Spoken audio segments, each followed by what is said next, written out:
Chapter 753. Today the players of Aincrad were going crazy. They were so happy that they went crazy. The 99th floor. They cleared it. There's only the 100th floor left to clear Sao, and leave this world filled with death and despair. As long as they could clear the final 100th floor, the remaining 6,000 players who had survived in this world for 3 years would be able to log out and return to the real world. Even if there's only one floor left, it won't stop the players from going crazy. Players on every floor of Aincrad are celebrating and cheering for Wu Yan and Asuna, the Fey Swordsman, for clearing the 99th floor. They are also cheering for the Fey Swordsman, Wu Yan, and Asuna who cleared the 99th floor. After the wedding a year ago, Wu Yan and Asuna's names became the hottest topic in SAO's forums. They became the headline of SAO's forums once again. Players are extremely grateful to the two. Even though Wu Yan and Asuna cleared a lot of floors in the past, they're nothing more than a countdown to the players. Of course they're grateful, but not as grateful as this time. Of course, there are some players who are jealous of the world. In SAO, there's no shortage of disgusting and filthy people. Only they would hide in a corner and curse Wu Yan and Asuna, while others are cheering for them. They're also cursing the players who went crazy for the 100th floor. No matter what, SAO is about to arrive. Aincrad's final floor made the players feel like they're seeing the light of dawn. They're already praying in their hearts, praying for the smooth clearing of the last floor. While the others were celebrating, the main characters were also celebrating. Everyone. Klein glanced at his surroundings. Are you ready? Wu Yan, Asuna, Yui, Kirito, Liz, Sachi, Cheyenne, Silica, Suda, Agile, and the others looked at each other. Klein nodded with a smile. He then raised the glass of wine in his hand. Then, to clearing the 99th floor, cheers. Cheers, everyone raised the cups in their hands and moved closer to the center. Their glasses collided with each other. After a series of clinks and laughter, they drank the wine in their glasses. Of course, Jay and Sheely's glasses were filled with fruit juice. After downing a whole glass of wine in one breath, Klein let out a loud yell of satisfaction. Ah, so comfortable. Don't drink too much. Wu Yan took a step away from Klein. She said expressionlessly, I don't want to carry you back. We don't want to. Kirito, Suda, and Agile said in unison. Klein, who was originally happy, suddenly became unhappy. You guys are too much. It's rare for you guys to be so happy. Wu Yan and the others laughed. Klein blinked his mouth, but soon became happy again. Well, forget it. Congratulations, Yan, for clearing the 99th floor. Congratulations to you too. Wu Yan shook his head and laughed. It's the same for everyone. I didn't do it alone. Yes. And Asuna, you two are a model couple. Your combined efforts are better than the entire clearers. Klein raised his glass to Asuna. Congratulations, Asuna. Asuna tilted her head and smiled shyly. Without Yan, I wouldn't have been able to do it alone. After saying that, Asuna put on a sad face and said with lingering fear, if it wasn't necessary, I wouldn't even take a step into that labyrinth. Asuna's words confused those who didn't know what she meant. Wu Yan, Yui, and Liz, who knew Asuna's weakness, secretly laughed. In the past, Aincrad had quite a few similar types of labyrinths. For example, when Asuna was still in charge of the clearers, the 65th and 66th floors of the ancient city labyrinth were filled with shadowy monsters. Asuna didn't have the courage to lead a team to those floors when she heard about the monsters on those floors. In the end, she even found all kinds of excuses to give up the clearers. Back then, Asuna wasn't as optimistic as she is now. Although she knew Wu Yan back then, her relationship with Wu Yan wasn't as close as it is now. In other words, the clearers were still very important to Asuna back then. Yet, Asuna still gave up the clearers because the floors were filled with horror monsters. It was easy to imagine how afraid she was of ghosts and other supernatural beings. Is there one more floor left? Kirito held his cup and looked at the ceiling. We'll be leaving this world soon. The joyous atmosphere at the scene suddenly became somewhat silent. Everyone couldn't help but become silent. Their eyes more or less revealed some memories. Although they all want to leave this world, it's undeniable that this world that they hated the most did leave them with a lot of memories, some good and some bad. Human habits are a very scary thing. After 3 years, the players in SEO have gotten used to this world, including everyone here. Now that the time to leave this world is infinitely close, it made them feel a little sad. Is it because they don't want to leave? Or are they mourning the 3 years that they lost? Probably they don't even know themselves. However, one thing was for sure. They did not regret logging into the game that day 3 years ago. Asuna smiled gently and looked at Wu Yan. She gently leaned into his arms. Liz did the same. Sachi, Cheyenne and Silica also held each other's hands. Suda, Klein, and Agile even hugged each other's shoulders tightly. Without this world, they wouldn't be able to get to know each other. From this point of view, they are truly grateful for this game that brought their loved ones and friends to them. Compared to the other players, they were undoubtedly blessed because they had formed many bonds and had many beautiful memories. As such, even if they did not have the urge to cry, they still had smiles on their faces and felt warmth in their hearts.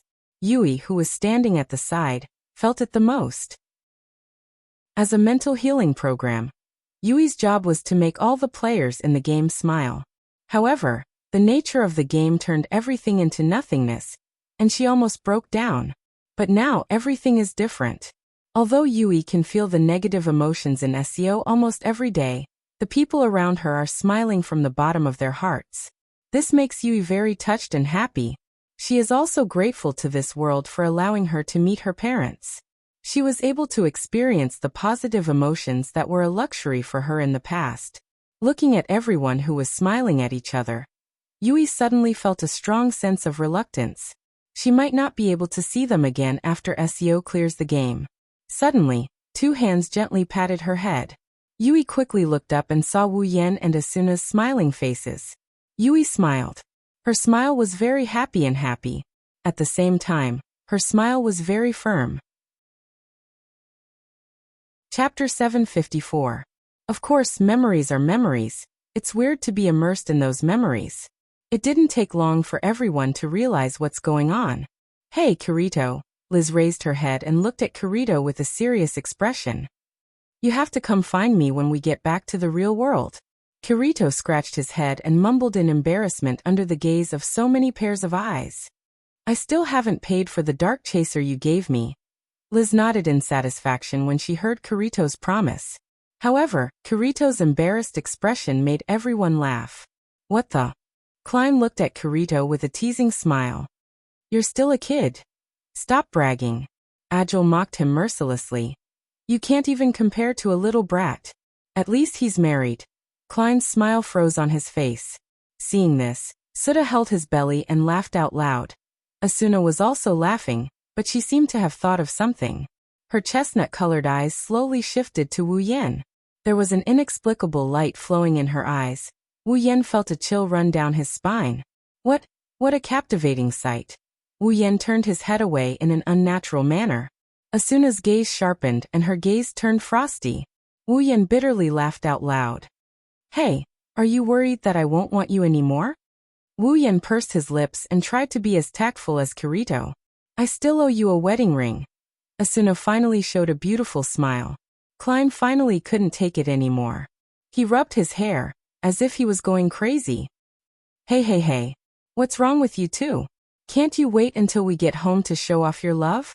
It's so heartless of you to set off a flashbang here. Asuna and Liz's cheeks turned red, and they put their hands on their hips again. Liz scolded him directly.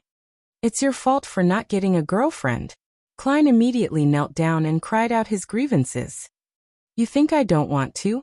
If you can find it, who would be here to accuse you winners in life? In the crime scene, Wu Yan had Asuna, and Kirito had Liz. Suda also had a girlfriend. Agile didn't have a companion here, but he was a married man in the real world. Therefore, all the men present, except for Klein, already had their other halves. No wonder he was so disappointed at the thought of this. Klein's heart turned cold, and the tears on his cheeks became thicker. However, he quickly turned his gaze to Sachi, Cheyenne, and Shili. Her eyes started to ripple. The 3 of them trembled as they looked at Klein's malicious eyes. Without thinking, the 3 of them hid behind Wu Yan and looked at him with vigilance. My brother is still here. Sachi attacked. Klein's HP dropped by 1 point. You want to hit on me? In your dreams. Cheyenne launched a fierce attack and Klein's HP was reduced by half. You weird uncle. Silica launched a critical attack, and Klein's HP dropped to a critical level. Asuna and Liz stepped forward, but they didn't say anything. They just looked at Klein with disdain.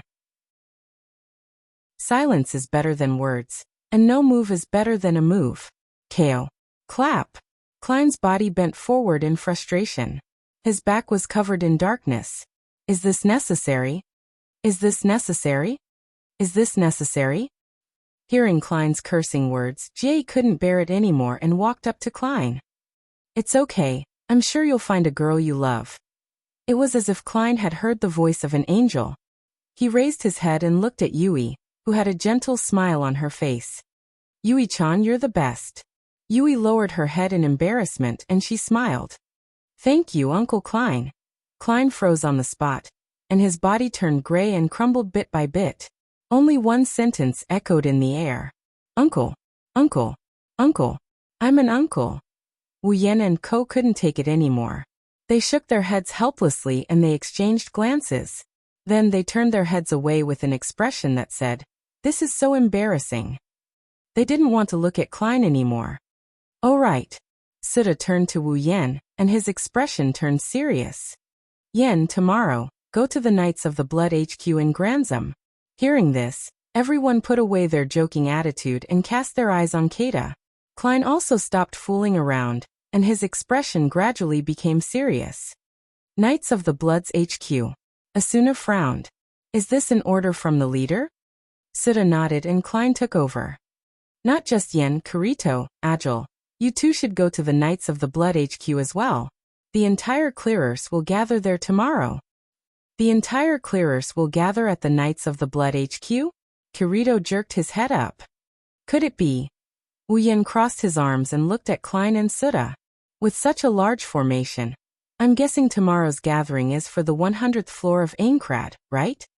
As expected of the Fey swordsman, you hit the nail on the head. Klein joked, and then he continued.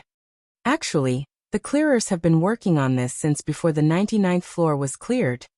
Suda looked at everyone, and his voice slowly entered everyone's ears. Aincrad has a total of 100 floors. Every floor has a room in the labyrinth that leads to the next floor. Inside the room is the floor's boss. Players have to defeat the boss in order to pass the floor, and proceed to the next floor. After 3 years of gaming, there's only one floor left in Aincrad. As long as we defeat the 100th floor's boss, we'll be able to clear the dungeon. Klein and Suda's eyes lit up at the mention of clearing the dungeon, but it quickly dimmed down. But as we all know, the higher the floor, the stronger the boss is. The 25th, 50th, and 75th floor's bosses are even more terrifying. Of course, the final floor of Aincrad, the 100th floor's final boss, is undoubtedly the strongest boss in SAO. No one can compare to it. Suda looked at Wu Yan and Kirito with a serious expression. Under such circumstances, the clearers aren't confident in taking down the final boss. So we have a plan.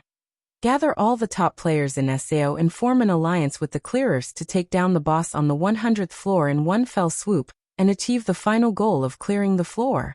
All the top players in SAO. Wu Yan narrowed his eyes. In other words, Asuna will be summoned as well? Yes. Klein smiled bitterly.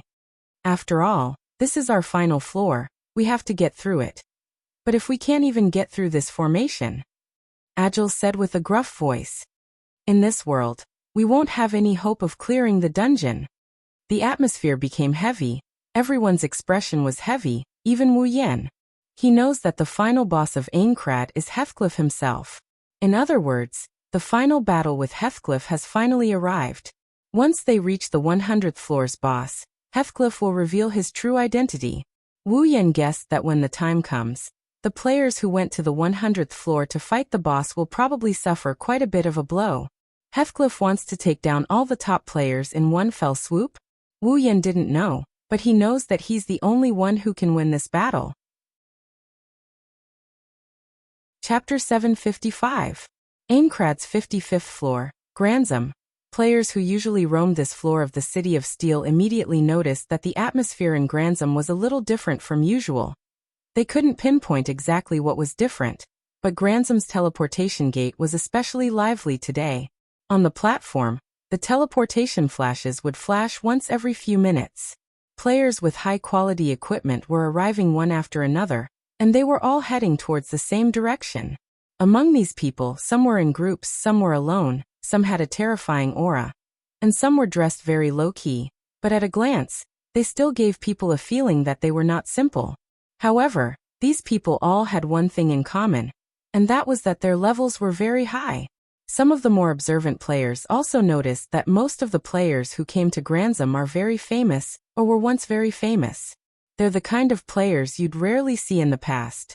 For a while, the main streets of Granzam are filled with players who don't fit in with their surroundings. They've attracted the attention of all the players on the street. Many of the players even recognized their names as they walked. It's clear that they're not normal players. It was such a stark change that even the players who passed by noticed something was wrong, let alone those who lived in Granzam. Everyone realized that today's Granzam wouldn't be too peaceful. Pedestrians on Granzam's main streets have started walking to the side to make way for the players in the middle. For the top players who had come to Granzam to walk, the scene was like ancient times. The scene of the emperor and the nobles parading through the streets was the same as when they were paraded through the streets. The normal players of Granzam have become commoners. This could be considered a different type of attention. Many guilds, teams, and players would unconsciously puff out their chests when they faced the gazes of these ordinary players. They would proudly walk past these ordinary players to show off their extraordinariness. There are also those who don't like the attention and have an unnatural expression on their face. Wu Yan, of course, is the latter. Look. What's going on? Is it a famous guild or party? It's even better this time, take a look. That outfit. Elven swordsman Wu Yan? There's more. Isn't that Lady Asuna the Flash? Where? Move. Let me see. It really is Lady Asuna. Lady Asuna is finally back. What do you mean she's back? Can't you see the elven swordsman is here? She's only here with her husband. Oh yeah. I almost forgot. Lady Asuna is already married. Damn it, I'm so jealous of that elven swordsman. They're here too, all the famous top players are coming one after another. Is there some super rare item in Granzam? Who knows? Hey. Haven't you noticed that they're all heading for the headquarters of the Knights of the Blood Oath? I think so. Could it be that they have gathered here for a reason? Was it to clear the 100th floor? I have to admit, the eyes of the spectators are ignorant, but at the same time they're sharp. No matter where you go, flies are indispensable, and the other indispensable are smart people. It should be said that with the current situation of SAO, with so many famous players gathered at the same time, as long as one had a brain, one could easily guess their purpose in coming here. The 100th floor of Aincrad's dungeon. On the way to the Knights of the Blood Oath HQ, Wu Yan couldn't help but sigh as he listened to the discussions of the players around him. This isn't the first time he's being treated like a monkey, but he just can't get used to it. Asuna, who's receiving more attention than Wu Yan, is also not used to it. When she heard Wu Yan's sigh, she couldn't help but move closer to Wu Yan as if she's trying to draw attention to Wu Yan. In the past year, Asuna almost never appeared in the limelight again. She didn't enjoy this kind of treatment that she used to receive every day. Naturally, Asuna, who liked to live a peaceful life, was not used to this kind of treatment that was similar to chasing after a celebrity. But no matter how uncomfortable she is, she's destined to be the center of attention. After a year, Asuna has undoubtedly become more beautiful than before. She's no longer as immature as she used to be. At 18 years old, she's already showing the charm of a mature woman. Coupled with the fact that she had lived as a wife for a year, the charm that was so soft that it seeped into her bones was like a flower that attracted bees. The moment she appeared in front of the bees, she immediately displayed the attribute of attracting bees and butterflies. Originally, Asuna was an idol in the eyes of the public. After disappearing for a year, not only did her popularity not decrease, but it also increased because she once again showed her face and attracted more and more people. Currently, Asuna's Knights of the Blood uniform that left the deepest impression on the players has disappeared. Since she left the Knights of the Blood, she's no longer wearing that uniform. Instead, she's wearing a white dress with pleated edges. The front of the dress is just above her knees and the back of the dress is pulled all the way down to her ankles. It's similar to a cloak or a battle skirt. She doesn't have the cold and serious aura she used to have. Instead, she looks noble, elegant, and ethereal. If it weren't for the fact that she doesn't have wings and her ears aren't elongated, Asuna would look like an elf. Of course, in Wu Yan's eyes, Asuna looks more like a seductress. She's constantly emitting a seductive aura that makes his heart burn. However, Wu Yan is a little annoyed that his wife is the center of attention. Everyone is pointing at her in front of everyone. They're not even bothering to hide their lust for her. Asuna, let's hurry up. Asuna turned around and looked at Wu Yan. Her chestnut-colored eyes were filled with an inexplicable joy. It's as if she can see through Wu Yan's thoughts. Her discomfort disappeared and was replaced by joy. Her beautiful smile stunned everyone around her. Hey Yankuan. Asuna tugged on Wu Yan's sleeve, and she blinked her eyes. Her eyes looked like they could speak. Are you jealous? Wu Yan's expression turned awkward. Why do you have to be so observant in this area? Because. Asuna poked Wu Yan's arm. Sometimes I want to see you care more about me. Wu Yan was annoyed. Do you have so little confidence in yourself? Are you afraid that I'll have a change of heart? Who knows? Asuna purposely turned her head away, but her eyes were still fixed on Wu Yan's face. Then she suddenly hugged Wu Yan's arm. Stare in an instant, he felt the gazes around him turn hostile. It's especially cold. It's like there's a thorn in his back. He's starting to worry if someone will jump out and challenge him to a duel. Asuna. Wu Yan couldn't stay calm anymore. Are you trying to make me public enemy number one? It doesn't matter. What's wrong with that? Asuna said matter-of-factly. It's more intimate this way. Wu Yan pursed his lips. In the end, he had no choice but to accept the hostile gazes. However, Asuna's next move stunned him and the players around him. Chirp. A faint chirp sounded in his ear, followed by a soft and moist sensation on his cheek. Asuna kissed him in front of everyone. While everyone was dumbfounded, Asuna smiled, but her cheeks were slightly red. She hugged Wu Yan's arm and walked forward proudly. Asuna is definitely doing this on purpose. Chapter 756. At the entrance of Knights of the Blood's HQ. 2 Knights of Blood Oath members stood on both sides of the door with spears in their hands. They looked straight ahead as if they were soldiers guarding the city gates. They were very stylish, but they did not chase away unrelated people like they usually did. Instead, they ignored the players who came here and allowed them to enter freely without stopping them at all. They knew that the players who came here today were all invited by their leader, Heathcliff, to participate in the strategy meeting on the 100th floor. Even the weakest of the players here was stronger than them. They were simply sent here to guard the entrance, so they couldn't even hope to compete with them. However, they didn't show any signs of inferiority. Instead, they puffed out their chests and looked proud. So what if they're the gatekeepers? Knights of the Blood is the strongest guild in Sao, and all the players who were invited to this place were summoned by their leader. Even the most important strategy meeting for the 100th floor was held in their headquarters. How could they not be proud of this? If they knew that the guild leader they were so proud of was actually the culprit that caused them to be trapped in this world for 3 years, who knew if they would still be so proud of themselves? Of course, they didn't have to wait until Heathcliff's real identity was revealed. They couldn't maintain that proud look forever because of one person. Hey! One of the gatekeepers saw something and his eyes popped out. He couldn't believe what he saw. He patted his companion's shoulder and pointed his trembling finger in a certain direction. Is that Asuna-sama? As soon as the name Asuna entered the other player's ears, his face fell. He immediately looked in the direction the player was pointing at. Following that, his expression became absent-minded. Seeing this scene, Wu Yan and Asuna looked at each other and smiled bitterly. They continued to walk forward until they reached the entrance. The 2 gatekeepers finally came back to their senses. Asuna-sama. The 2 of them shouted excitedly.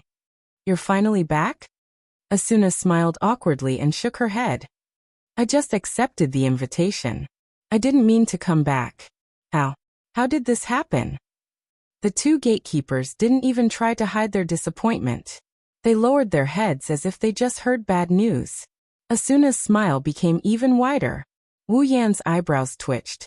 He knew that Asuna's popularity in Knights of the Blood was comparable to a superstar, but he didn't think that after a year, there would still be people who had the same expectations. Did he really marry an incredible person? Asuna wasn't the only one. Mikoto was the princess of Tokuwadai, Shokuho Misaki was the queen of Tokuwadai, and Chuju was the most popular girl in White Emperor College. All of them were as popular as Asuna in the Knights of the Blood Oath. Although the other girls weren't as eye-catching, they weren't inferior to Asuna in terms of appearance and excellence. And now, all of these young girls were gathered around him, for the nth time. Wu Yan felt like he didn't know how lucky he was. In his past life, he must have smashed a lot of wooden fish.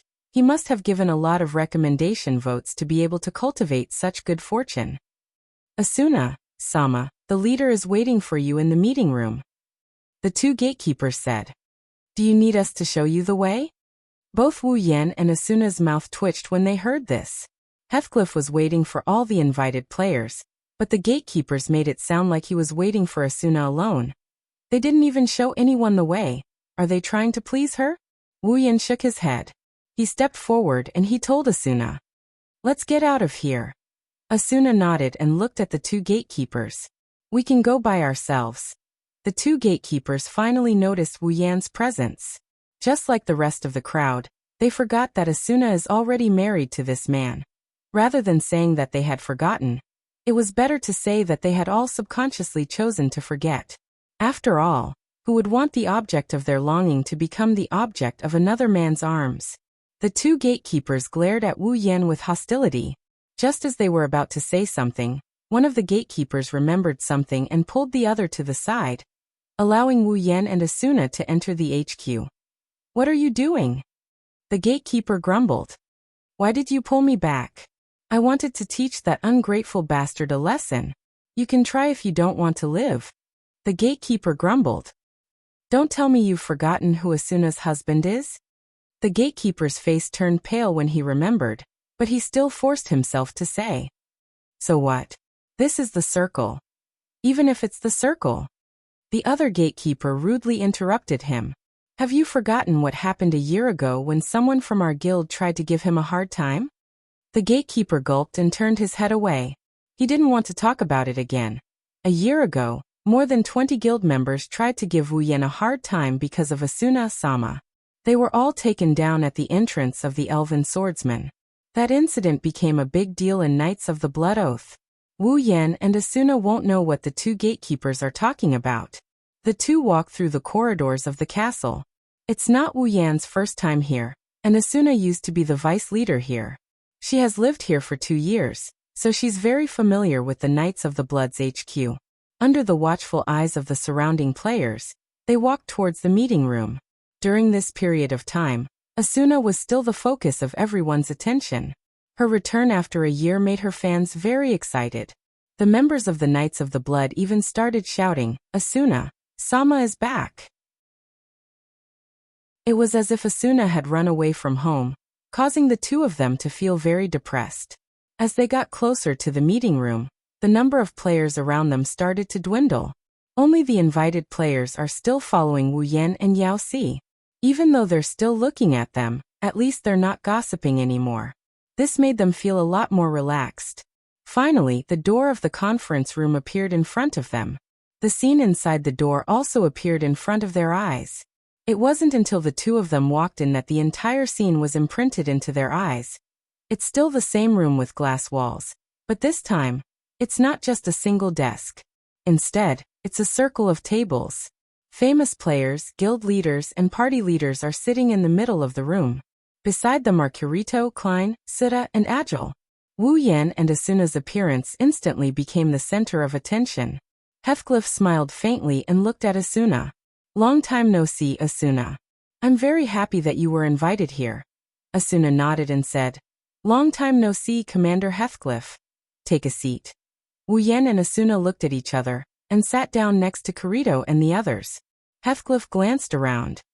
It seems like most of the people are here. Well then, let's get started. The last floor strategy meeting. Chapter 757. All the players in the room were stunned by Heathcliff's words. Then, an inevitable uproar broke out in the conference room. The last floor strategy meeting? Kirito was the first to raise his question. I don't understand what you mean, Commander Heathcliff. Let alone Kirito, none of the players understood what Heathcliff meant. Wu Yan, Asuna, and Suda knew what Heathcliff meant. Klein and Suda probably knew what Heathcliff meant. Their expressions didn't change at all. They just sat there quietly. Raiding a floor wasn't as simple as heading to the labyrinth area, finding the Guardian Boss's room, and killing the Guardian Boss. If players wanted to challenge the Guardian Boss and clear the floor, they had to consider many issues. For example, the opening of the town on the floor, the exploration of the map between the town and the labyrinth area, the completion of certain quests in the labyrinth area, the exploration of unknown areas, and so on. These are all problems that must be solved in order to clear a floor. That's why, in general, the clearers need to gather together to discuss every small detail of the floor clearers strategy. This is the so-called floor clearers strategy meeting.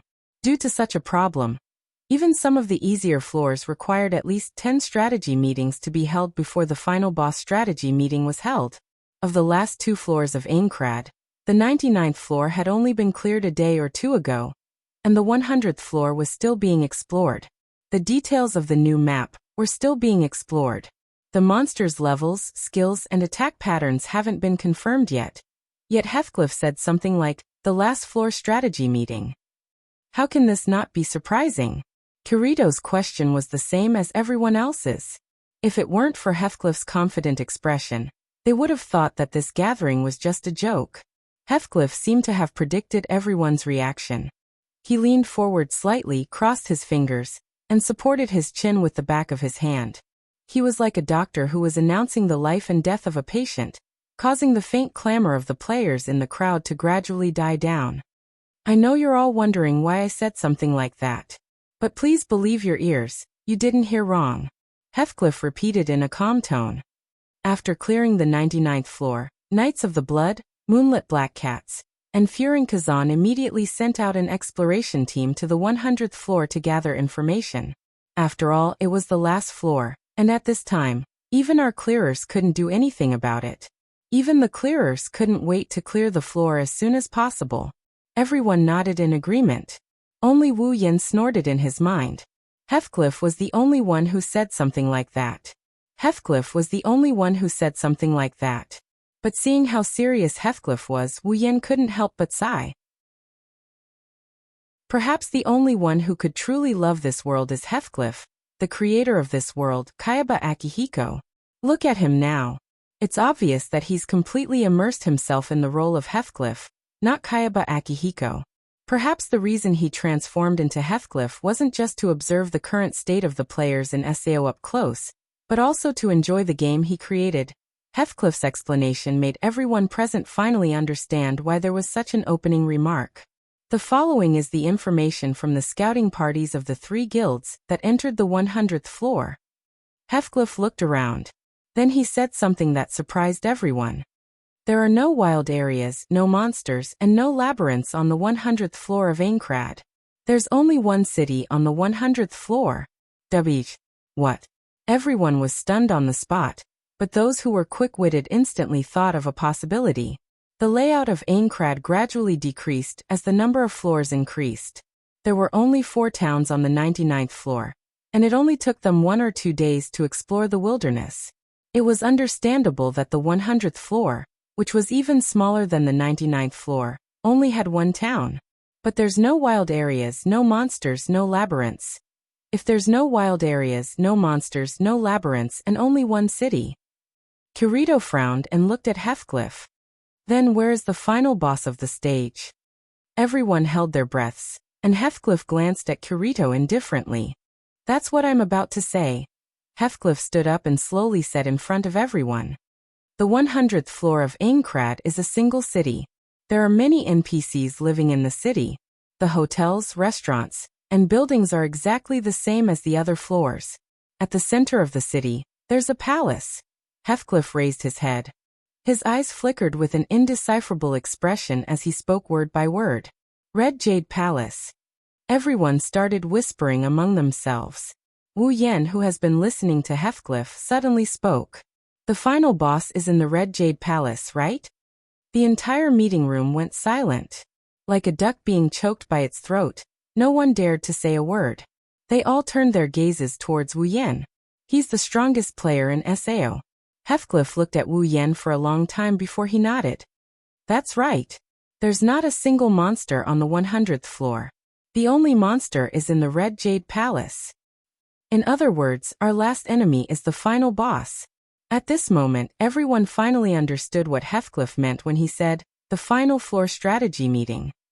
There's only one boss on the 100th floor of Aincrad. They don't need to explore the wilderness, trigger quests, or explore unknown areas in the labyrinth. They just need to go to the Red Jade Palace and challenge the final boss. Victory. They will be liberated. Failure. All players will fall into the abyss forever.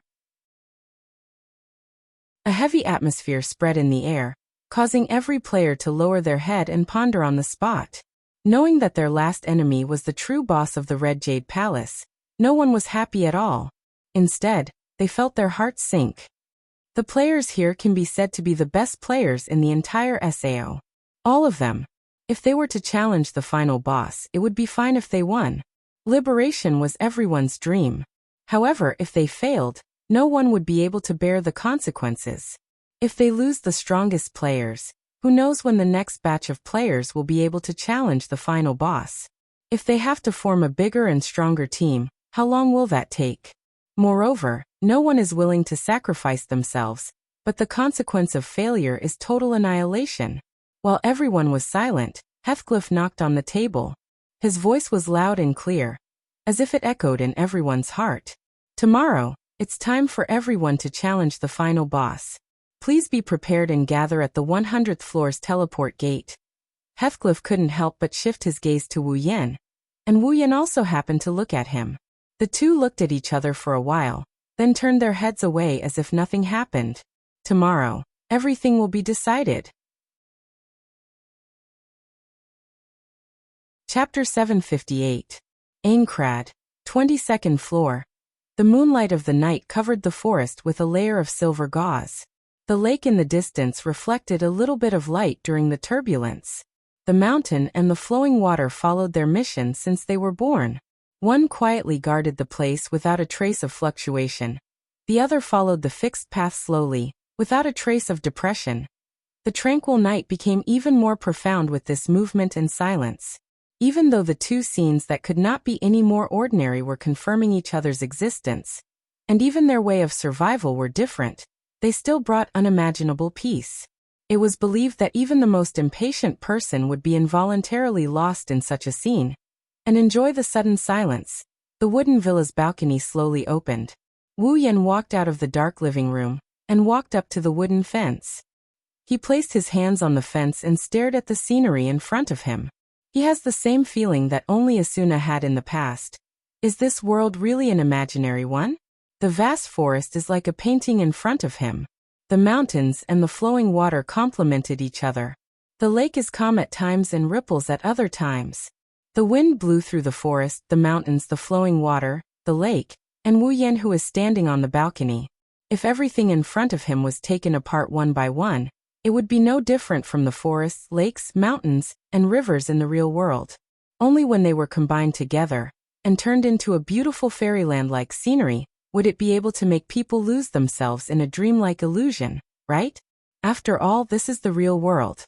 It's hard to find such a beautiful scene. It's no wonder Wu Yan had this thought when he was feeling melancholy. He looked up at the beautiful night sky that can only be seen in dreams. The intertwining galaxy illuminates the darkness. However, one could clearly see every little star inside. They were emitting their own faint light. They were shining with their own brilliance, but when combined together, they could also illuminate the darkness that enveloped them, making it impossible for people to ignore them. Tomorrow, this beautiful world will also disappear when the final boss standing in the Red Jade Palace falls, right? As for SAO in the past, Wu Yan only treated it as a game. He didn't think too much about it. He didn't feel fear, despair, or disgust like other players. He has power that no one in this world can compare to. He logged into the game without any pressure. He has the body of a true ancestor, and he won't die. It's thanks to the system that he came to this world. He didn't have the helmet or the pressure of death. To Wu Yan, this world is nothing more than a game. Even after he met Asuna, Yui, Kirito, Sachi, Silica, and the others, he didn't change his mind. It's just a game that evolved into a platform. He got to know Asuna and the others, but he didn't feel the pressure of death that other players should feel. While the other players hated, feared, and loathed this world, Wu Yan is sizing it up. He's thinking about how much fun this world can bring him. That's all he's thinking about. After living in SAO for 3 years, Wu Yan got used to living in this world. Although he didn't forget about the real world like other players, he didn't want to let this world disappear. Thinking back to the past, when he didn't have the system, as an otaku, he had fantasized more than once that he could play a game just like in reality. Even if he could experience it himself, he would be satisfied. Now his dream had been realized. In a way, he had to thank the system and Kayaba Akihiko. And that wasn't the only reason. There were many places in this world that left him with beautiful memories. His home on the 22nd floor, the garden of flowers on the 47th floor where he had his wedding with Asuna, and Asuna's original home on the 61st floor. These places were undoubtedly beautiful. Wu Yan didn't want SEO to disappear from the world, due to the crimes committed by Kayaba Akihiko. He didn't want SEO to disappear along with Kayaba Akihiko. He wants to leave everything here behind. While Wu Yan was lost in his thoughts, he heard light footsteps behind him. He didn't turn around because he knew who it was. A pair of soft and slender hands reached out from behind him and wrapped around his waist. At the same time, an incomparably soft and delicate body slowly squeezed onto his back, accompanied by a familiar fragrance and warmth. "What's wrong?" Wu Yan wrapped his hand around Asuna's waist. "Why aren't you sleeping yet?" "I can't sleep," Asuna said softly. She rubbed her face against Wu Yan's back. "I feel a bit lonely without your company. You're an adult, do you still need someone to sleep with you?" Wu Yan laughed. "Where's Yui?" "Yui, she's asleep." "I see." Wu Yan pondered for a moment. "Don't you feel uneasy?" "Yui. Tomorrow, SEO will be cleared completely. All the players will be logged out of this world, including Wu Yan and Asuna. Yui is the AI in SAO. For Yui, the imaginary world in other people's eyes is her home. Once they leave, perhaps Yui will be the only one left in this world. She'll be living alone here. No, based on the nature of SAO, it's more likely that it'll disappear into history. Humans won't allow such an evil world to continue existing. When that happens, Yui will disappear along with SAO. Asuna understood what Wu Yan meant. She shook her head and said in an ethereal voice, "Yui said that Daddy has a way. That girl." Wu Yan smiled fondly. "Fortunately, I have a way. If I let her down, I'll be a sinner." Asuna let go of her hand and walked to Wu Yan. She faced him and wrapped her arms around his neck. She looked at his face and gradually lost herself. "I've always trusted you, whether it's Yui or me." Wu Yan rubbed Asuna's head and rested his chin on her head. Although he didn't say anything, his actions were firm. Asuna's heart was filled with trust. Her uneasiness about tomorrow slowly dissipated. "Nah." Asuna squeezed herself into Wu Yan's embrace. "Tomorrow we'll succeed, right?" "Of course," Wu Yan said in a serious tone. "I will end everything and bring you back to the other world. Then we'll meet again. Yui and I will be together. We'll be a family, no one will be left behind." Asuna's eyes teared up. Hope flashed through her eyes. "Meet you in the real world? I'm looking forward to it." Wu Yan's face softened. He lowered his head. "Please look forward to it." Asuna giggled and snuggled into Wu Yan's embrace. Wu Yan hugged Asuna back. They didn't say anything. They quietly felt each other's presence. It's as if they could hear each other's thoughts. There are two bodies, but their minds are fused together. There's no difference. Wu Yan has always felt this sensation of spiritual fusion. For example, when he fused his life force with the girls in Silveria, he felt this way. Strangely, Asuna didn't fuse with him, but he still felt this way. It's unbelievable. Tomorrow. After a while, Asuna's voice echoed in the air. Nothing must happen to you. Wu Yan smiled. I'll be fine and I won't let anything happen to you. We've made a promise. Yeah, we've made a promise. Chapter 759. Aincrad. 55th floor. Wu Yan and Asuna held Yui's hand as they walked over to Sachi. They handed Yui's hand over to her. Sachi, please take care of Yui for a while. Sachi nodded and hugged Yui. She said softly, Don't worry, brother. Yui and I will be here waiting for your news. It has to be good news. Cheyenne gestured with her little fist. If it's bad news, I'll hate you for the rest of my life. Don't worry. Wu Yan smiled as he ruffled Cheyenne's hair into a bird's nest. It won't take long. Wu Yan Oniai-san. Silica clenched her teeth as she hugged Pina tightly. She stared at Wu Yan, Asuna, Kirito, Suda, Klein and Agile. She held back her tears and shouted. You have to do your best. You have to be safe. Wu Yan and the others looked at each other and smiled. They didn't say anything as they nodded at Silica with determination. Liz, Sachi, Cheyenne, and Silica felt their hearts ache as they watched the 6 of them standing in a row.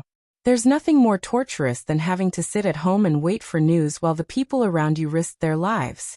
Liz walked up to Kirito and helped him fix his collar. It's rare for her to be so gentle. We said we'll meet again in the real world. If you go back on your words, I'll chase after you and beat you up. Kirito trembled when he heard Liz's words. Kirito couldn't help but tremble. His dark pupils suddenly sharpened. He can't lose even if it's for Liz's sake. Daddy. Mommy. Yui held Wu Yan and Asuna's hands and placed them on her cheeks. With her eyes closed, a serene expression appeared on her face. I'll wait for the day we meet again. Wu Yan and Asuna squatted down and hugged Yui. We'll see each other again. Oniai. Sachi couldn't help but throw herself into Wu Yan's arms. Silica couldn't help but throw herself into his arms as well. Even Cheyenne threw herself into Asuna's arms. You have to live well, don't let anything happen to you.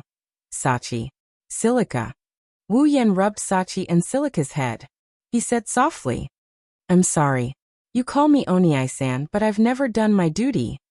That's not it. Silica shook her head. If it wasn't for Oniai-san, Pina would have died in that forest. I also died in that forest. If it wasn't for Brother Wu Yan, I wouldn't have known everyone. I would have continued to live a life of fear in the lower floors. It was Brother Wu Yan who saved me. I'm brother. S's brother's. Me too. Sachi raised her head. I'm a coward.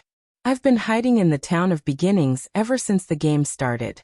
Even though I forced myself to stay with the guild master and the others, I was still scared every night. I was scared that I'd die. At this time, Big Brother appeared.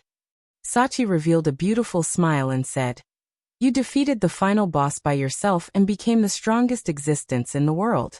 Not only did you help us when we were in trouble, you even gave us items that you didn't need to use.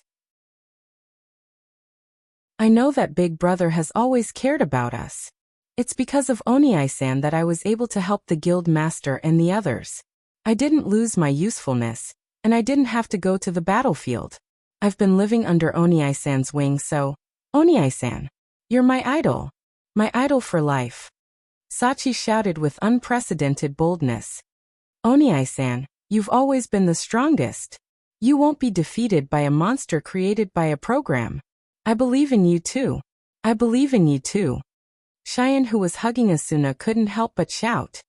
If it wasn't for Yen, I wouldn't have dared to leave the town of beginnings, and I wouldn't have been able to find a place like this. Everyone took me in, and we'll all return to the real world together. When that time comes, I'll repay everyone. Cheyenne's words made everyone laugh out loud. The painful atmosphere suddenly turned for the better. Wu Yan walked in front of everyone and nodded as he announced in a clear voice. Everyone. We'll make it. We'll make it. Asuna, Kirito, Liz, Sachi, Cheyenne, Silica, Suda, Klein, Agile, and Yui all shouted at the top of their lungs. Their voices reverberated far, far away. Aincrad, 100th floor. The 100th floor as a whole, There's no wilderness area, no labyrinth area, and no leveling area. There's only a large city that covers the entire 100th floor.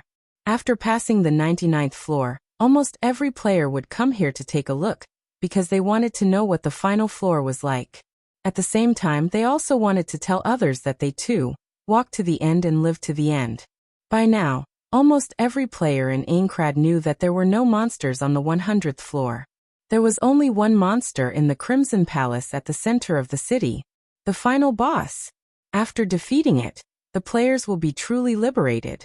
The Red Jade Palace will be the final floor that baffles all players. Not only that, but the players who were usually active on other floors and could not participate in this raid also came to the Teleportation Gate Plaza on the 100th floor. They consciously walked to the side and did not join the top players. Instead, they set up stalls around the Teleportation Gate Plaza. They took out all the items they have in their inventory and gave them to the top players who need them for free. After the boss is killed and they leave this world, these items won't be of much use to them. If they can use them to increase their chances of winning, why not? Of course, the value of these items depends on the success of the raid. If they fail this time, they'll have a hard time in the future. They might not even have enough money to eat. That's why they're staking it all on this. There were also selfish people. Even if they hoped to clear the dungeon, they didn't dare to give away all their wealth unconditionally. These people hid in other floors, praying in their hearts that they could clear the dungeon. At the same time, they were also mocking the players who offered unconditional help. They were laughing at their foolish actions, but they didn't know how ugly their smiling faces were at that moment. The top players didn't reject the good intentions of the players who came to help for free. After receiving the items in their hands, the top players gave them a hug and told them that they'll definitely make use of these items to their fullest potential. For a while, the Teleport Gate Plaza of Aincrad's 100th floor was filled with touching scenes. Some players gave their best wishes to the top players while others cried and asked them to come back safely. This is unthinkable in SAO where there are only negative emotions. The tear-inducing scene made the top players who were about to enter the Red Jade Palace even more resolute. They were all shouting in their hearts, "We'll succeed." Chapter 760. Wu Yan, Asuna, Kirito, Suda, Klein, and Agile also arrived at the 100th floor's teleport plaza. They looked at each other, and they couldn't help but laugh out loud when they saw the touching scene. Everyone cheered when they saw the six of them. They are all famous players. Wu Yan, the strongest player in the game, Asuna, the Black Swordsman, Kirito, the leader of Moonlit Black Cats, Suda, and Klein, the leader of Furin Kazan. Agile is the only one who doesn't have a title. However, some of the players know that this black-hearted businessman has been using the money he earned to nurture the clearers. Isn't that enough for him to earn everyone's respect? That's why even though Agile doesn't have a title, his reputation is no less than any of the players here.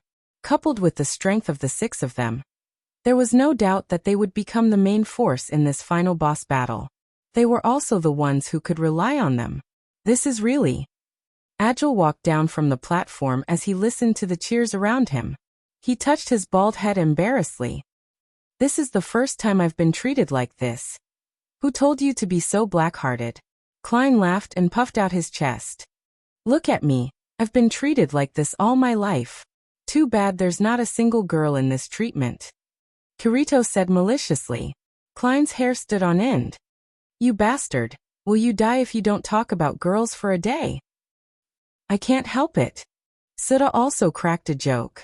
"Well, you're the only one who's single among us." Wu Yan didn't say anything. He wrapped his arm around Asuna's waist, and a smug look appeared on his expressionless face. Like a sharp arrow, it pierced through Klein's fragile heart. If it wasn't for the fact that they're in public, he would have done the same thing again. Amidst the cheers and cheers, the six of them joked around as if there was no one else around. The atmosphere was turning more and more joyful. Those who didn't know would think that they were going on a trip instead of risking their lives. As the clearers from yesterday's strategy meeting arrived one by one, more and more people gathered at the Teleport Gate Plaza. This is after excluding the clearers who aren't strong enough to fight. Otherwise, the clearers alone would have been enough to cause such a scene. However, when all the players who are heading to Red Jade Palace arrived, the Knights of Red Jade Palace still haven't arrived. The members of the Knights of the Blood Oath had yet to arrive. Now they were the only ones missing, and all the members for this raid had arrived. Heathcliff, what the hell is he doing? Klein rubbed his messy hair in annoyance. He shouted in dissatisfaction. Today is the final battle, and the clearers are the first to be late. Did something happen? Kirito said with a frown. Even though Kirito subconsciously hated Heathcliff, he couldn't help but feel that Heathcliff's calm expression and eyes contained something he didn't like. However, he knew that Heathcliff wasn't someone who didn't know what was important. Otherwise, he wouldn't have become the leader of the strongest guild. Do you want to send him an email? Agile looked at Keita, who was beside him. At least give him a push. I already did. Suda smiled bitterly and opened his profile. I even sent it to the higher-ups of Knights of the Blood, but I didn't get a reply. Asuna had a bad feeling when she heard Suda's words. She hugged Wu Yan's arm and she asked him with a worried expression. Did something happen to him? When I was still in the clearers, our leader didn't show any signs of abnormality. Wu Yan narrowed his eyes and patted Asuna's hand. When he was about to say something, a light flashed on the teleportation platform, and the members of Knights of the Blood finally appeared. However, they didn't feel relieved at all, because Heathcliff was nowhere to be seen. What the hell is going on? Klein was the first to ask. Where's your leader? The few Knights of Blood Oath's members looked at each other, and put on an expression that was even uglier than crying. We don't know either. Everyone was shocked. Klein even violently grabbed a person's collar. What do you mean you don't know? You don't even know your leader. Do you think he's missing? We really don't know. Another member of Knights of the Blood quickly stepped forward. Leader hasn't appeared since this morning. We can't find him anywhere. He didn't even reply to our emails. The guild is in a mess. What's going on? Suda frowned. Don't tell me Heathcliff isn't going to participate in this raid? He didn't run away, did he? Agile looked at the members of the Knights of the Blood Oath with an unfriendly gaze. What he said immediately angered them. You bastard. Wait. Asuna stepped forward and glared at the members of Knights of the Blood with her chestnut-colored eyes. We're going to fight side by side. Do you want to fight among yourselves? The members of Knights of the Blood quickly lowered their heads in panic. Asuna used to be their vice leader. She had both strength and beauty, and she had a lot of prestige in the guild. Even though she had left the guild, the members of Knights of the Blood still didn't dare to provoke her. Lady Asuna. A member of Knights of the Blood spoke to Asuna. Leader isn't here. What do you think we should do? Asuna said awkwardly. I've left the guild. I'm no longer your vice leader. You should decide for yourselves. But the members of Knights of the Blood looked at each other again, not knowing what to do. Without a leader, they didn't know what to do in this raid. It was not just the Knights of Blood Oath who were talking about it. The top-class players who came to raid the dungeon were also talking about it. In the end, the person in charge who gathered everyone to raid the dungeon did not appear, and it had to be said that this caught everyone off guard. Wu Yan suddenly spoke. We don't need to wait for Heathcliff. Let's go. Wah. Everyone was stunned. Are we really not going to wait for him? Kirito said hesitantly. Heathcliff is the person in charge of this raid. He's only slightly weaker than you. He has a unique skill called Sacred Sword. His defense can help us block a lot of fatal attacks. Yes. Klein also said, maybe something is holding him back. Wu Yan didn't show anything on his face, but he bitterly smiled in his mind. Should he tell them that Heathcliff is Kayaba Akihiko, the final boss of Red Jade Palace? Once these words were spoken, the Knights of the Blood Oath would probably turn hostile, not to mention the others. Wu Yan continued. Heathcliff isn't someone who's all talk and no action. If he didn't show up after organizing this raid, I'm sure he won't show up again. There's no point in waiting any longer. Wu Yan glanced at everyone. Even if I'm alone, I'll still go to Red Jade Palace. Wu Yan ignored the reactions of the others, and he walked towards the center of the city. Asuna quickly followed after him. Kirito and the others exchanged glances before following after Wu Yan. The others exchanged glances with each other before they followed after Wu Yan, and the others as well. Wu Yan is the strongest player in the game. It's worth following him. Chapter 761. Red Jade Palace. It's a large palace that's entirely red in color. It's located at the center of the 100th floor of Aincrad. It's also the highest point in the city. Even from the farthest point of the Red Jade Palace, one can still see the top of the palace. It's like a clock tower that extends all the way up to the clouds. If a player were to walk in the infinite sky outside of Aincrad, they would see a long needle at the top of the floating city. That's the top of the Red Jade Palace. The bright red color did not reflect any other luster under the sunlight. The layout that shook people's nerves was so out of place with the surrounding buildings. It was like a proud and aloof giant that disdained to be associated with other things. It was like a palace that wanted to break through the sky and soar into the sky. It brought a different kind of shock to people. Standing in front of the Red Jade Palace, and looking at this bright red object that seemed to belong to a god, everyone was shocked. They couldn't help but look over, but they couldn't come back to their senses for a long time. They remained silent. Even though their hearts were as high as the sky, no one present could come up with a single word to express their inner feelings. There were stone stairs in the labyrinth area that were even higher than the Red Jade Palace. Most of the players present had seen castles and fortresses that were even more majestic than the one before them. However, none of those existences could compare to the Red Jade Palace in front of them.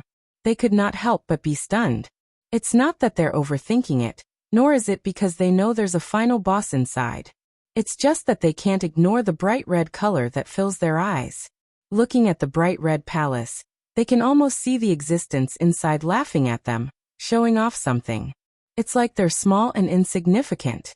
After arriving here, all the top players stood still for more than 10 minutes. During this time, no one could say a word. Phew. Until a certain moment, Wu Yan, who was standing in front of everyone, finally recovered. He let out a long sigh as if he's venting all the shock in his heart. There's a hint of bitterness on his face. Kayaba Akihiko must have done this on purpose. A bright red palace is more intimidating than a palace made of gold. Kirito nodded solemnly and said, if his goal was to lower the morale of the players, then he succeeded. Indeed, the bright red color of the Red Jade Palace was too shocking. The players who were full of vigor and confidence to challenge the Red Jade Palace a moment ago had their morale and drive dispelled by the sight of the building in front of them. There's no doubt that if they fight in this situation, as long as the gap isn't too big, there's a 100% chance they'll be wiped out. However, Wu Yan didn't take it too seriously. He glanced at the players' dumbfounded expressions and pursed his lips. He then walked towards the entrance that doesn't have a door, because he knew that this battle was very likely not going to be fought in a roundabout way. Under Wu Yan's lead, the players started to react and followed him into the bright red palace. However, some of the players who haven't recovered from the shock of seeing the Red Jade Palace already had their weapons in their hands. Kirito and the others couldn't help but shake their heads when they saw this. They haven't even started the battle yet, and they're already so tense. They'll only waste their energy and stamina. When it's time to fight, their combat strength and stamina will decrease. These people aren't mentally strong enough. Seeing this, Kirito, Suda, Klein, and Agile couldn't help but feel puzzled. They didn't understand what Heathcliff was thinking. Why would he gather so many players together? Wouldn't this only drag a lot of people down? This was a question that no one could answer. Perhaps only Heathcliff himself knew the answer to. The interior of the Red Jade Palace was also red in color. It was very spacious inside. From the outside, one could see how big the Red Jade Palace was. Even the walls and ceilings on both sides looked very far away. The floor was covered with a large red carpet that dyed it red. Everything in sight was also red. In front of them, far above them, there's a door that's darker than the rest. The reason why it was said to be directly in front of them was because the floor was not flat. Instead, it was curved like an uphill road that gradually extended upwards. Walking on the uphill road, people felt as if they were walking towards heaven, causing the atmosphere in the crowd to become even more tense. Many people could not help but pull out their weapons. their hands turning pale from holding them so tightly that they turned pale. After walking in this atmosphere for about half an hour, everyone was finally standing in front of the door. The final boss is inside. Kirito took a deep breath and stared at the door. The final stage is right in front of us. Klein clenched his fist and said with a serious expression, "As long as we make it through, we'll succeed." Suda looked up and panted, "Defeat the guy inside and we'll be free." Agile grinned, laughing. Asuna stroked the rapier on her waist and looked at Wu Yan. She reached out and squeezed her hand into Wu Yan's. Wu Yan looked at Asuna. Looking at her chestnut-colored eyes filled with tenderness, he felt a surge of warmth in his heart. He tightened his grip on her soft hands, and he spoke in a soft yet firm voice. "Trust me, I'll bring you back to the real world." Asuna smiled. It was a beautiful smile. She ignored everyone's gazes and leaned into Wu Yan's embrace. "I trust you, but you can't forget our promise." Wu Yan smiled and nodded. He looked forward and closed his eyes. When he opened them again, a cold light flashed in his red eyes. Under everyone's watchful eyes, he stepped forward, reached out, placed his hand on the door, and gave it a hard push. Ugh! The dull sound of the door being pushed open was infinitely long, ringing in everyone's ears like a signal. Everyone's face tensed up, and in a series of clanking sounds, they pulled out their weapons in unison and aimed in the direction of the door. Some people used their hands to draw a cross in front of themselves, and their mouths muttered something, as if they were asking for someone's prayer. Unfortunately, in this world, there was no God, no Jesus. The only God was the Creator who was about to appear in front of everyone. This. Other than Wu Yan, who had his head lowered so his expression couldn't be seen. The rest of the players, who had a resolute look on their faces, all had their expressions changed. Their gazes all froze on the spot. At the forefront of everyone's gazes, a figure sat upright on a throne on top of a flight of stairs. One of his hands was on his knees, while the other was on top of a cross shield that was erected on the ground. His red knight's robe fluttered in the absence of wind, and his platinum-colored ponytail danced along with it. He looked just like a king. Everyone's mind was in a mess, and they didn't know why the red figure was there. No one said a word. The Knights of the Blood, Asuna, and the others were still staring at him. Their eyes were filled with confusion. At this moment on the throne, the red figure slowly raised her head and looked at everyone in front of her. Only when her face was facing everyone did her tightly shut eyes open with a deep breath. A smile hung at the corner of his mouth as his voice softly reverberated in the air. "Welcome to my Red Jade Palace." Chapter 762. Sea Commander. Asuna and the Knights of the Blood gasped for air as they stared at the red figure sitting on the throne. They still haven't recovered from the shock. "You bastard!" Klein shouted furiously, pointing at Heathcliff. "Why are you here? Where's the final boss?" Kirito had a bad feeling. He stared at Heathcliff, waiting for an explanation. But all he got was a calm laugh. Kirito's face turned even uglier when he heard Heathcliff's laughter. Heathcliff stood up from his throne. He didn't bring his shield with him. Instead, he looked at the confused faces of the people around him. Then he looked at the expressionless Wu Yan. "Yanjun." Heathcliff's lips curled into a smile. It seemed like he was pondering over something else. "You don't look too surprised." "No, you're wrong." Wu Yan smiled and shrugged. He ignored the Knights of the Blood and looked at Heathcliff. "I was surprised when I heard you weren't here." "Oh?" Heathcliff raised an eyebrow and narrowed his eyes. "But you don't look surprised at all." "I'm fine, I guess." Wu Yan slowly approached her under Asuna's nervous gaze. "If even I'm surprised, who's going to beat you?" The Knights of the Blood were shocked. Heathcliff, on the other hand, laughed. He chuckled softly, and then laughed loudly. "Yankuan, you're no ordinary person." Finished. Heathcliff grabbed his cross shield and stepped down from the throne. He walked towards Wu Yan and said, "Since the first time I met you, I had a feeling. In the end, the one who came to the Red Jade Palace on the top floor of Aincrad and stood in front of me must be you. I didn't expect you to think so highly of me." Wu Yan flicked his coat. He stopped 5 meters away from Heathcliff and stared straight at the red figure. But my first impression of you isn't that good. Heathcliff turned his head away and didn't look at Wu Yan anymore. Instead, he looked at the players who had yet to react and said with a smile, I haven't congratulated you guys yet. Everyone, congratulations on reaching the top. Heathcliff. Kirito stared at Heathcliff with an unprecedentedly serious expression. What do you mean by that? What do you mean by welcome to my Red Jade Palace? What? Is it that hard to understand? Heathcliff sneered. Indeed, the man who used to fight side by side with you suddenly appeared in front of you in such a manner. You're just as I expected. But please believe your ears, you didn't mishear me. Heathcliff raised his head abruptly, the faint smile on his face gone. Instead, there was an indescribable sense of seriousness and wickedness. The Red Jade Palace is indeed mine. No, you can't say that. The entire Aincrad is mine. This world is mine. Everything here, including the fake bodies you're using right now, were created by me based on your real bodies scanned by your nerve gear helmet. That one sentence froze the air in the room. Every player, including Kirito and Asuna, had a look of disbelief on their faces.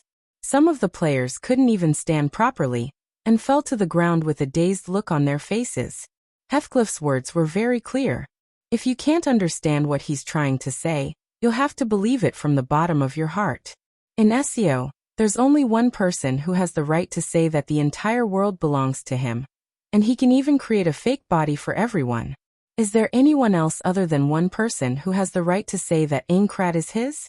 No matter how much they don't want to believe it, Heathcliff is the one who's supposed to be in the Red Jade Palace. Isn't that enough to explain everything? Kirito took a deep breath and said with a bitter voice, You're Kayaba Akihiko. Heathcliff chuckled and shook his head. But before they could breathe a sigh of relief, Heathcliff's cruel words dispelled their last bit of hope.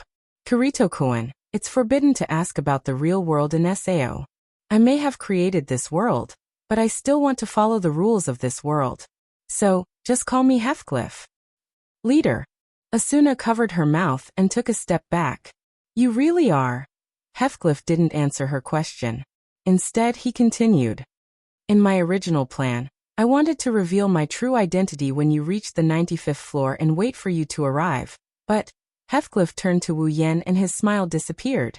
He said in a serious tone, Yen-kun, your appearance has dissuaded me from my plans. Oh, is our creator afraid of a player who's easy to toy with? Wu Yan looked at Heathcliff with a faint smile, but Heathcliff shook his head. I just want to observe you from a closer distance for a while. Heathcliff's eyes narrowed. After all, you're the only player who surprised me. I've been wondering why you're so much stronger than other players. Heathcliff shook his head again. In SEO, there's a limit to a player's growth. Even I can't surpass this limit without certain settings. That's why I designed a unique skill. It's the only thing that can make a player stronger than the average player. I gave one of the unique skills, Holy Sword, to myself, and the other unique skill, Dual Blade Stream, to the player with the best reflexes, to appear as the hero of the final crusade against the Demon King. This was my original script. I've always believed that only a player with a unique skill could stand up to me. Heathcliff's tone suddenly turned bitter. But I was wrong, Yen-jun. You are an exception, an existence that has exceeded my expectations. Even if you don't use the two blades in your normal state, you still have the strength to fight against me and even defeat me. You know what? Yen-kun. Heathcliff turned his gaze to Wu Yan. For the first time in my life, I'm not satisfied. As a player with a unique skill, I'm not confident that I can defeat you without using a unique skill. So Yen-kun. Heathcliff looked around and slammed his shield on the ground. Before the final battle, I want to duel you one-on-one. Asuna's face turned pale. Yen-kun. Wu Yan raised his hand and stopped Asuna from speaking. He looked at Heathcliff and smiled. Are you serious? Wu Yan narrowed his eyes. From the looks of it, you don't seem to have any intention of using your administrator privileges. Do you think you can win by dueling me as a player? That's true. I don't think there's anyone who can defeat you among the players. Heathcliff said. That's why I won't use my administrator privileges, but I won't fight you as a normal player either. After all, I'm the final boss. I'll adjust my ability points to match the final boss. What do you think? Yin-kun, do you have the confidence to face the final boss alone again?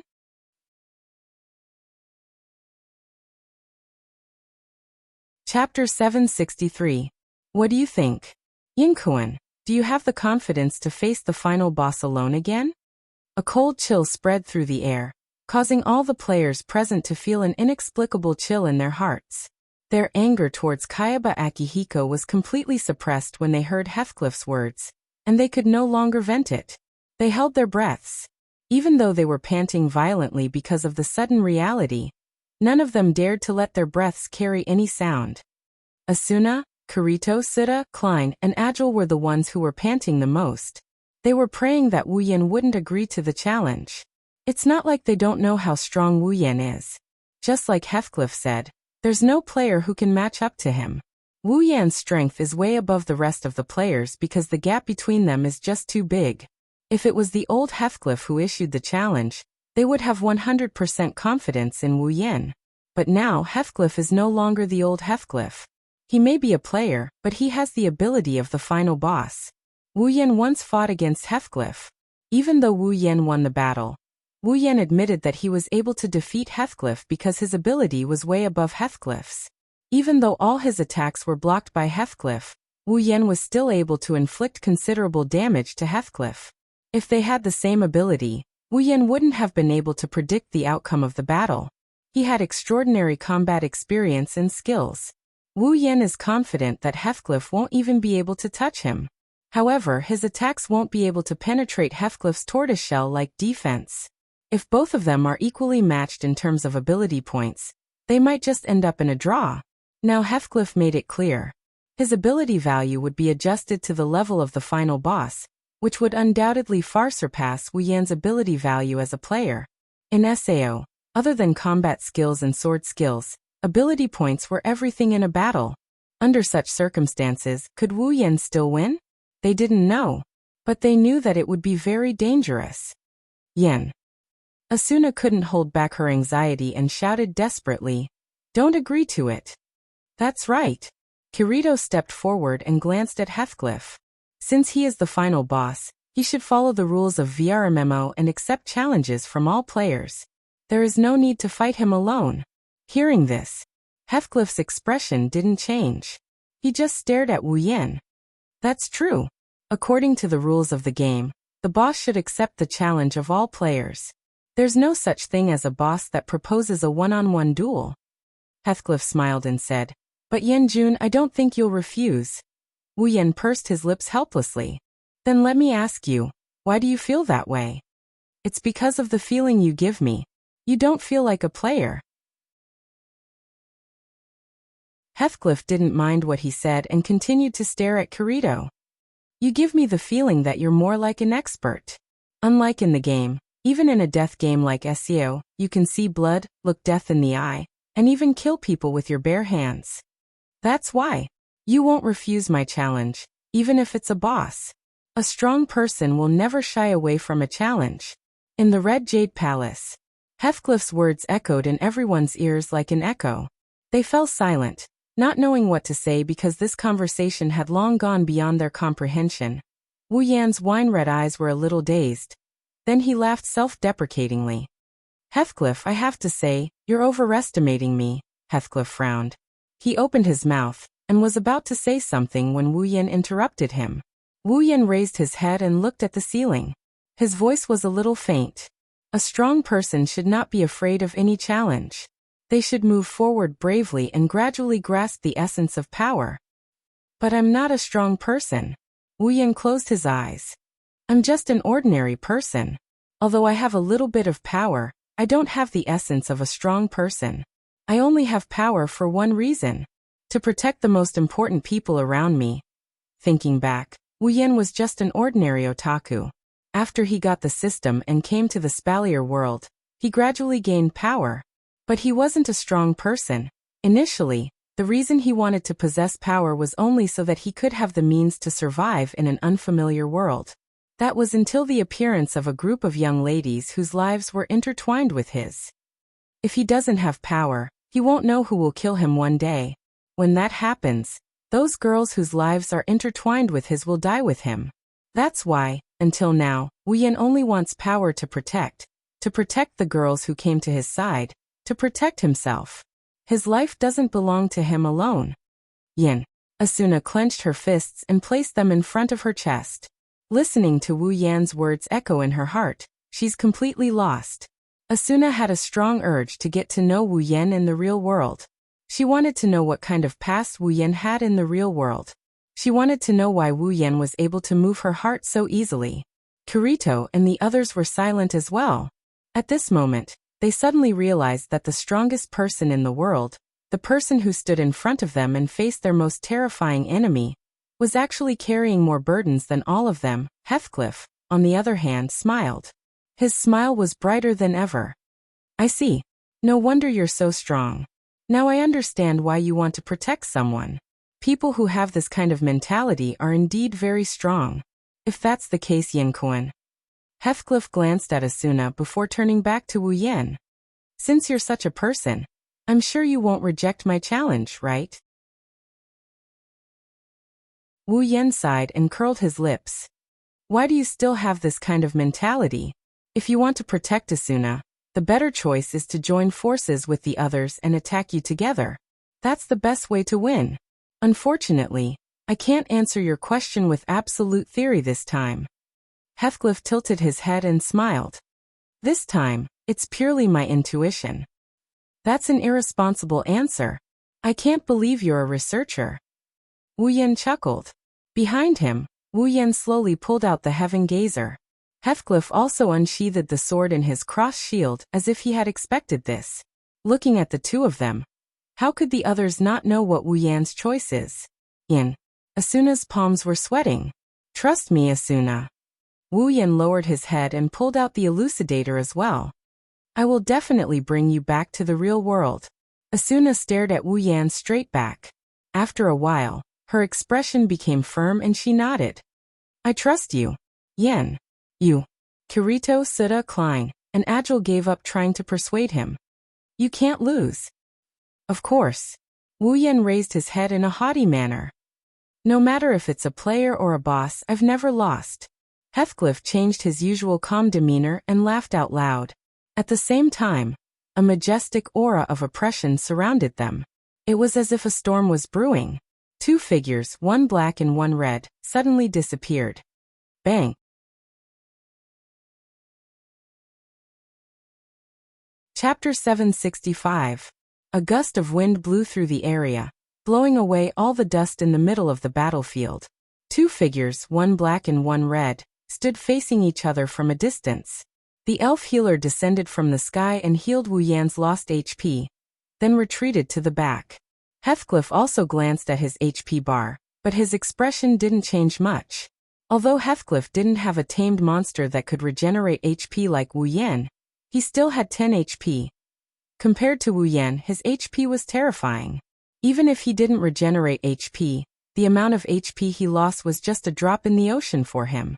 The damaged ground between the two of them had been repaired during this period of time. However, the spectating players didn't feel relaxed at all. Instead, they were still a little nervous. Although some of the buildings in SEO were indestructible, some of them could be damaged to a certain extent in order to increase the realism of the game, but they would be repaired in a short period of time. For example, the boss room on each floor was the ladder. However, it was impossible to destroy these terrains without a certain amount of destructive power. In other words, it was impossible to destroy these terrains without a certain amount of attack power. It was the same in previous battles. Generally, only the gatekeeper bosses with unparalleled attack power could destroy the terrains. But the two of them in front of them caused such a terrifying damage just by the aftermath of their battle. The spectators weren't surprised that Heathcliff could do this because he had the boss's ability, but they didn't expect that Wu Yan could do the same. How could they not be shocked? The one who knew Wu Yan the best was Asuna. The two of them haven't been separated for a year, so they knew each other very well, at least in this world. That's why she wasn't shocked. She just couldn't let go of her worries.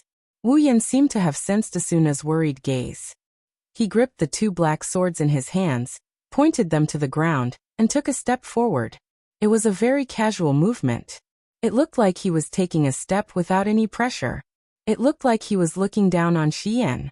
However, Xian's action made Heathcliff's expression change. He immediately crossed his sword and shield in front of his chest. Purng!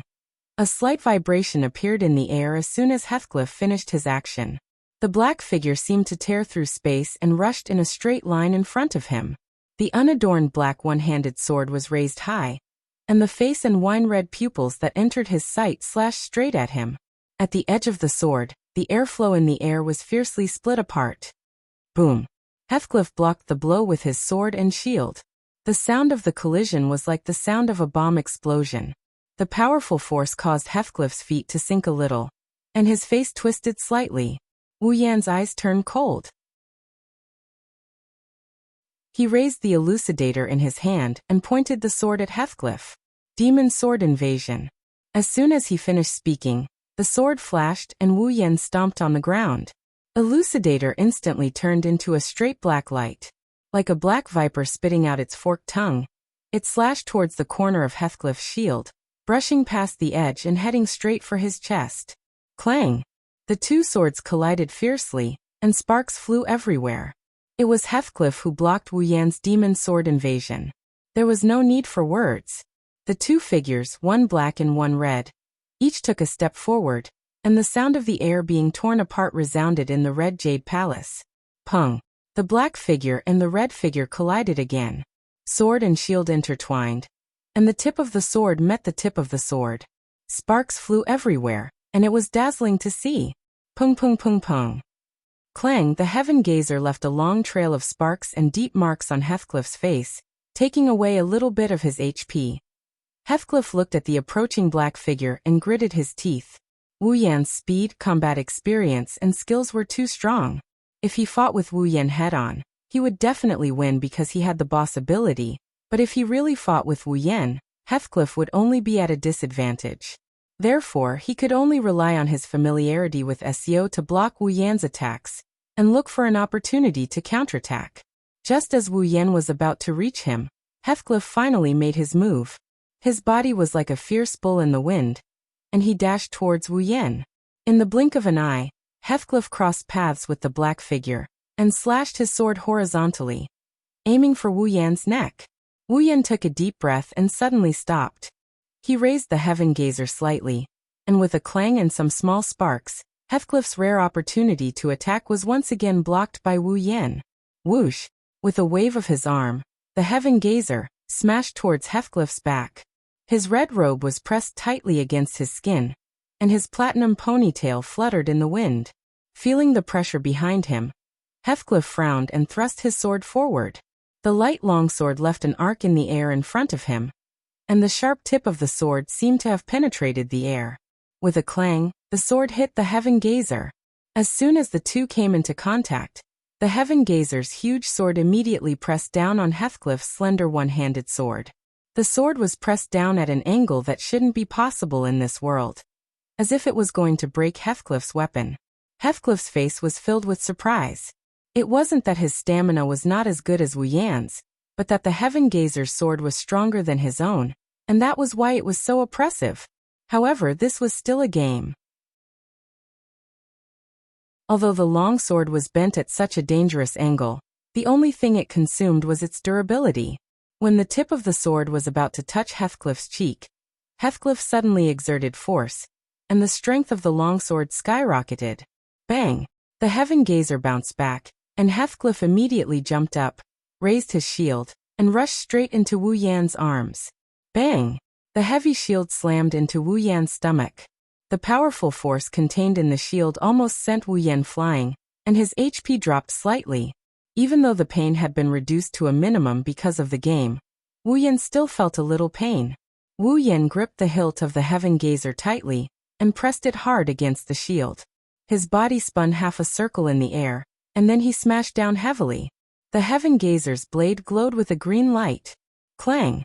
Wisps of flame twined around the blade and the shield, shining brightly. Wu Yan cursed in his heart, "Turtle shell." At the same time, the elucidator's blade glowed with a sword skill light. Just when Heathcliff thought that Wu Yan was going to attack him and put his shield in front of the elucidator, Wu Yan turned the sword around, activated a sword skill, and stabbed it into Heathcliff's thigh. Poochie! A red light flashed, but it wasn't the light of a sword skill. It was the light of a blood effect. Heathcliff looked at his thigh in shock. He did not even care that his HP was dropping rapidly. He thought to himself, I didn't know sword skills could be used like this. At the same time, his expression became as fierce as Wu Yan's, and he swung the long sword in his hand towards Wu Yan's head. Hearing the sound of wind blades cutting through the air above his head, Wu Yan raised the heaven gazer in his hand, only to be pushed away by the sound of weapons clashing. Because of the push, Wu Yan's body slowed down slightly. When he was about to attack again, not far from his head, a furious roar suddenly sounded, and Wu Yan's expression changed. Chapter 766. Under the watchful eyes of all the players outside the arena, Heathcliff pointed his sword at Wu Yan. His body fell rapidly from the sky, leaving behind a red blur in the air. The sword pierced through the air, and a light red arc flashed from the tip of the sword like a meteor falling from the sky. Before the sword reached Wu Yan, the wind created by the sword sliced past Wu Yan's body. The sharp wind caused a slight sting on Wu Yan's skin. One could imagine how destructive this sword skill was under Heathcliff's terrifying control. Yan, Asuna, Kirito, and the others gasped when they saw Heathcliff crashing towards Wu Yan while charging up a sword skill with his other hand. Wu Yan could choose to resist Heathcliff's attack, but Heathcliff was hiding behind his shield and couldn't attack him at all. If Wu Yan resisted, he would be stuck in a stalemate with his shield, and Heathcliff would be able to use his sword skill to deal great damage to Wu Yan. But if he chose to retreat, Heathcliff could also use his sword skill to attack Wu Yan while Wu Yan was retreating. No matter what, Wu Yan would have to take Heathcliff's attack. With Heathcliff's current ability, even with the help of a healing fairy, Wu Yan's HP bar would drop to the yellow zone. Damn it! Kirito was the first to lose his patience. He put his hand on the hilt of Shadow Chaser, and was ready to rush forward. Asuna and the others also reacted quickly. Just as they were about to rush forward, Wu Yan finally moved. His body, which was floating in the air, spun in a half circle like a windmill. His hand, which was holding the elucidator, stabbed into the ground with a crack. He borrowed the force and quickly landed on the ground.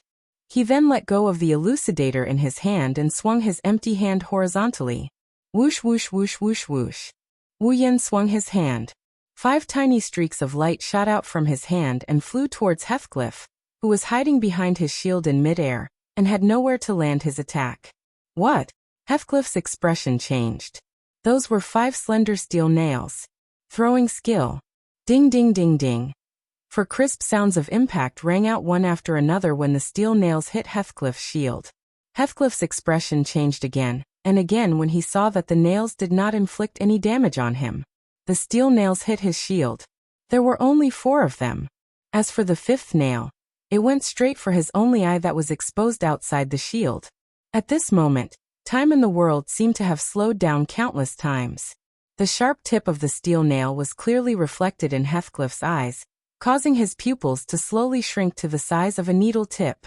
In SEO, throwing items that were shot with throwing skill could cause very little damage, even if some of them had piercing properties.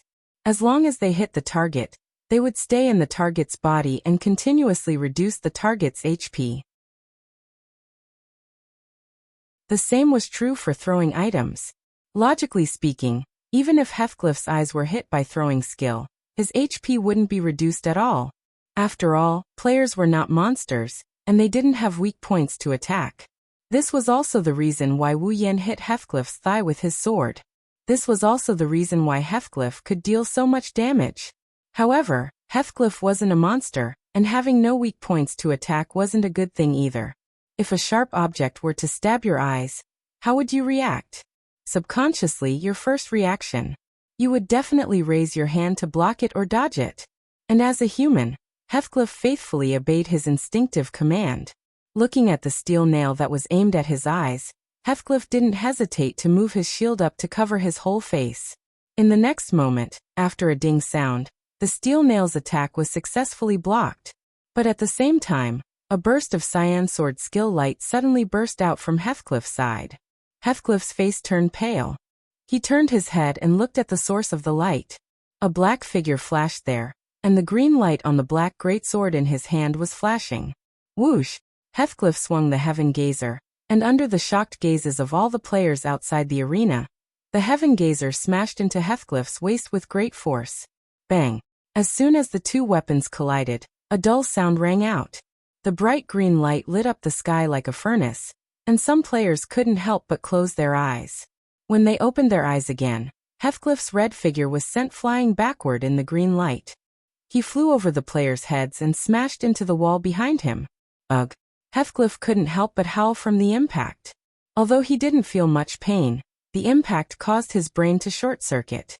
In midair, the green light of the sword skill gradually dimmed, and a black shadow burst out from it and shot towards Heathcliff, who had smashed into the wall and had yet to slide down.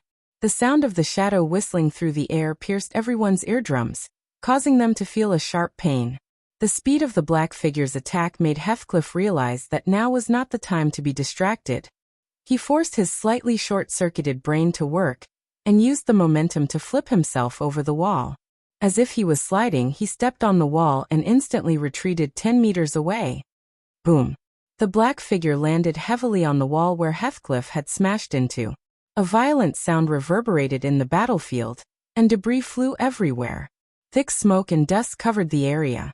Cracks spread out from the smoke and dust, covering the thick wall in an instant. Heathcliff's sliding figure slowly came to a stop. Recalling the terrifying movement speed and attack speed just now, he looked at the wall covered in smoke and dust with lingering fear. Heathcliff waved his robe gently, blowing away the smoke and dust in front of him. However, the moment before the smoke and dust was lifted, a strange sound came from inside. Heathcliff's eyes were filled with horror. His body tensed up, and he retreated without hesitation. At the same time, he raised his cross shield in front of him to protect himself. Gee! The moment Heathcliff retreated, the black figure once again shot out from the smoke and dust. Its speed was almost several times faster than when it first attacked Heathcliff. The terrifying speed made it look like the black figure was flickering. Several illusory figures appeared behind him, forming a thin black line. They quickly flew towards Heathcliff and slammed into his cross shield in the most brutal way possible. Heathcliff gasped. Just as he was about to launch an attack, a chill emerged from under his skin, causing his hands and feet to turn cold. He raised his head abruptly and looked at the top of his shield. There, he saw a hand gently pressing on it. The next moment, under the force of the hand, a black figure appeared above Heathcliff's head, revealing Wu Yan's indifferent face. At this time, he was holding the shield with one hand. The huge black Heaven Gazer had returned to his back as if it had never been unsheathed before. In his other hand, the elucidator flashed with the light of a sword skill, and with a terrifying sound of wind, it slammed down towards Heathcliff's head. Wherever the elucidator passed, a deafening sound of sonic booms could be heard. Crushing blow, a low roar echoed in Heathcliff's ears. The light of the sword skill on the elucidator flashed again. Finally, under the shocked gazes of the surrounding players and the surprised faces of Asuna and the others, the elucidator landed squarely on Heathcliff's head. Boom!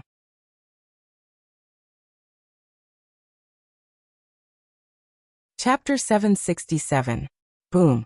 With a loud bang, Heathcliff's body landed on the ground. The ground immediately cracked, and debris flew into the air. Together with the smoke and dust, Heathcliff's figure was shrouded in the dust. Wu Yan's figure also landed on the opposite side of the cloud of dust. Looking at the area covered in dust, Wu Yan was a little tired, but he couldn't help but smile bitterly in his heart. If it was in the past, he would have been able to use this kind of attack a few more times, and he would have been able to do it without blushing. But in SAO, where you won't die even if you don't breathe, you're panting instead. This also proves how tense Wu Yan's nerves are after that round of attacks. If it wasn't for that, he wouldn't be panting like this. Heathcliff is a tough nut to crack. If Wu Yan didn't take advantage of the small window of opportunity, he might not have been able to do anything to Heathcliff with his shield and his familiarity with swordsmanship. On the other hand, all the players looked at what happened in the center of the battlefield in a daze. For a moment, they forgot to react. From Heathcliff's high defense to Wu Yan's fierce attack, the whole process was complicated, but it all happened in less than half a minute. The risk of the battle, the change in the direction of the battle, the close combat between the two players, and even Kirito, Suda, Klein, and Agile couldn't help but feel their blood boil. They wanted nothing more than to replace Kirito, Klein, and Agile. They completely forgot that this battle represented the direction of their future. Did it work? Asuna stared at the area covered in dust, trying to see what was going on inside, but she gave up after a while. Although Asuna has the ability to see through some obstacles, she has never been a solo player except for the first few months of SAO's launch, so she didn't train her skill to a high level. Kirito activated his detection skill when he heard Asuna's words. He had mastered the skill a long time ago, much earlier than Wu Yan, who had been traveling alone for a long time. That's why he could easily see through the smoke and dust. But when he saw it, Kirito's face instantly changed, and his sharp voice echoed in the battlefield. No, not yet. Kirito's voice clearly echoed in everyone's ears, and it also reached Wu Yan's ears. Wu Yan's expression froze as he looked forward. Tap, tap, tap, tap. Amidst the dust, a series of mechanical footsteps could be heard rhythmically. In every corner of the silent red jade palace, a figure slowly emerged from the dust. Then, under everyone's gaze, Heathcliff walked out of the dust and appeared in front of everyone. He didn't look like he was in a mess. He was still as calm as ever, as calm as Mount Tai. However, the top of the 10 HP bars had been completely emptied, proving that the previous round of fierce attacks was not useless. Wu Yan exhaled, straightened his back, and muttered softly. I knew it wasn't that easy, Heathcliff heard Wu Yan's muttering. Heathcliff stopped and looked at Wu Yan with a pair of deep eyes. Yinquan, you're too strong, Heathcliff said in a deep voice. Even I, whose ability has reached the level of a boss, can't help but tremble in fear. As expected of the strongest player in the world. Wu Yan curled his lips. What? Do you want to admit defeat? I don't mind. Of course not. Heathcliff shook his head with a smile. His voice became louder. On the contrary, as the creator of this world, if I lose to you here, won't it prove that I'm useless? It's not the first time you've lost anyway. Wu Yan sneered. Heathcliff chuckled coldly in response. Then, the two of them fell silent once more. Heathcliff paused for a moment, then stomped his foot on the ground and turned into a blur of light. Under everyone's gaze, he attacked Wu Yan first. The distance between Heathcliff and Wu Yan was less than 10 meters.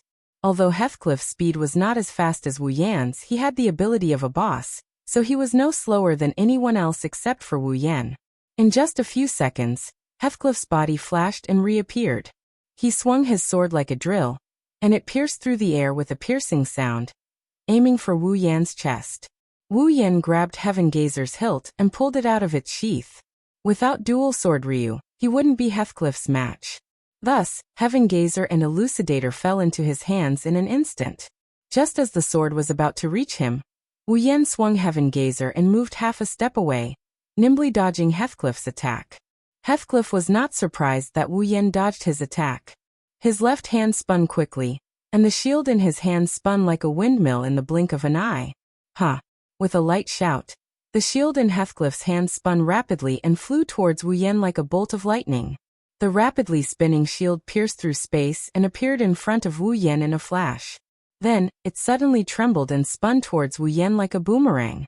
The whistling sound made Wu Yan narrow his eyes slightly. He was somewhat surprised. He didn't expect Heathcliff to attack like this. What Wu Yan didn't know was that Heathcliff had been thinking the same thing to him before this. Wu Yan didn't expect the shield to spin at close range. For a moment, Wu Yan couldn't react in time, but he still quickly threw Heaven Gazer at the center of the spinning shield with a bang. Chirp, chirp, chirp, chirp. In an instant, a burst of sparks and a shrill sound of friction rang out from between the Heaven Gazer and the spinning shield, causing Wu Yan's ears to hurt. A terrifying force was transmitted from the Heaven Gazer to his arm, causing him to almost lose his grip on the sword's hilt. Of course, for Wu Yan, this little bit of force wasn't enough to affect his battle. Therefore, after withstanding the surprise attack, he stepped on the ground with his left foot, and his body turned into a black shadow. He pressed his body against the ground and swung Elucidator towards Heathcliff's neck. Whoosh! A whistling sound came from the air, causing Heathcliff to frown. He calmly looked at the incoming Elucidator, and took a step back like a chariot in the wind, just out of Wu Yan's attack range. After dodging Wu Yan's attack, Heathcliff didn't hesitate to swing his longsword at Wu Yan's legs like a whip. Wu Yan's expression turned cold when he sensed the chilling qi coming from his leg. He used his right hand to push against the rotating cross shield, and with a burst of strength, he sent the cross shield flying. The sudden force pushed Heathcliff, who was focused on attacking Wu Yan, a distance away. His sword that was going for Wu Yan's legs was also destroyed by Wu Yan's attack. Heathcliff staggered back a few steps. Before he could react, Wu Yan jumped up like a ghost.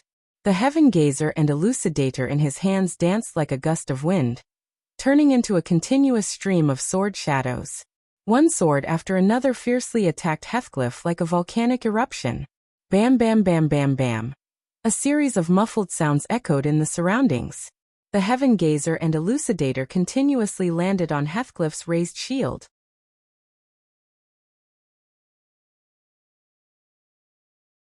Chapter 768. Clap clap clap clap. Bang.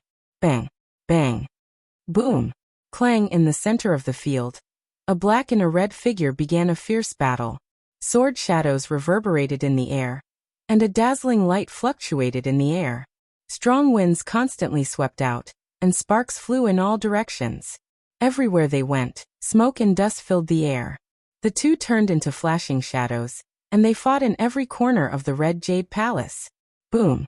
Another shockwave rushed into the field. The ground rumbled, and countless rocks were sent flying. The pillars fell down one after another. Even though they were restored to their original state, they were soon destroyed again. In fact, the attacker was Wu Yan, who had been using the dual sword style to attack Heathcliff with all his might. Heathcliff didn't seem to have the confidence to not pay a price under the onslaught of sword shadows, so he could only grit his teeth and block all the attacks with his shield. Wu Yan was undoubtedly good at close combat, so at this moment he turned into the most brutal weapon.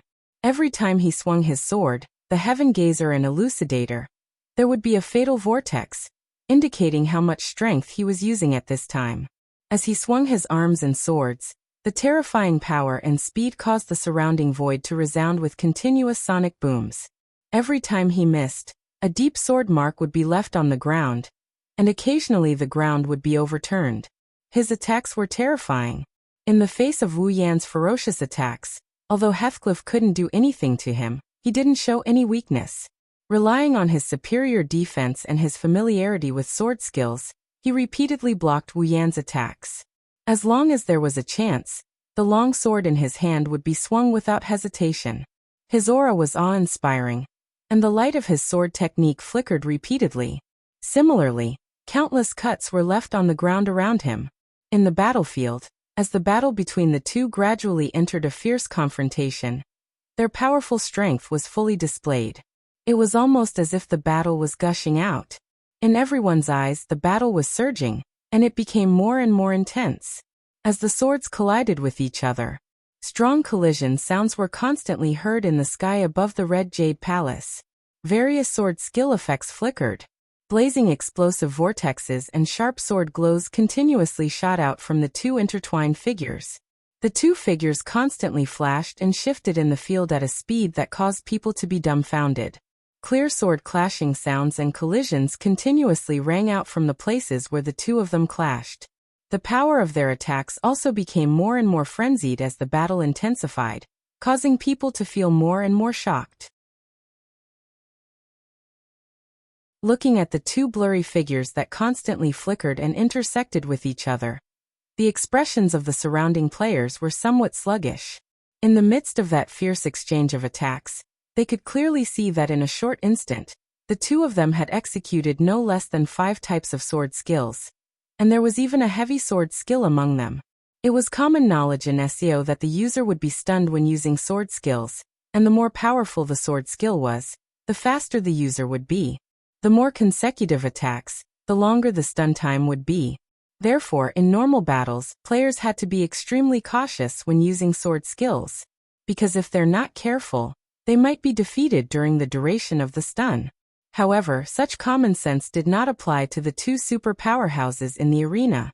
The stun phase, which was enough to cause players to be defeated in an instant, had turned into bubbles in the hands of the two.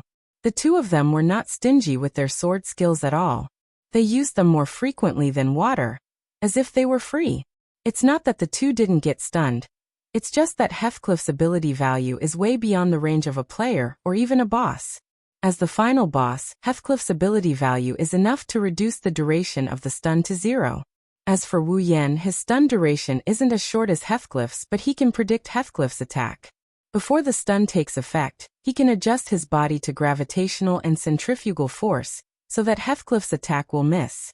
This is the main reason why Heathcliff can rely on his knowledge of sword skills to nullify Wu Yan's attack, but he can't do anything to Wu Yan. Now the players finally understood that the two players in the battlefield are not on the same level as them. Especially Wu Yan, who was able to fight against Heathcliff, who has the ability of a final boss, for such a long time without losing at all. He even managed to reduce Heathcliff's HP repeatedly. He's been fighting the final boss all this time, and he even has the ability to solo the final boss. No wonder he's known as the strongest player in the game.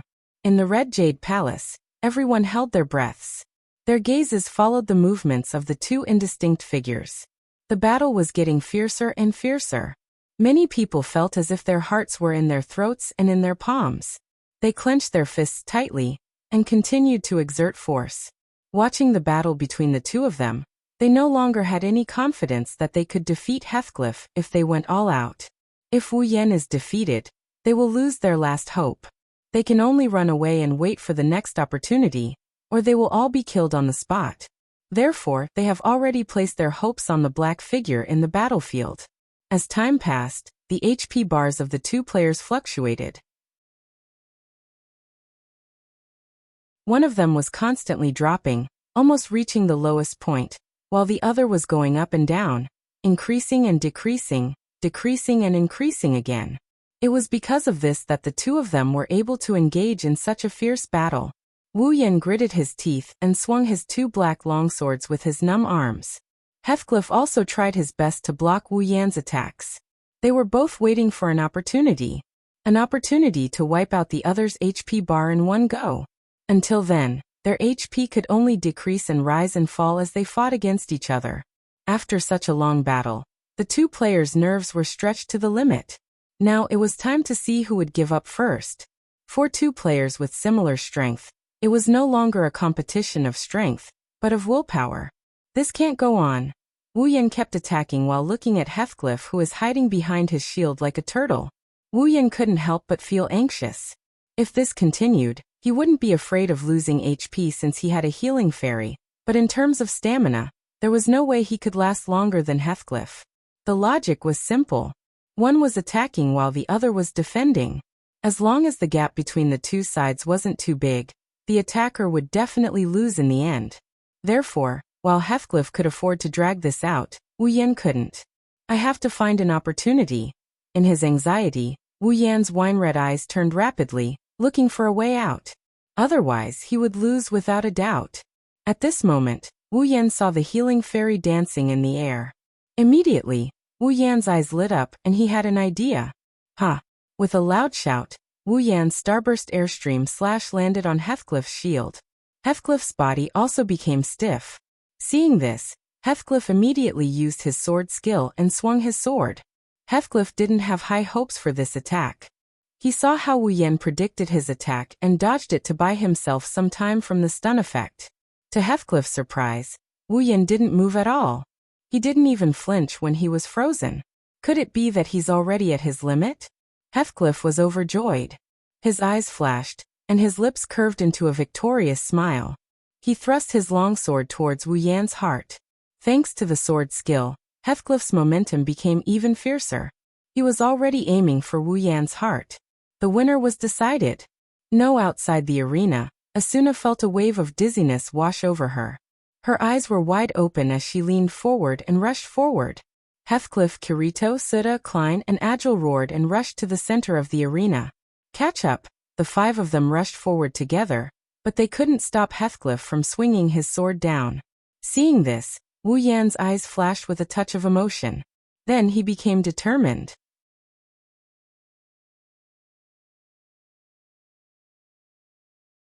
Chapter 769. Under everyone's gaze, Heathcliff's movement towards Wu Yan's chest seemed to have slowed down by tens of thousands of times, and Asuna and the others who were rushing forward also seemed to be stuck. Even though their faces were full of hysteria, with the distance between the two sides, it was impossible for them to reach Heathcliff's side before Heathcliff's sword pierced through. Looking at Heathcliff's slow and fast attack, Asuna's pretty face began to show a trace of despair. Her chestnut-colored eyes were fixed on Wu Yan. Although she was still rushing forward, she was screaming in her heart. At least let me block that sword. Right at this moment, a strange phenomenon occurred in the field. The healing fairy who had been following behind Wu Yan suddenly flew out, landed on top of Wu Yan's head, and sprinkled a powder with starlight on it, restoring Wu Yan's HP back to full. The sudden healing of the healing fairy seemed to have stunned Heathcliff for a moment, but it did not stop him from stabbing Heathcliff. However, Wu Yan, who was frozen in place, had a slight smile on his face. What Heathcliff didn't notice was that when the healing fairy's powder fell on Wu Yan's body, the elucidator in Wu Yan's left hand lit up. The reflected light instantly shone in the opposite direction of Heathcliff's bright black blade. And that direction was Heathcliff's eyes. In SEO, blindness is also an abnormal condition. Many monsters' skills and sword skills have the effect of blindness, causing players to temporarily lose their sight and fall into a state of panic. However, it's not only an abnormal condition. If a strong light shines on a player's eyes, the player's brain will also be temporarily blinded, causing them to lose their sight. Under the intentional reflection of the elucidator, the starlight on the healing elf's powder was directly projected into Heathcliff's eyes. Heathcliff felt his vision blur, and he closed his eyes reflexively. Poochie. The moment Heathcliff closed his eyes, the system-assisted sword pierced through Wu Yan's chest without any delay. With a slight tearing sound, Wu Yan's HP bar, which had just been restored to full, quickly dropped to the yellow area. If it was before, Heathcliff's sword would have definitely taken away all of Wu Yan's HP. But after the healing fairy's healing, Wu Yan took the hit, and at the same time, the stun duration also passed. Wu Yan raised his head with a sharp glint in his eyes. He reached out and grabbed Heathcliff's hand that was holding the sword that pierced through his body. He pulled Heathcliff, who hasn't recovered from his daze yet, and brought him in front of Wu Yan. On Heaven Gazer's blade, a dense light flashed rapidly. Poochie! With another tearing sound, the elucidator's sword pierced through Heathcliff's shield-holding arm. Before Heathcliff could react, the arm that was holding the shield was pierced through by the Heaven Gazer. Red light instead of blood splashed out and sprayed all around his arm. It's not over yet. He let go of the Heaven Gazer that pierced through Heathcliff's arm. He grabbed Heathcliff's waist, and he flung Heathcliff into the air. Heathcliff was flung into the air. Whoosh! Wu Yan stomped on the ground and leaped up to Heathcliff, who was thrown into the air.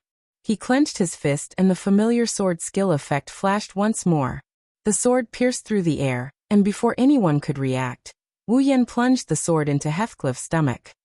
Poochie! The crisp sound of the sword piercing through Heathcliff's skin echoed in the sky above the Red Jade Palace. The elucidator's dark blade pierced through Heathcliff's stomach and came out of his back. The red light from the elucidator's sword made Heathcliff's already bright red figure even darker. His HP bar also dropped rapidly. Heathcliff's eyes widened. He looked at the Heaven Gazer that pierced his arm, and the elucidator that pierced his stomach. His HP was draining like water. He raised his head with difficulty, and looked at the wine-red eyes that were right in front of him. His mind went blank. Is this the end? At the same time Heathcliff's heart burned with anger. He held his sword with his other hand, and stabbed it towards Wu Yan's heart. Wu Yan roared again. He let go of the elucidator with his other hand, and quickly reached out to grab the sword. The red light from the elucidator's hand also flashed, but Wu Yan ignored it. He clenched his free hand into a fist and a golden light burst out from it. Bang! The golden light from the elucidator landed on Heathcliff's chest with a dull thud. However, Wuyan did not stop there. Instead, he raised his hand again and punched Heathcliff's chest. Bang bang bang bang bang.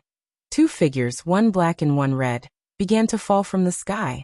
All the players looked up and saw Wuyan crazily punching Heathcliff's chest again and again. Together with the two black swords, Wuyan's elucidator slowly brought Heathcliff's HP down to the red zone. Ha! Heathcliff's elucidator roared. The golden light from the elucidator mercilessly smashed Heathcliff's head into a state of confusion. Heathcliff's shield-wielding hand was pierced by the elucidator, while his sword-wielding hand was grabbed by Wuyan. Heathcliff could not move his hands. He could only watch with wide eyes as his HP gradually decreased. Bang! Finally, the two of them landed on the ground. Heathcliff took the brunt of the impact with his back on the ground. His HP took a huge hit. Wuyan got on top of him, and he grabbed the hilts of Heaven Gazer and Elucidator.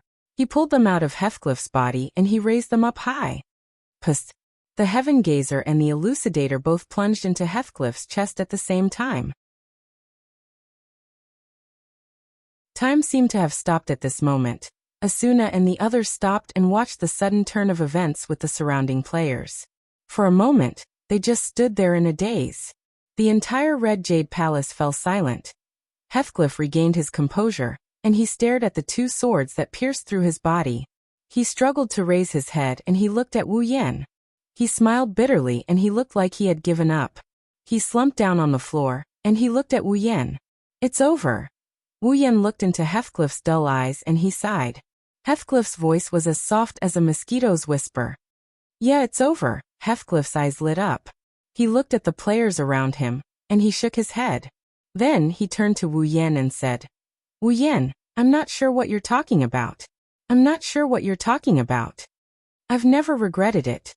Wuyan miraculously understood what Heathcliff meant and closed his eyes. So you are destined to fail. Really? Heathcliff smiled. That's not bad either. As soon as he finished speaking, Heathcliff's HP was completely depleted. Her body turned into a ray of light, and with a beautiful cracking sound, she shattered into pieces that filled the sky.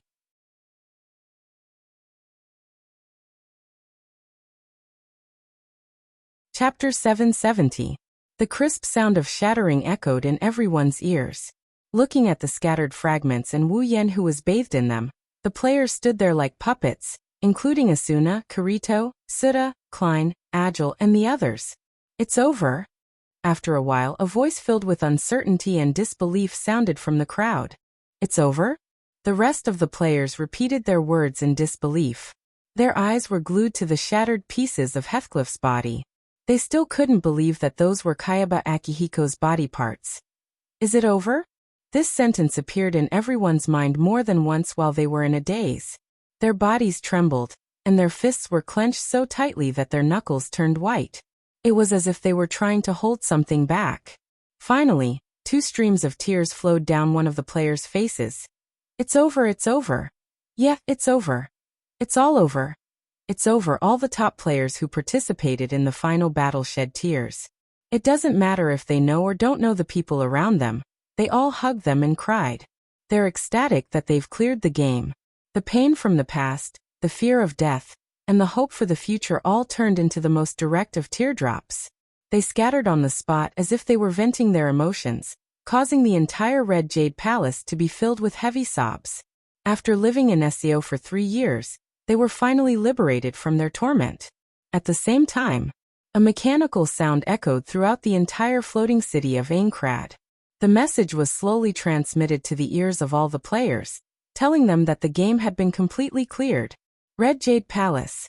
In Aincrad, every player was in the midst of earth-shattering cheers and cries of pain. His body gradually transformed into a beam of light. After a flicker, he disappeared from the spot. Only a huge empty castle was left behind in this world. Aseo, I cleared the level. When Wu Yan's vision returned to normal, he didn't see the bright red walls and floor of the Red Jade Palace. Instead, he saw a vast sky. Where am I? Wu Yan furrowed his brows. He looked around him and he saw an endless sky. White clouds floated around him, and he felt like he was standing on solid ground. He didn't feel any sense of weightlessness. The sky. Wu Yan raised an eyebrow and scratched his cheek. He muttered, "Am I in heaven?" Just when Wu Yan was puzzled by the fact that he didn't know when he died, he heard a voice full of uncertainty and unease coming from behind him.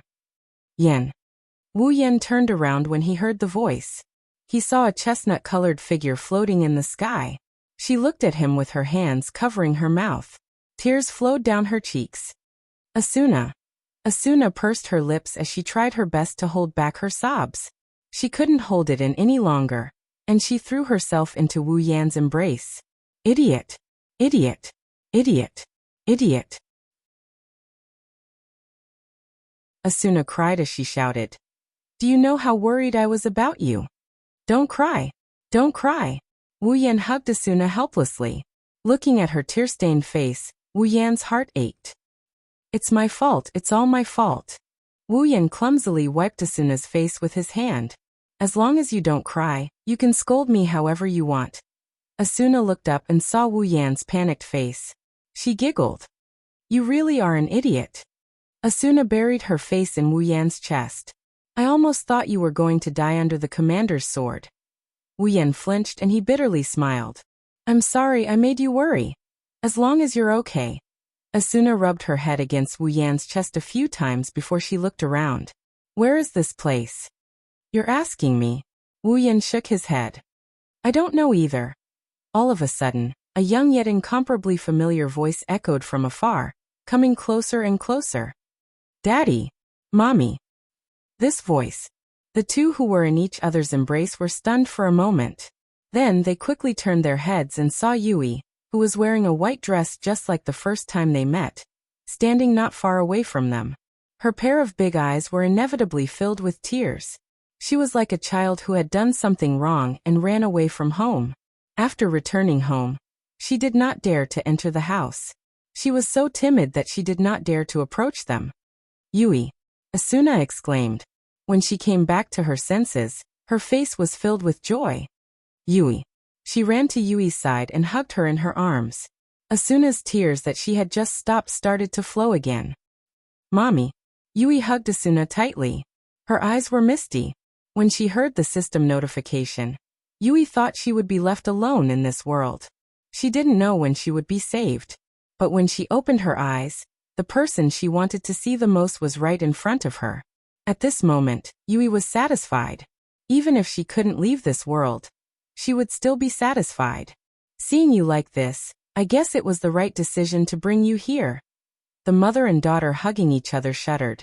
Wu Yan's gaze froze for a moment before relaxing. Taking a deep breath, he slowly turned around. Behind him, a man in a white lab coat with a shrewd face is looking down. The three of them have never seen that face before, but that didn't stop them from feeling that he's familiar with it. "Heathcliff." Wu Yan smiled bitterly. "Should I call you Kayaba Akihiko?" Heathcliff or Kayaba Akihiko smiled. He didn't turn around. Instead, he looked down as if he was mourning something. Wu Yan, Asuna, and Yui turned their attention to him. The next second, they were stunned by the scene in front of them. Far away in the sky, a huge steel castle floated in the air. It's the castle they've lived in for 3 years, Aincrad. However, at this moment, this majestic castle was disintegrating bit by bit. Like a broken stone, it broke into countless pieces and scattered down below, disappearing from everyone's sight. Wu Yan sighed when he saw this. "Is this okay?" Kayaba Akihiko's eyes trembled for a second before he calmed down and said with a blank face, "Yes, it has completed its mission. This is the best outcome for it." "Is that so?" Wu Yan lowered his head and he stayed silent for a while. "What about you?" Kayaba Akihiko turned around and looked at Wu Yan. He replied with a firm voice. "It's the best outcome." "I see." Wu Yan pursed his lips. He looked at Aincrad's wine-colored eyes with a hint of regret. "What a pity, pity." Kayaba Akihiko raised his head. "Why do you think it's a pity? Don't you hate it?" Wu Yan chuckled and he glanced at the ground. "I know it's disappointing, but I don't hate it. It didn't bring me any painful memories." Instead, it brought me some good memories. Kayaba Akihiko's expression was a little blurred in an instant, as if he was absent-minded. He muttered something, and not long after, he finally smiled. That's good.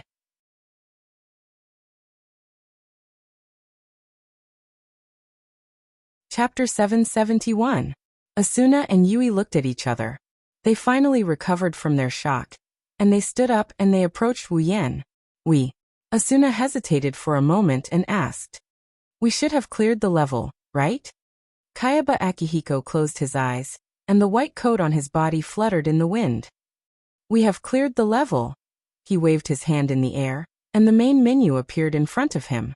The remaining 6,000 players logged out together 5 minutes ago, and returned to the real world. Asuna slowly breathed a sigh of relief, but her eyes were fixed on Kayaba Akihiko. Then why are we here? Shouldn't we return to the real world? Kayaba Akihiko glanced at Asuna and said calmly. Don't worry, you have cleared the level. This is an undeniable fact. I brought you here because I have something to ask Wu Yan-kun. Asuna and Yui's face tightened. They grabbed Wu Yan's hand and looked at Kayaba Akihiko cautiously. Wu Yan was surprised by Kayaba Akihiko's words, but he wasn't worried about what Kayaba Akihiko would do. Wu Yan patted their hands to calm them down. Then he took a step forward and said to Kayaba Akihiko, I'm curious, for someone like me who hasn't interacted with you much, why are you so confused? Indeed, before SEO started, we didn't even know about each other's existence. Even in SEO, the number of times we met can be counted with one hand. Kayaba Akihiko was as calm as ever, but his tone was full of confidence. Kayaba Akihiko didn't know what he meant. But I have been observing you. Wu Yan wasn't surprised to hear that. Rather, it's more accurate to say that he was surprised by his own performance. Kayaba Akihiko didn't pay attention to him at all. That's why he didn't say anything. He just waited for Kayaba Akihiko to continue. This question. I've been wanting to ask you this for a long time. Kayaba Akihiko stared straight into Wu Yan's eyes. Ever since I decided to change the nature of SEO into a death game, I've been prepared to let the world bear everyone's wrath and bear all the sins. I know that on the day SEO opens, when I announce the truth of this world to 10,000 players, Kayaba Akihiko and SEO will become synonymous with resentment in everyone's mouth. I've always thought so too. But you're the only one who made me miscalculate for the first time. Kayaba Akihiko shook his head and laughed. From the moment I learned of your existence until now, I have never heard you complain about this world, nor have I heard you scold this world. I've never seen you hate this world in the slightest. I'm the one who trapped you here, and even hung your head on a knife. I can chop it off at any time and kill you on the spot, but why don't you care at all? Kayaba Akihiko said bluntly. His eyes were filled with urgency. Can you answer me why? Why? Why? Wu Yan was silent. He looked up at the endless sky and said with uncertainty, perhaps it's because, as you said, facing death doesn't make any difference to me living in the real world. Kayaba Akihiko frowned. He was dissatisfied with Wu Yan's vague answer. He's smart, but not smart enough to see through people's thoughts. He opened his mouth. He wanted to say something, but Wu Yan's next sentence made him freeze. Anyway, a game is a game. Wu Yan grinned. He stretched and said with satisfaction, I'm having fun, that's enough for me. Kayaba Akihiko's expression changed. His gaze on Wu Yan changed as well. His eyes became brighter with a hint of relief. He looked at Wu Yan and Asuna and Yui, who were immersed in Wu Yan's words. Kayaba Akihiko laughed at himself. Perhaps you're the one who's right. Kayaba Akihiko turned around, his back facing Wu Yan and the others. I haven't congratulated you yet, Yin-kun. Congratulations on clearing the dungeon. After saying that, Kayaba Akihiko walked towards the edge of the sky. His body slowly disappeared from there, as if he had never been there before. At the same time, the system notification rang in Wu Yan's mind. It's been a while since he last heard it. Ding. Mandatory quest completed. Quest restrictions lifted. User can now choose to leave the realm of swords at any time. Return to the Spalier world. Maybe it's because he hasn't heard the system notification for a long time. Wu Yan felt a sense of familiarity when he heard it. Even the emotionless tone became cute. Asuna held Yui's hand and walked to Wu Yan's side. Her chestnut-colored eyes stared at the direction Kayaba Akihiko disappeared. She whispered, "Commander, did you return to the real world?" "Who knows?" Wu Yan shrugged irresponsibly. "It has nothing to do with me." "What?" Asuna pouted unhappily. She put her hand in Wu Yan's and looked up at Wu Yan's face, her eyes twinkling. "Now we can return to the real world, right?" "Yeah." Wu Yan sighed and stroked Asuna's hair. "In that case, my promise to you can be considered fulfilled." Asuna nodded and she leaned her head into Wu Yan's chest. Wu Yan wrapped his arms around her waist, and he looked at the silent Yui. He pulled Yui into his embrace as well. "Yui, let's return to the real world together." "Wh? What?" Yui was confused. Even Asuna was confused, let alone her.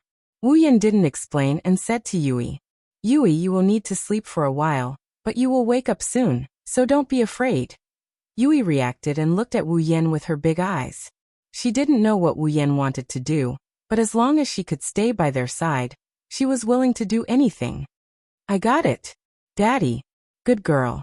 Wu Yan pinched Yui's nose and sank his consciousness into his mind. "System, compile Yui's main body program and materialize it." Yui's body flashed with a dazzling light. Asuna, who didn't know what was going on, gasped. In the light, Yui's eyes seemed to be sleepy. She closed her eyes tiredly.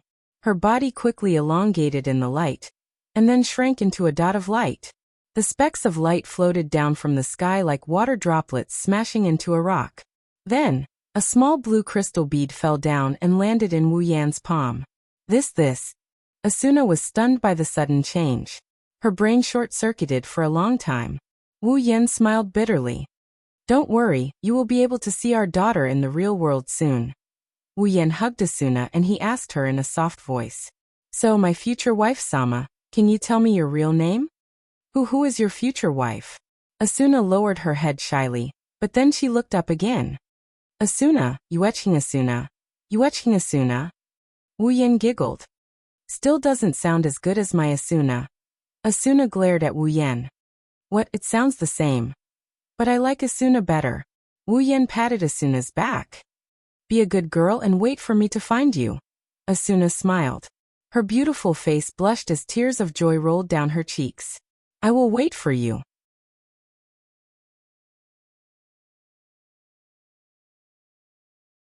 Chapter 772. Today is not a peaceful day. If someone is in a hospital or nearby a hospital right now, they will notice that the hospitals around them are different from before. They are as lively as a wet market. The noises from every corner of the hospital are so loud that the ceiling was almost blown off. Noises, shouts, footsteps, cries, all kinds of noises mixed together, and they spread to 100 meters around each hospital. One can imagine how lively these hospitals are today. Those who passed by and lived near the hospital curiously looked in the direction of the hospital, as if they were trying to figure out what was going on inside. And those who happened to be in the hospital began to run around, looking for people who knew what was going on, trying to get the reason from them. When they learned about the cause of the incident from others, they immediately became a part of the crowd, making the atmosphere in the hospital even more lively. Just now, in every hospital, the victims who were still alive and receiving treatment woke up. 3 years ago, the incident of 10,000 SEO players being trapped in the game world has become a famous terrorist crime in the country. If they die in the game, the victims in the real world will also die. Now the remaining 6,000 players finally woke up today. This was a major event that was enough to cause a sensation among countless people in the entire country. The SAO players who occupied a lot of hospital beds have been lying in bed for 3 years, and they also received treatment for 3 years. Although it's called treatment, it's more accurate to say that they're relying on some nutrient delivery devices to stay alive. They might die at any time. Such cases happened a lot in the past 3 years. Some parents, doctors, and higher-ups of the hospital were already prepared to die. Because they couldn't know what was going on from the outside, after 3 years of settling down, they had already treated the sudden death of SEO's players as a common occurrence. However, it happened so suddenly. When they were mentally prepared, The miracle that they didn't put much hope in finally happened today. At this time, almost all the doctors in the hospital were dispatched, walking back and forth in the corridors, hurrying to some wards. In these wards, the players who woke up are reuniting with their families and waiting for the doctors to check on them. All of a sudden, the sound of joy and crying filled the hospital wards where the victims of Wuxia were kept. Everyone involved was enjoying this rare reunion after surviving the disaster. Everyone is happy. However, amidst the joy, there was still a portion of players who rushed to their family's side after receiving the news, anxiously waiting for them to wake up. Yet, all they got was a deathly stillness from the players who lay motionless on their sickbeds for a long time. There are about 300 players. While others are immersed in the joy of reuniting with their families, they are like corpses. They didn't wake up at all. Among these 300 players, Asuna is one of them. In an unknown wasteland, there is a haunted house, to be more precise. It's a deserted house that's no different from a haunted house. It had been almost 10 years since anyone had visited this place. Not to mention humans, even animals, flowers, and trees, let alone animals. It was very rare to find one in this place. It could be said that this place was lifeless. It was like a graveyard. Because of this, no one noticed that there was a person in this abandoned house who had been here for 3 whole years. Inside, in a dilapidated house, there's a figure that looks like it has been here for thousands of years. It's covered in dust, it's like a statue, it looks like it's been there for a long time. Due to the deathly stillness of the figure, the surroundings were also silent. There was not a single sound. However, if one were to listen carefully, one would be able to discover that there was an extremely weak breathing on the figure's body. It was moving up and down rhythmically. However, the figure's chest was not moving up and down. If someone happened to see this scene, they'll definitely think it's a ghost. In fact, this figure can be called a ghost, but it's not the kind of ghost you see on TV, it's a vampire. The ancestor of vampires. That's the true face of this figure. Today, the ancestor of vampires who has been sleeping for a long time finally woke up after a long period of time. When the heavy eyelids opened and the dust covering them were slowly exposed to the air, a pair of wine-red eyes that were like scarlet blood flashed with a suffocating red light. At the same time, the surrounding deathly still space seemed to have become somewhat sticky in an instant, causing this shabby room that had been immersed in darkness for a long time to have a little bit of life, or more accurately, a little bit of blood energy. Kacha! A sinister sound that sounded like bones moving suddenly rang out. The sound was extremely soft, but it traveled quite a distance. It could still be heard clearly even at the door of this room. Following this kacha sound, continuous kacha sounds immediately rang out in succession. At this moment, this dilapidated house truly had a trace of a haunted house's atmosphere. Of course, this kacha sound isn't the sound of bones moving, it's the sound of dust forming lumps on the figure that opened its eyes. It's just that this sound is a bit creepy. Pieces of dust fell, exposing the figure's full appearance to the air. Not long after, the dust finally fell to the ground. The figure that looked like it crawled out of the mud finally changed its unchanging posture, and stood up from the ground with great difficulty. This scene is exactly the same as when some undead creatures, such as zombies, crawl out of their coffins. Fortunately, no one is here, or else this scene would have scared the living daylights out of them. Fortunately, no one is here, or else the shocking word zombie resurrection would have made people think that zombies are the cutest. Ugh! What kind of F***king smell is this? As soon as he was resurrected, the zombie spat out such a vulgar word. But it wasn't his fault. He hadn't taken a bath for 3 whole years, and his body was covered in dust and the rotten smell of the old house. The combination of the two smells only made him vomit a little, and spit out a vulgar word, which was already considered normal. But that's not the only problem. He hasn't bathed in 3 years, he hasn't eaten for 3 whole years. Even though he won't die because of his true ancestor body, the feeling of hunger still made him dizzy. He stumbled and almost fell to the ground. This won't do. If I go see Asuna like this, let alone Asuna, even I will despise myself. Hoarse voice came out of Wu Yan's mouth with much difficulty. He hasn't spoken for 3 years, his lips and tongue are parched. His throat sounds like it's the result of swallowing a few hundred gold pills to maintain his throat too well. Noticing all sorts of problems with his body, he couldn't help but shake his head and bitterly smile. Even the actions of shaking his head and bitterly smiling took him a lot of effort to do. After he did it, his stomach immediately protested against him. Let's eat first. No. Let's take a bath first. Should I eat first or take a bath first? Wu Yan's hands hung there. He weakly repeated meaningless words. He didn't notice that because of his muttering, his strength is being consumed even faster.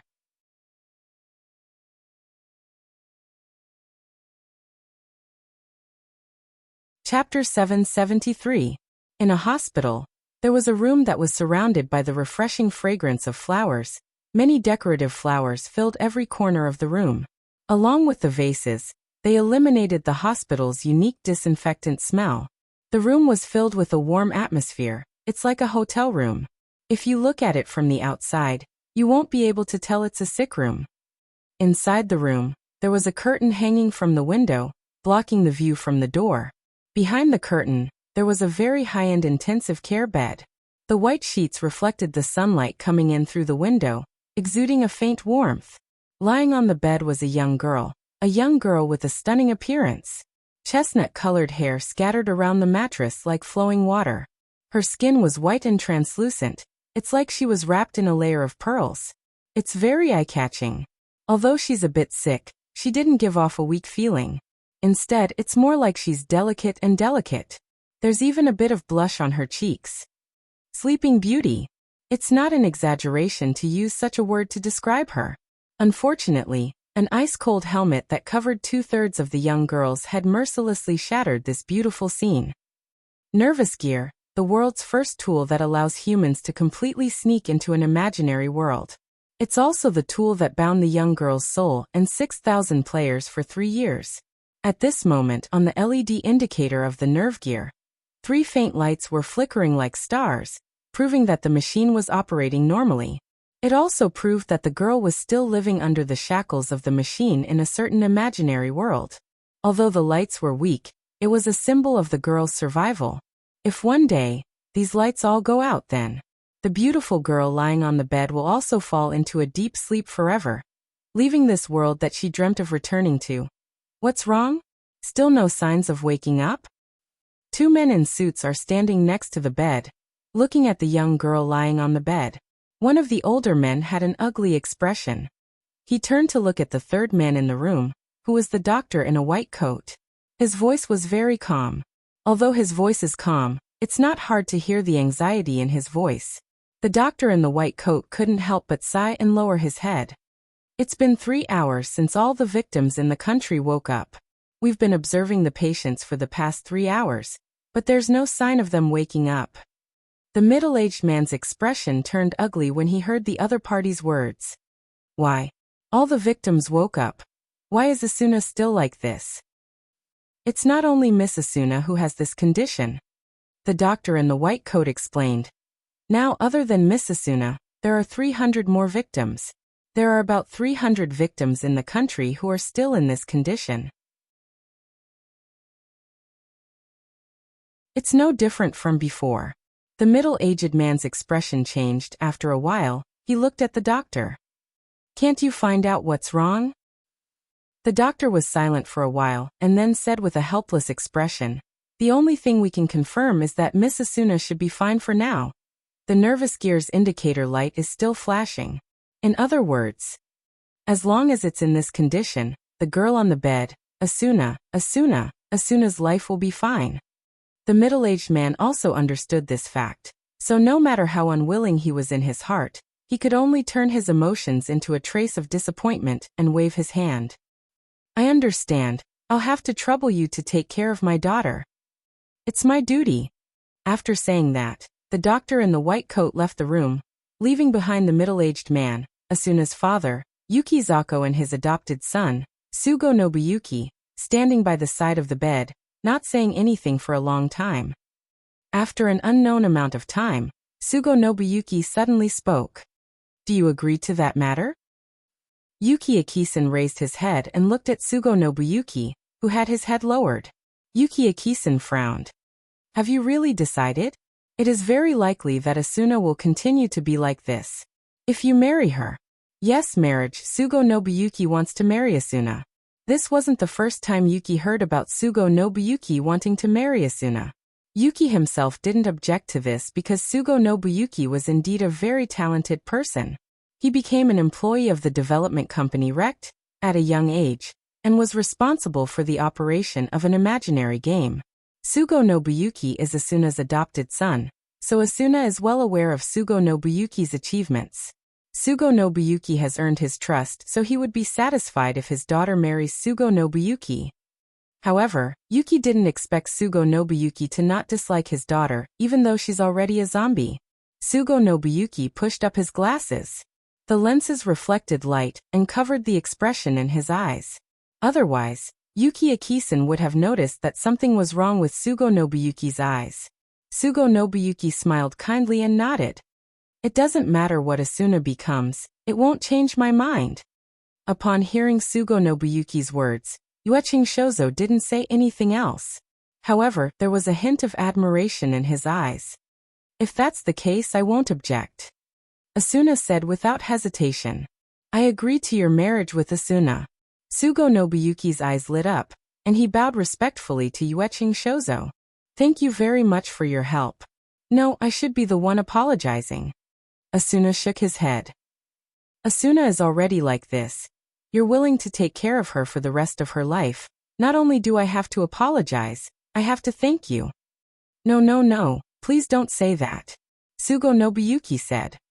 Asuna is so beautiful, I don't think anyone would dislike her. Is that so?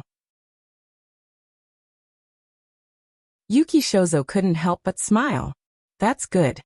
Sugo Nobuyuki also smiled and lowered his head. The moment he lowered his head, a sinister expression filled with negative emotions appeared on his face, shattering his previous amiable appearance. Don't be fooled by his gentle and kind appearance. In fact, Sugo Nobuyuki was an ambitious person with selfish motives.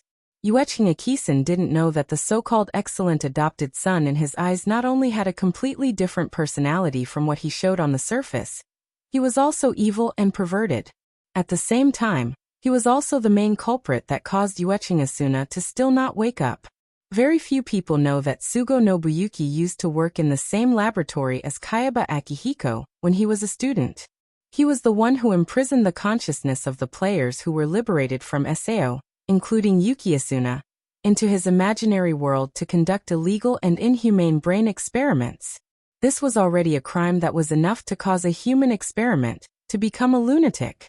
Yueching Shizo didn't know about this at all.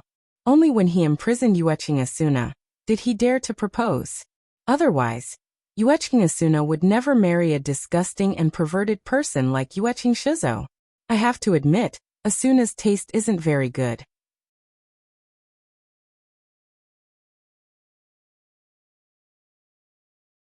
Chapter 774. Oh yeah. Sugo Nobuyuki changed his expression and showed that fake smile again. He looked at Yueching Shozo. Madam. Yueching Shozo trusted Sugo Nobuyuki. Yueching Asuna's mother doesn't think highly of Sugo Nobuyuki. Yuki Akisan doesn't pay much attention to the people around him. He only invests his energy into the management of the company. He doesn't go home at all for the sake of his career. He only values Sugo Nobuyuki's development ability, management ability, and ambition. He doesn't look at people's ability. Unlike Yuki Chozo, Asuna's mother also didn't see through Sugo Nobuyuki's disguise. However, she didn't know if it was due to her sixth sense as a woman, but she didn't like Sugo Nobuyuki's perfect performance.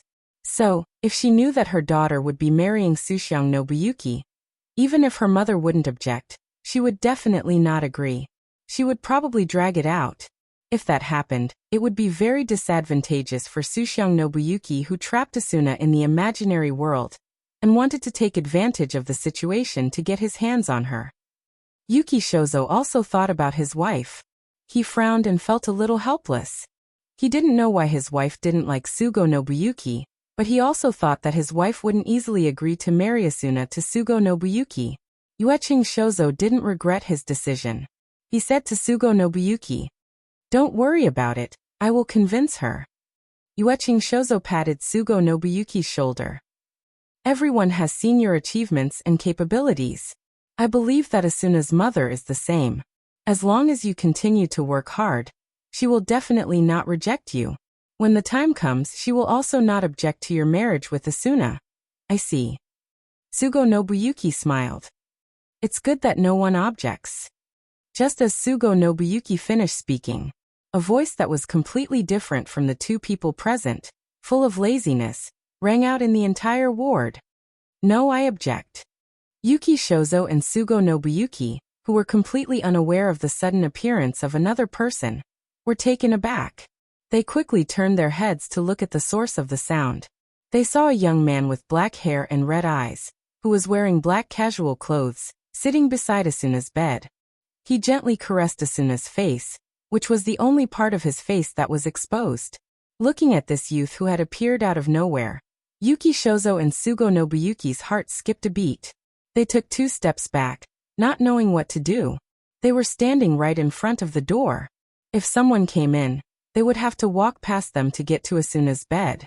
Otherwise, they would have to climb in through the window. However, they did not notice that someone had entered the ward. The door was still tightly shut.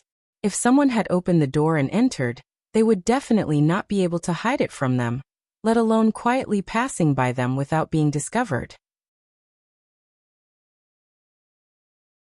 This was simply impossible. The only explanation is that the young man climbed in through the window. It's suspicious for someone to climb in through the window. Who are you? Yueching Shozo was the first to react. He adjusted his breathing and asked the young man. Sugo Nobuyuki also regained his senses, but he didn't say anything. He just stared at the young man's hand caressing Asuna's cheek. His eyes flashed with ruthlessness. The youth's hand that was caressing Asuna's cheek paused slightly at Yuki Akasa's question. He reluctantly withdrew his hand, and his wine-red eyes shifted to Yuki Akasa's body. You can call me Wu Yan. Wu Yan. Yueching Shozo and Sugo Nobuyuki pondered for a while when they heard the name. They tried to find any information about this person in front of them. They weren't disappointed. They managed to find some information about the person in front of them. However, the information made their expression change. In the past 3 years, SAO has been in operation. It's not like the outsiders didn't take any action, but all of their actions ended in failure. Kayaba Akihiko's methods were too sharp, and his brain was extraordinarily smart. The nerve gear helmet he developed was so stable that it was impossible to exploit it. The cardinal operating system of SEO was also so stable that no one could do anything about it. Considering the safety of the victims, those who tried to rescue them were all defeated. They didn't even know what was going on inside SAO. The players were trapped inside SAO for a long time. And in the end, they were the ones who managed to free themselves. Of course, there was no shortage of smart people in this world. Since they couldn't intervene, some people took a roundabout approach and extracted some information from the cardinal system that wouldn't affect the normal operation of SAO. For example, they extracted information about the player's ability points, which was their personal attributes. Almost everyone knows that the player with the highest ability points in SAO is Wu Yan. With Yuki Akihiko and Sugo Nobuyuki's status, they have the ability to obtain this information. You're Wu Yan? Yuki Akihiko frowned and looked at Wu Yan's face with vigilance. You can't blame him for that. Not only did the person in front of him appear in a way that makes people uneasy, but his identity also makes people wary of him. Now that they know the player with the highest stats in SAO is Wu Yan, why wouldn't they do their research on him? However, no matter who it is, they still couldn't find anything. Wu Yan, let's not talk about his background. His name didn't even appear in the household register. He didn't even register his ID. It's as if he doesn't exist. Such a person suddenly appeared in front of him. How can Yuki Akihiko not be vigilant? Can I treat you as a delinquent who has invaded the country illegally? Yuki Akihiko said in a deep voice. He's not joking, he really did want to call the guards. Wu Yan chuckled. He glanced at Sugo Nobuyuki, who kept his head down. Then he looked at Yueshiro Akane. Ma, I don't really care, but if you do that, I will be troubled. Wu Yan scratched his head, and he pulled up one of Asuna's hands. Yuki-san, We can talk about our problem later. Let me save Asuna first, okay? What? You. What did you say? Not only Yuki Shozo, but even Sugo Nobuyuki's expression changed. He cried out. You said you have a way to save Asuna? Wu Yan glanced at the two of them and looked at Asuna. Her face is weak, and her brows are furrowed as if she's having a nightmare. Wu Yan's heart ached. Killing intent flashed in his eyes. It was directed at Sugo Nobuyuki. Wu Yan, who understood the original work, knows that the one who imprisoned Asuna is Sugoi Nobuyuki. He even lusted after Asuna, and almost violated her in the original work. Just this fact alone is enough for Wu Yan to kill him, and be done with it. But the most important thing now is to save Asuna and deal with Sugo Nobuyuki later. Yuki-san. Wu Yan raised his head and looked at Yuki Akihiko. If possible, I hope you can leave for a moment. Yuki Akihiko's expression changed. He looked at Wu Yan with a conflicted expression. He doesn't want Asuna to be alone with an unknown person. It's too dangerous. But Wu Yan's words shook him.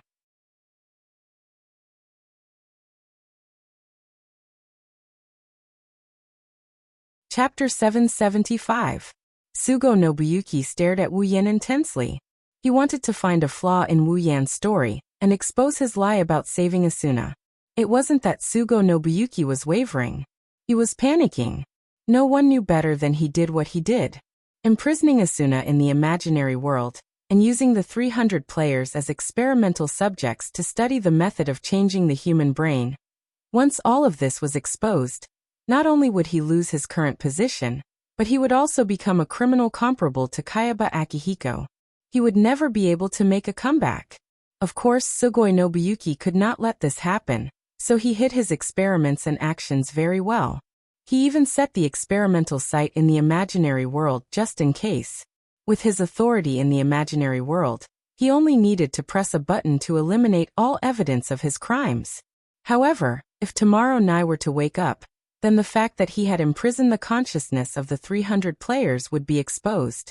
Then everything that he had done would be turned upside down and exposed in front of everyone. Sugo Nobuyuki would never allow this to happen. Although he didn't know what method this Wu Yan had to save Asuna, Sugo Nobuyuki didn't want to take the risk. Mr. Wu Yan, right?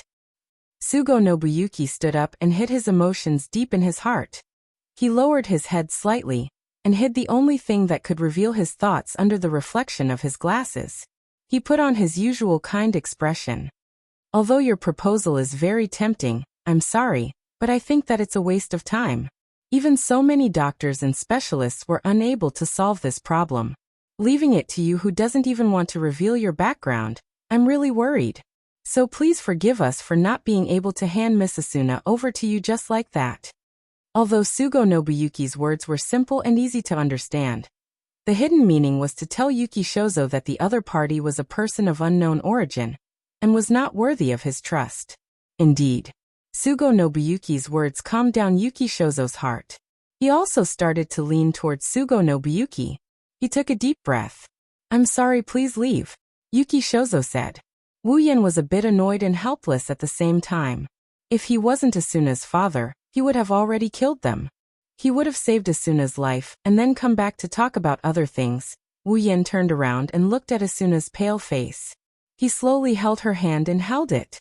Yuki Shozo and Sugo Nobuyuki saw Wu Yan's action, and their faces tensed up. Their eyes were filled with anger. Just as he wanted to stop Wu Yan opened his mouth. Yujo-san, don't tell me you didn't know that Asuna had been trapped in SAO for a long time, right? Wu Yan raised his head. His words silenced Yuki Shozo. Wu Yan immediately said something that shocked the two.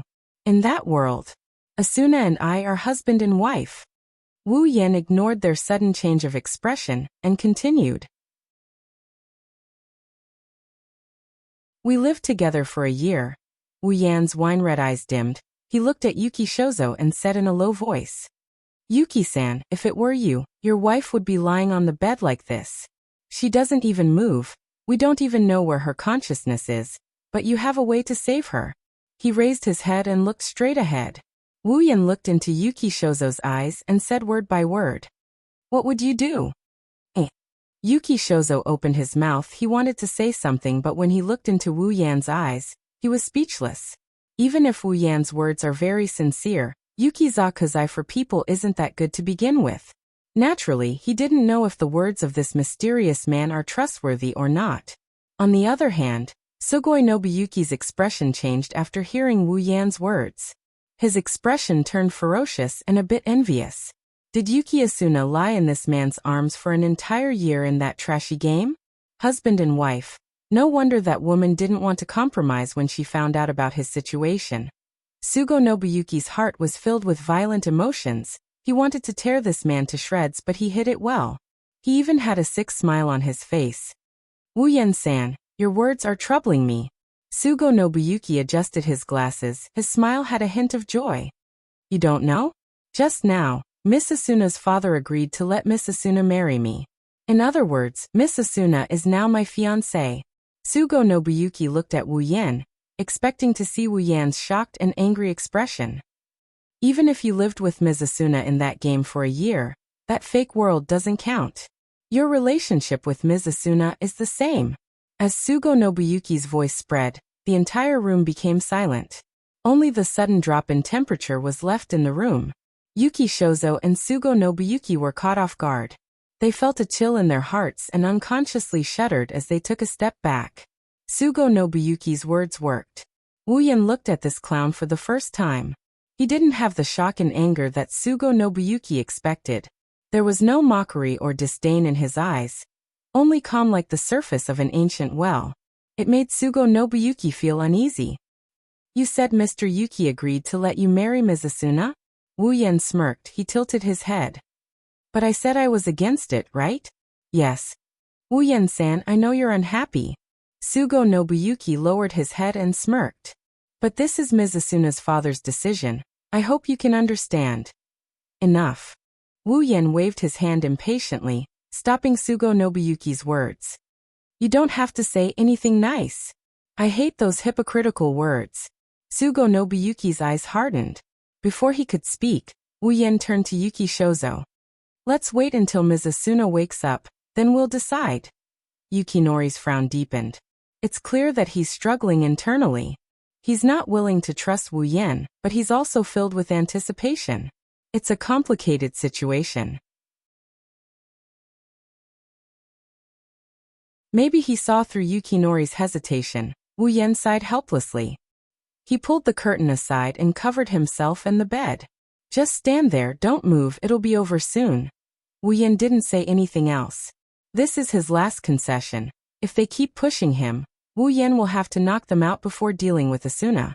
Wu Yan nodded in satisfaction when he saw that Yukino and Sugoi Nobuyuki didn't try to force their way in.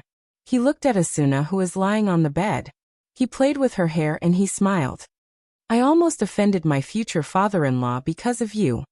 Wu Yan muttered in a voice that no one but himself and Asuna could hear. He shook his head and he focused his attention on the other two. He placed his hand on Asuna's helmet while keeping an eye on the other two. Beep beep beep. Blue and white sparks shot out from Wu Yan's fingertips and went into the helmet. Wu Yan closed his eyes and used his superpower to change the effect of the helmet's electrical signals on Asuna's brain. This job isn't easy at all.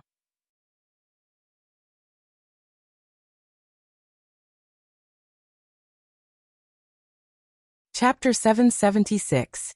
President. Outside the curtain, Sugoi Nobuyuki said impatiently, Are you going to let that unknown man do as he pleases? Hearing this, Yuichi Nikisan was also a little irritated. He looked at the curtain, but there was no way to penetrate his line of sight. He could only walk twice in place, his face full of hesitation and struggle. President. Seeing Yuki Akasu like this, Sugoi Nobuyuki didn't care about maintaining his image anymore. His tone became hostile. You're harming Ain-sama by listening to him. We have no way of knowing if he has that kind of relationship with Ain-sama in the game. Yuki Akasu clenched his teeth, his eyes flashed. He clenched his fists and stared at the curtain. He couldn't make a decision. He sighed and lowered his head. Maybe he has a way to save Ain-sama. We're here, we don't have to worry about what he'll do to Ain-sama. Let's see how it goes. The anger in Sugoi Nobuyuki's heart surged uncontrollably, accompanied by uncontrollable panic. Originally, Sugo Nobuyuki was excited about Yuki Tsubasa's unpredictable feelings towards people. Because of this, Yuki Tsubasa blindly looked for him and trusted him. He easily gained Tsubasa's approval. But now he hated Yuki Tsubasa's character. Because he didn't know how to read people, Yuki Akisen's decisions on some matters were very blind, but sometimes he was very hesitant. This man's thoughts were almost all on business. If he could take out some of his thoughts, then Sugo Nobuyuki wouldn't be jumping around so proudly. Now Sugo Nobuyuki has the same feeling as Yuki Akasa's wife. He hates iron for not becoming steel. Yuki Akasu sometimes lacks a domineering aura. Sugo Nobuyuki looked at the curtain with a sinister expression.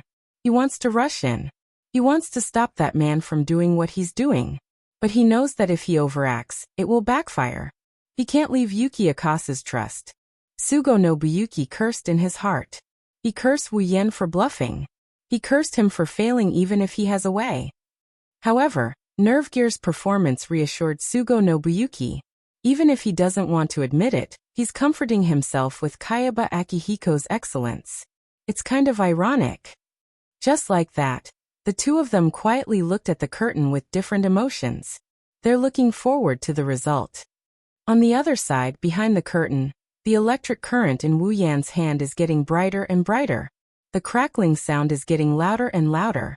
If this continues, no matter how good his control is, he won't be able to control it. The two people outside could also sense the abnormality here. Fortunately, Wu Yan opened his eyes and the electricity in his hands slowed down. He let out a long sigh. There's a trace of fatigue in his wine-red eyes, but more than that, there's hope.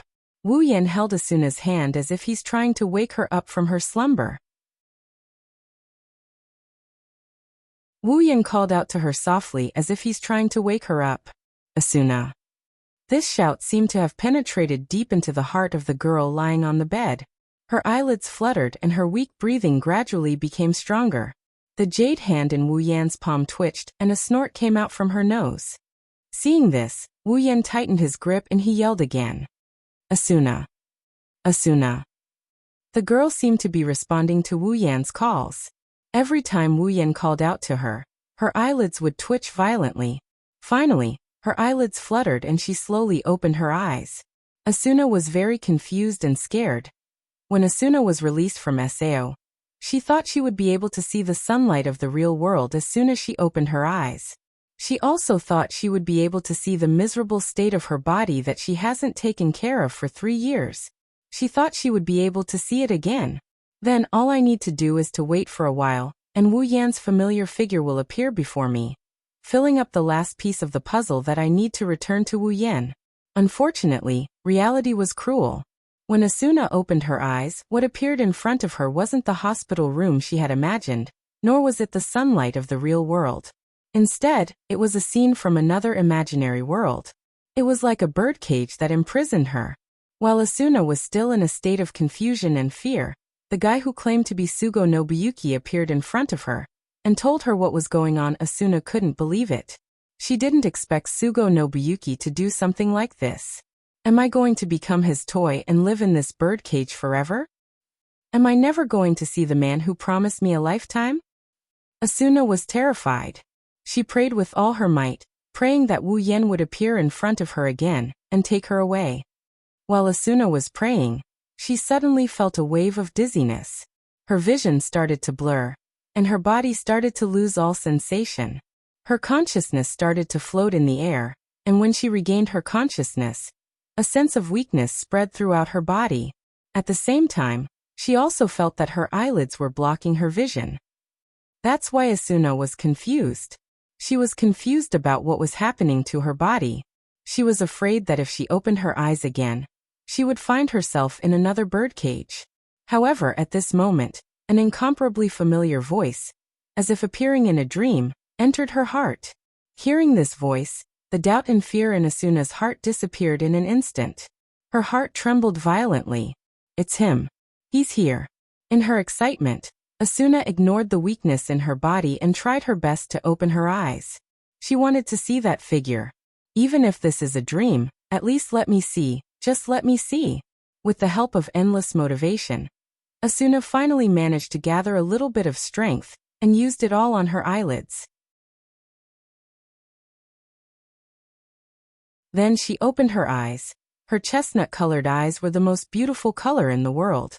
Her eyes lit up the entire room, and even the temperature of the air rose a little. Asuna's blurry vision gradually recovered, and the white ceiling finally appeared in front of her eyes, accompanied by a face that she has been dreaming about for a very long time. Asuna.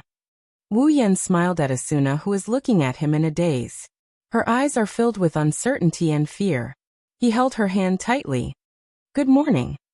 Feeling the warmth and strength in her hand, Asuna finally understood that this is not a dream. Her beautiful eyes were filled with tears. Asuna couldn't help but shed tears of joy and grievance. It was as if she was telling Wu Yan about how she was treated not long ago. She couldn't stop crying. Wu Yan gripped Asuna's hand tightly as he comforted her. His other hand caressed her face, and he gently wiped away her tears. Asuna couldn't help but muster up all her strength. She struggled to sit up on the bed, and threw herself into Wu Yan's arms. Wu Yan quickly hugged her to support her weak body. I knew it. I knew it. Asuna's voice was hoarse as she sobbed. You will find me. Hearing Asuna's words, Wu Yan's heart was filled with pity. He wanted to hug her with all his strength, but considering how weak she is right now, he could only pat her back to comfort her. The two hugged each other on the bed. Only the faint sound of crying could be heard. The sun shone on them like a blessing.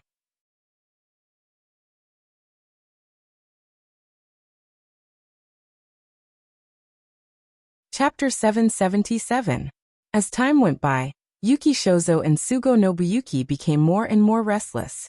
The sound of pacing could be heard in the room. They would look at the curtain from time to time, but there was no movement inside at all. Is she still not ready?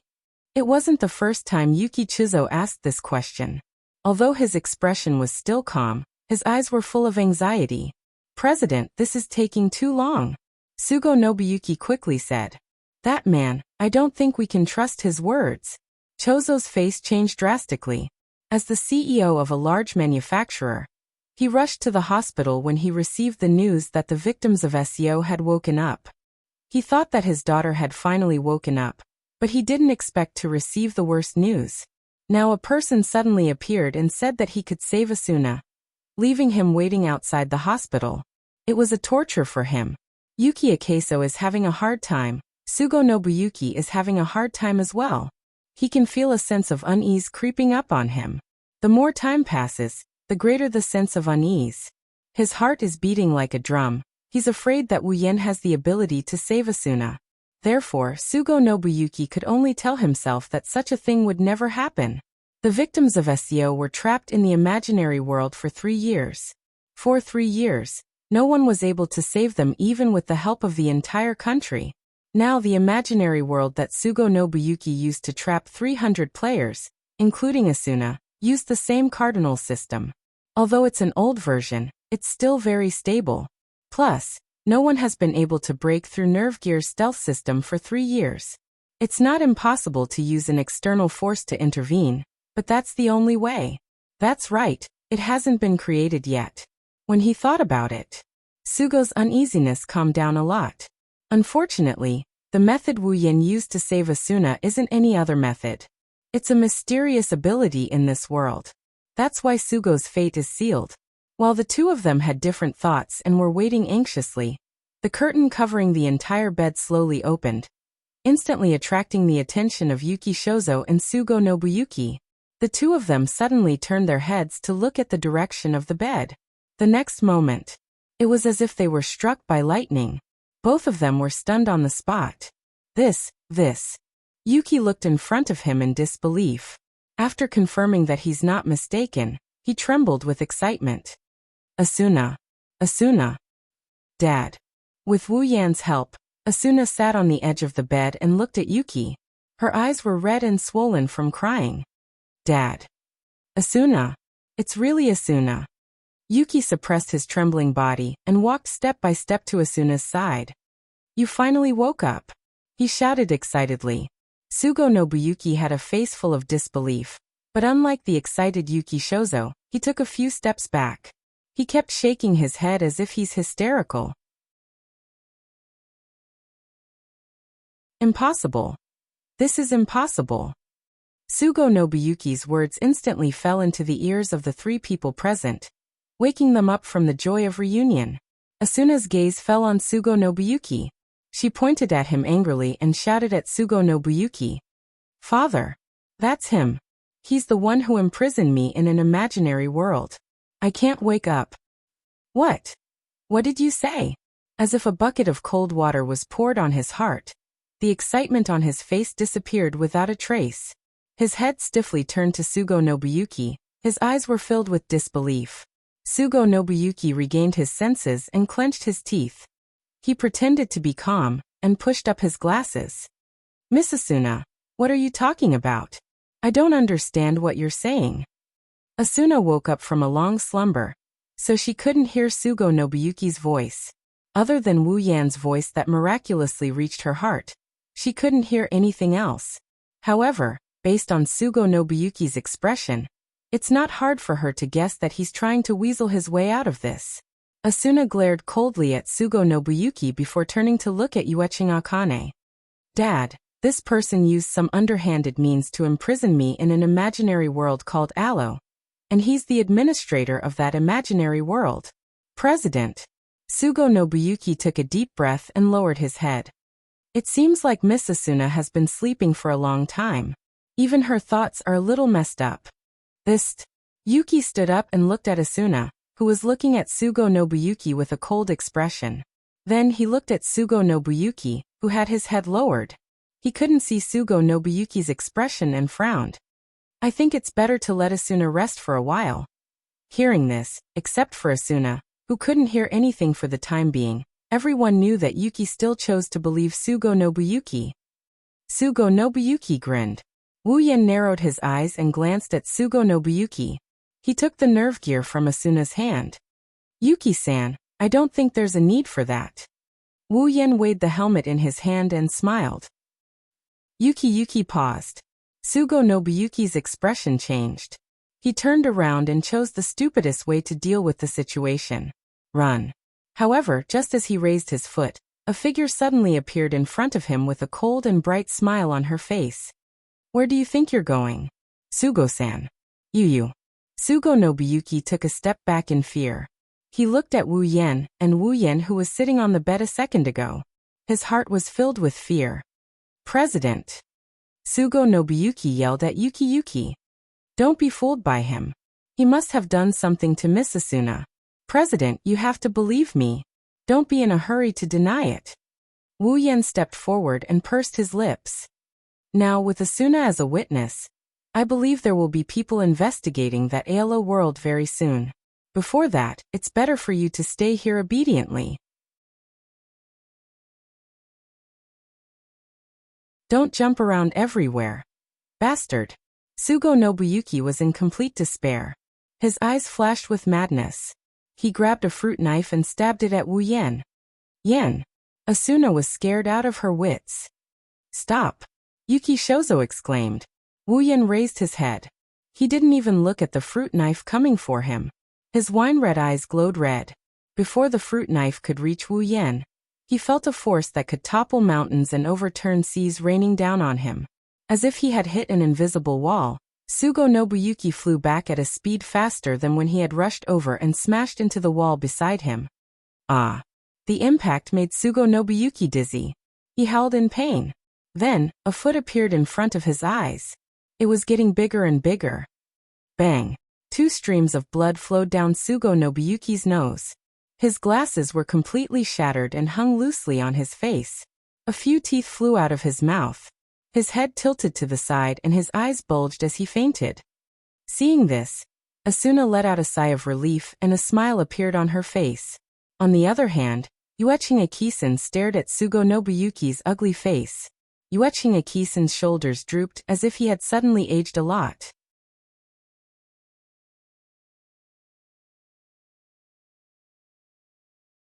Chapter 778. In the end, Sugo Nobuyuki's actions were exposed to the public, and everyone knew about it. Originally, Sugo Nobuyuki was adamant in denying his crimes. He tried to push all the blame onto Kayaba Akihiko, the developer of Nerve Gear and Cardinal. After all, everything he did in the imaginary world was just virtual data. Even if he didn't erase it in time, it doesn't mean he did it. So he decided to just deny it and try to fool the public. Unfortunately, the true ancestor of vampires would not let go of this clown who had extended his dirty hands to his wife. So one night, in the shelter where Shinji was kept, the police officer who was watching over him faintly heard the miserable cries that had been ringing for the entire night. He was so scared that he thought that the shelter was haunted. The next morning, when someone went to pick up Sugo Nobuyuki crawled to the police officers and pleaded for all his crimes. He repeatedly emphasized that he shouldn't be forgiven, and that it would be best if he was locked up in prison for the rest of his life. The police officers were stunned. They thought Sugo Nobuyuki had lost his mind. They didn't know that not only was Sugo Nobuyuki not insane, he was actually very clear-headed. So he clearly understood that if he were to appear under the sun again, everything that happened to him last night would be a nightmare that would haunt him for the rest of his life. If that were to happen, he wouldn't be able to die in peace. Whatever the case may be, the incident with Sugoi Nobuyuki had come to an end. The 300 players who were trapped in the ALO and turned into experimental subjects had successfully escaped the calamity before the experiment began. They had awakened from the negative effects of the imaginary world. Slowly, they're going back to the surface. Of course, after the incident, the players found out what happened in SEO over the past 3 years. The name Wu Yan became the focus of the investigation. So, questions of all sizes began to appear one after another, such as Wu Yan's identity, background, and so on. However, at this time, the investigators who couldn't find out anything about Wu Yan's identity and background were shocked to find out that one of the staff members accidentally found information about Wu Yan's identity. For a moment, all the investigators couldn't help but look at each other. Before this, no matter how much they investigated, Wu Yan's identity was like a mystery. They couldn't even find his name in the household register. But now everything was clearly laid out in front of them. How could this not cause their brains to short-circuit? That's all for later. In short, after solving the identity problem, quite a number of people approached Wu Yan and tried to get information about SEO out of him. Wu Yan didn't want to be the first one to do so. He just brushed them off with a perfunctory manner. There were more things that needed to be solved in the future. Wu Yan is so famous in SEO that he can't do anything about it. He's going to be very busy. Just like that, time slowly passed by. The matter between SEO and ALO gradually calmed down during this period of time. One day, early in the morning, "Daddy, get up." Amidst a tender and sweet cry, Wu Yan, who was still lying on the bed and had been idling around for quite some time, smacked his lips. He hugged the blanket and twisted his body. "It's not dawn yet." "Daddy." Yui, who was wearing a cute dress and had long straight hair, couldn't help but pout angrily. She pulled Wu Yan's blanket and kept tugging at it. "It's already dawn. Mommy is still waiting for you. Get up." Unfortunately, Yui's voice was like a stone sinking into the ocean. She didn't get a single reply. What she got in return were a few strange murmurs and the sound of heavy breathing. Moi. Yui's small face was swollen. Her big watery eyes were full of anger. Yui rolled her eyes and she climbed onto the bed. She poked Wu Yan's cheek and she called out to him. "Hey Wu Yan. Mommy is about to be taken away. Let's see who dares." Wu Yan's body shook and like a spring, he jumped up and landed on top of the bed. His face didn't have the slightest trace of confusion. It's filled with killing intent. He even struck a Thai boxing pose as if he's going to use a sure kill skill that will empty his HP bar. Even his eyes turned ferocious. Wu Yan quickly realized something. His expression stiffened and his neck stiffened as he slowly moved downwards. Then he saw Yui tilting her head with an adorable smile as she meowed in a sweet voice. "Good morning, Daddy." "Yui." Wu Yan's eyebrows twitched and his mouth twitched. He cursed in his heart. His shoulders drooped and he said weakly, "Good morning. Moi, Daddy, wake up." Yui put her hands on her waist like an adult and said with dissatisfaction, "Mommy is going to be out of school soon. Let's go pick her up." Yes, yes, yes. Wu Yan smiled bitterly and glanced at Yui. I say, my daughter, can you not wake me up like this in the future? If I don't call you like this, Yui won't be able to wake up my super lazy daddy. Yui tilted her head as if thinking about something. She finally came to a conclusion. It's Daddy's fault. Wu Yan chuckled awkwardly. He shrugged his shoulders and started washing up helplessly. After solving the problem of his identity, he and his only daughter, Yui, started living in a mansion that wasn't made of wood, but had the exact same layout as their house on the 22nd floor of Aincrad. They started to settle down in a mansion that wasn't made of wood, but had the exact same layout as their house on the 22nd floor of Aincrad. On the surface, Wu Yan is a single father and Yui is his adopted daughter. The two of them lived together in the same villa as each other. Originally, Yui was dissatisfied with her status as an adopted daughter.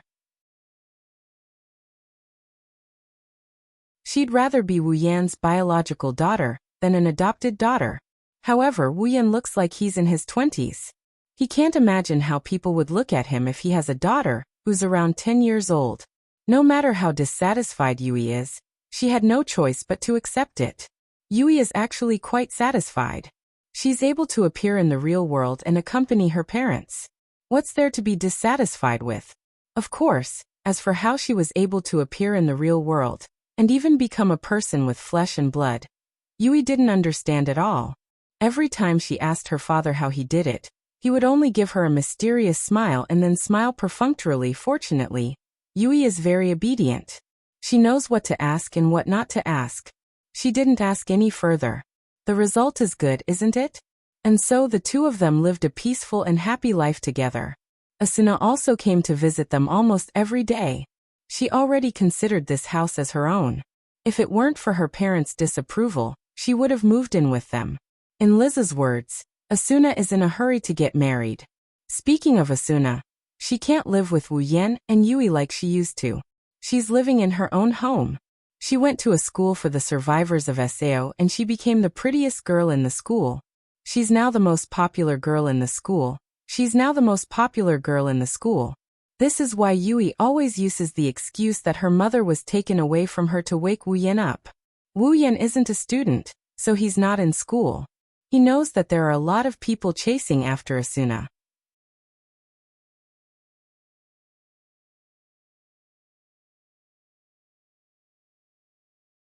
Chapter 779. The rich and clear azure sky hung high above everyone's head. White clouds and thin layers of clouds overlapped and dotted the sky. They were like lambs running in the blue wilderness. It was overwhelming, but it also gave people an indescribable feeling that was different from reality. Around him, on the thin wires, a few sparrows suddenly flew up and landed there. They leaned against each other and chattered as if they were talking about something interesting. From time to time, they would dance in a circle under the sunlight as if they were enjoying something. If they had expressions, their faces would definitely be filled with a satisfied and big smile, right? Asuna walked out of the school with a bouncing posture. Her uniform and her movements made her look like a young and beautiful girl. She didn't have the gentle temperament of a young woman in SAO. No, it's not that it's gone, it's just that it's buried deep in her bones. Only a lucky guy and a cute little girl can have the chance to enjoy Asuna's temperament. Asuna's temperament. Asuna's temperament. Asuna's temperament is hidden deep in her bones. Only a lucky guy and a cute little girl can have the chance to enjoy Asuna's temperament. Asuna had a bright smile on her face as she walked along the street. Her beautiful face was radiating a dazzling radiance that attracted the attention of all the men around her.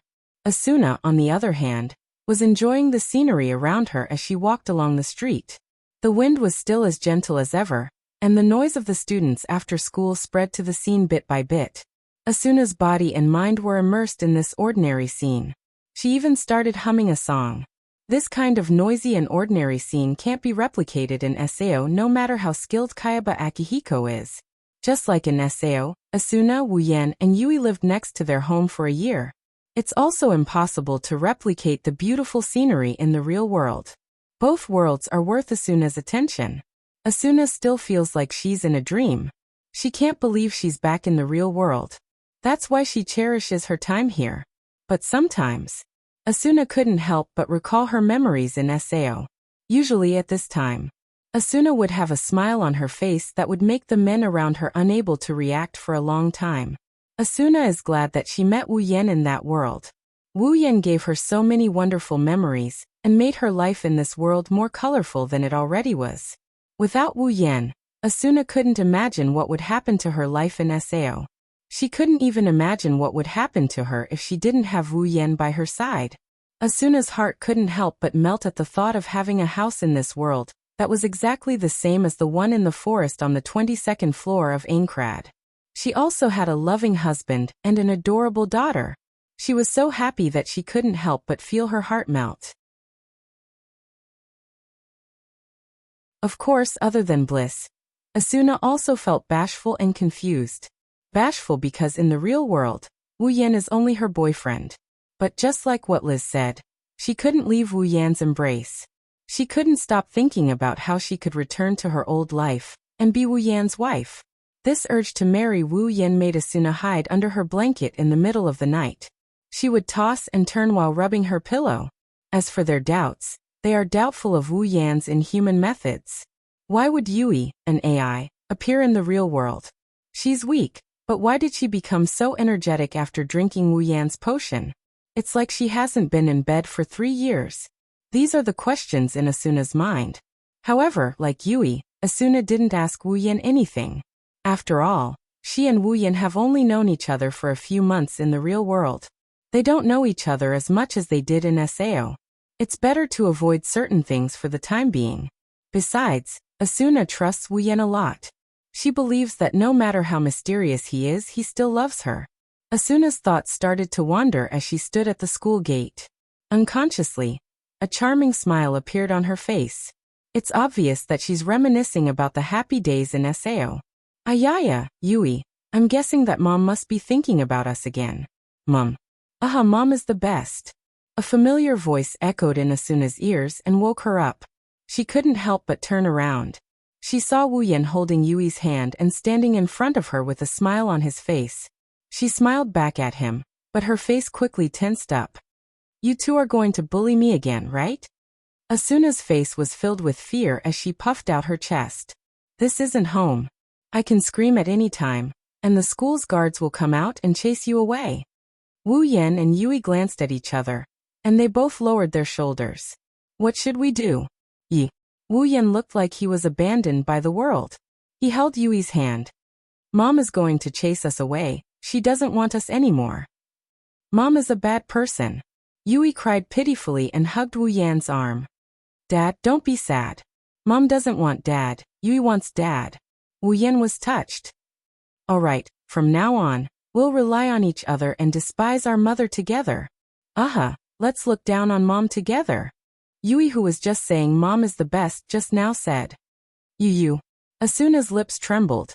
Tears rushed to her eyes as she stomped her feet. I'm ignoring you. Mom's ignoring us. Yeah. Why don't we stop looking down on our poor mom? Poor mom. Asuna closed her eyes in exasperation, causing Wu Yan and Yui to laugh. Asuna was angry and amused at the same time, but she couldn't hide the happiness in her eyes. As always, your relationship is so good that it makes me envious. Suddenly, footsteps sounded. Kirito, Liz, Sachi, Cheyenne, and Silica walked over with smiles on their faces. As expected of a model couple. Kirito raised an eyebrow, while carrying a backpack. When are we going to have an earth-shattering wedding in the real world? Asuna's face turned red. Wu Yan shrugged helplessly. I want to, but there's no garden of flowers here. And I don't have as much money as I did in the game. Don't worry. Shireen patted her chest, raised her head and said, as long as you agree, I'll help you pay for both the venue and the funds. Hearing Cheyenne's words, everyone laughed helplessly, but they didn't have the slightest doubt. This little girl in front of them was a real rich girl. Even Asuna's family background couldn't compare to her.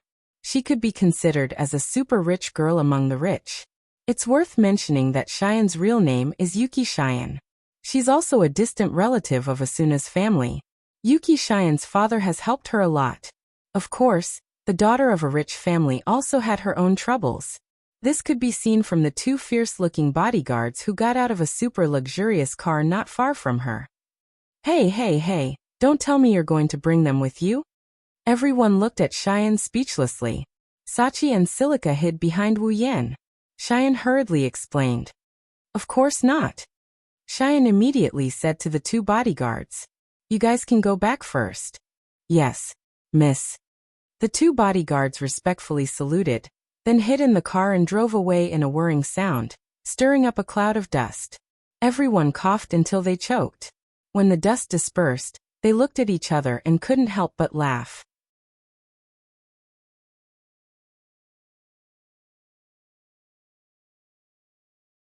Chapter 780. Oh, we're here. Arriving at the entrance of a bar, he looked at the signboard and turned around to smile at the crowd. This should be the place. Seriously, why did you open a bar in a place like this, Agile? Cheyenne held Sachi's hand and complained. It's like an alley filled with criminals. I'm a little scared. You're scared of criminals? Liz couldn't help but laugh. Then why didn't you think twice before leaving with Wu Yan? Hearing this, Shireen lowered her head awkwardly and muttered something under her breath. It doesn't matter, the result is good anyway. That girl, she thought I was a beta tester, that's why she followed me like a fool. Wu Yan grumbled. If she met Kirito, she would have followed you too. Hey, hey, hey, why do you make it sound like I'm cheap? Cheyenne jumped up. It's not like I'm paying for it. Silica smiled embarrassedly. In a way, you're paying for it. It's okay, it's okay. Sachi comforted her when she saw that Cheyenne was about to go crazy. Isn't that great? If it wasn't for that, we wouldn't have known each other. Cheyenne's expression softened a little when she heard Sachi's words.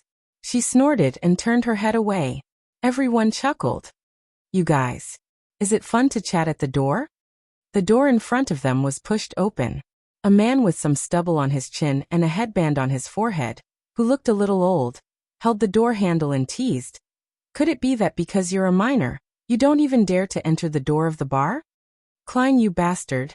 Wu Yan and Kirito bumped fists with Klein, who they haven't seen in a while. I'm an adult. Wu Yan smiled and said. Don't put me in the same boat as Kirito. Hey, hey. Kirito's mouth twitched. I got married in the game. Don't make it sound so bad. Ha ha ha. Klein laughed loudly. He patted Kirito's shoulder. Reality and the game have nothing to do with each other. Look at Suda, he didn't even marry his girlfriend in the game, but now in the real world, the two of them are fighting like crazy. Sachi was surprised. So the president's girlfriend is here too? Shili lowered her head and mumbled. No wonder he ran so fast after school. Everyone is in pairs. Shireen sighed. His expression became serious. Should I also find a boyfriend? Klein's perverted eyes lit up. He coughed and adjusted his tie. He was about to say something when Wu Yan gave him a harsh blow. Uncle, you're still trying to make a move on an underage girl? Klein's face fell, and he jumped as if he was about to explode. Yan, don't forget that you're about the same age as me. You're the one who made a move on an underage girl. That's where you're wrong. Liz giggled. Asuna's face was flushed red as she hugged Asuna. Our Asuna is already 18 years old. She's thinking about getting married every day. Oh, Liz. Asuna's face turned red. She glanced at Wu Yan and quickly turned her head away. She grabbed Yui's hand and walked into the shop angrily. I'm going to ignore you guys. That's a big reaction. Sachi was surprised again. It looks like. Shili scratched her cheek. It's true.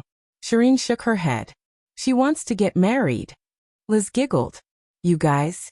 Wu Yan bitterly smiled. You're going to get married sooner or later. Don't worry, you guys will be laughed at. Sachi, Shili, and Shireen looked at Wu Yan with a yearning expression. It looks like they're imagining themselves getting married. They have to admit that they're envious of Wu Yan and Asuna's love for each other. Even Liz couldn't help but glance at Kirito. Kirito shuddered. God has mercy on Kirito, he's still underage. As the group of people walked into the shop, the whole picture of the shop appeared in front of everyone. Although it was called a shop, it really looked like a bar. The counter was long and circular. In front of the counter, there were a few tables scattered together. One after another, people gathered around the tables to celebrate, shouting frequently. However, when Wu Yan and Co. entered the arena, the crowd quieted down and they started cheering even more fervently. Our hero is here. Fei Swordsman, we've been waiting for you. Girls, welcome. Do you only look at girls? Ha ha ha. Cheers after cheers entered the group's ears, causing them to laugh.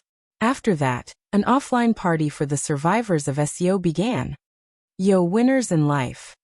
Agile stood on the counter with one hand on his waist. He grinned at Wu Yan and Kirito. I thought you guys didn't want to show up, because you're trying to please your lover. Agile, you're the least qualified person to say that. Kirito mocked him. You're the only one among us who's married. Well, I guess I'm the weakest. Agile pursed his lips and said. Some people who aren't even married already have a daughter. Kirito, Klein, and Agile glanced at Yui, who was happily chatting with the girls at the same table as Asuna. They couldn't help but be curious about the girl's background. It's not that they know Yui's true identity. Only Wu Yan and Asuna know Yui's true identity. That's why they're not surprised to see Yui in the real world. What they're curious about is why Yui's biological parents didn't come and take her back. Instead, they let her live with Wu Yan. They knew Yui became Wu Yan's adopted daughter and lived with him. They just don't understand how things developed to this point. Did Yui's parents abandon her? Or is Yui an orphan? But where would an orphan get a helmet to play games? Dense doubt settled in the hearts of the three men, and immediately turned into curiosity. Looking at their appearance, if it wasn't for the fact that they were pure men, it was likely that others would have thought that they were gossipy young ladies from somewhere. Wu Yan pursed his lips when he saw the look on the three's face. He raised his glass and took a sip before looking at Kirito. Oh right, don't you guys have an event tonight?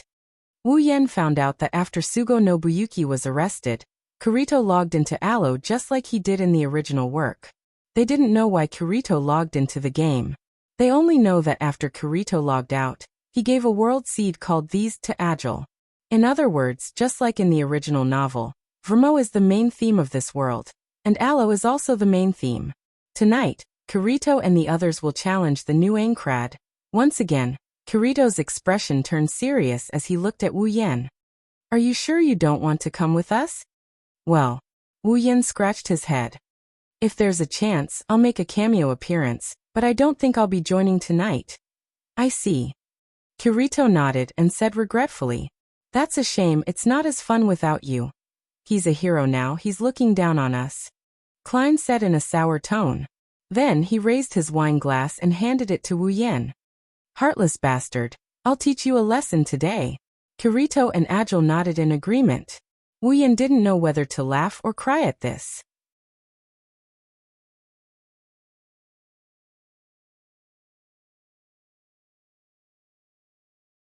Chapter 781. Sigh. Supporting Wu Yan, who looked like he just got fucked by someone. Asuna sighed for the umpteenth time as they made their way back to the city. Didn't you say you can drink a lot? Asuna complained. Why did you end up like this? Burp? Wu Yan burped.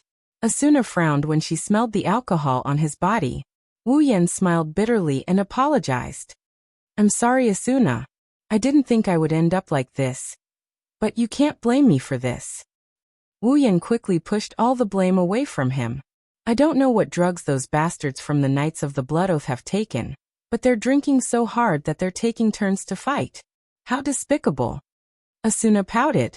She knew Wu Yan's current predicament was partly because of her. Asuna didn't blame Wu Yan too much. After all, this kind of situation is similar to when the husband is drunk and the wife is busy taking care of him. It's a bad situation, but it's a heartwarming scene. Therefore, Asuna could only mumble to herself. Seriously, you should think about the consequences next time. Even if you don't care, you should think about Yui. How are you going to take care of Yui when you're like this? Yeah, that's true. Wu Yan helplessly tilted his head, trying to get it to think better. Luckily they're here. Otherwise, with my current state, Yui would be starving tonight. Asuna blinked and chuckled. Luckily they seemed pretty happy. They said they wanted to sleep with Yui in the real world for a long time, and now it's happening. Wu Yan shrugged in disdain. I think she probably wants to use Yue as a pillow. Girls have no resistance to cute and pretty things. Asuna's expression turned dangerous. Her nasal voice was also dragged out by her for a long time. Don't make it sound like all girls are cliché. Is it cliché to like cute and beautiful things? Wu Yan said thoughtfully. Then I'm really a bit cliché. What did you say? Asuna's ears twitched like a rabbit's ears as she looked at Wu Yan with a half-smile. You mean you also like cute and beautiful things? That's right. Like someone like Celica? Hurry up. Wu Yan's mouth twitched. By the way, why are you talking about girls? Asuna snorted and turned her head away, but her chestnut-colored eyes were still fixed on Wu Yan. You really don't have any self-awareness. The sour taste in Asuna's words hit Wu Yan's face, making Wu Yan's eyebrows twitch. He didn't know whether to laugh or cry. I know I'm a playboy, but I really don't have too many girls here. Even I can't believe I'm that shameless, so why is there a topic of jealousy? I say, Asuna. His drunkenness has mostly dissipated. Wu Yan straightened his back, but he leaned his head on Asuna's body, looking very intimate and flirtatious. Did Liz hit the nail on the head? Are you in a hurry to get married? Who said that? Asuna's eyebrows shot up like a cat whose tail was stepped on. What's the point of getting married? Why should I be in a hurry? Do you think I'm afraid no one wants me? Yes. I know Asuna-sama's charm is off the charts. Wu Yan teased, but before Asuna could get angry, he suddenly said something. There's a place I want to go. Asuna was stunned. She asked in surprise. Where is it? Well. Wu Yan smiled meaningfully. He pulled Asuna's hand and led her in a certain direction. Follow me and you'll know. Wait. Asuna's hand was held by Wu Yan. She had no choice but to run. After running for about half an hour, Wu Yan finally let go of her hand and stopped. Why you? Asuna huffed as she bent down. She placed her hands on her knees, and she glared at Wu Yan with rage in her eyes. Didn't I tell you to wait? Sorry. Wu Yan laughed and he scratched his cheeks. If you don't hurry up, dusk will be over, and you won't be able to see what I want you to see. Oh. Asuna huffed. She patted her chest and put her hands on her waist. If you can't satisfy me, I won't forgive you. Don't worry. Wu Yan said confidently. I'll definitely satisfy you. Asuna pursed her lips and asked. Then what is it? Wu Yan smirked and put his hand on Asuna's shoulder. Don't blink. Wu Yan slowly moved his body to the side, allowing Asuna to see the scene behind him. Asuna looked at him in confusion, then her body suddenly froze. She covered her mouth with one hand, and an expression of disbelief appeared on her face. It was as if she had seen something unbelievable. Her pair of beautiful eyes gradually regained their lost spirit, and couldn't sink any further. In Asuna's eyes, half of the sun had already set, and the remaining half was still emitting a dazzling light that shrouded every corner of the place. Not far away, a circular flower bed was casting a long shadow under the light of the setting sun. Flower petals that came out of nowhere were floating in the air like fairies dancing in the air. Beautiful. Beautiful to the extreme. Of course, beauty alone isn't enough to make Asuna show such an expression. What really made Asuna's expression change is that this scene is exactly the same as the scene of her wedding with Wu Yan on the 47th floor of Aincrad. No way. Asuna couldn't believe what she was seeing. She couldn't believe what she was seeing. She couldn't believe what she was seeing. She couldn't believe what she was seeing. Wu Yan held Asuna's hand and slowly walked towards the flower bed. He stopped in front of the flower bed, facing Asuna. Although they aren't wearing formal attire, this scene is exactly the same as when they got married. How is it? Do you like it? Wu Yan looked around and he smiled at Asuna, who is still in a state of disbelief. It wasn't easy for me to find a place like this. There aren't any other flower beds or streets around here. But it's the same here, right? Asuna nodded. Asuna nodded in a daze. Her eyes never left their surroundings. Wu Yan bitterly smiled. He took a deep breath, and he took out a box from his pocket. He opened the box in front of Asuna. Asuna looked at the box, and in the next moment, Her eyes widened to their maximum. She was completely stunned on the spot. Inside the box, there is a ring. A wedding ring. The wedding ring we agreed on. Wu Yan took the ring out of the box and held it in his hand. He tilted his head and smiled at Asuna. Asuna, can you please marry me? His words reverberated in Asuna's ears and her heart. She covered her mouth with her hands as tears flowed down her cheeks. She looked at Wu Yan with a smile on his face. She started sobbing and sobbing when she saw Wu Yan smile. Finally, the sound of her sobbing could be heard all around her. Her heart melted. Asuna could only nod. She kept nodding her head. She didn't care about her tears and threw herself into Wu Yan's arms. Her suppressed sobs echoed in the air. Wu Yan chuckled when he heard it.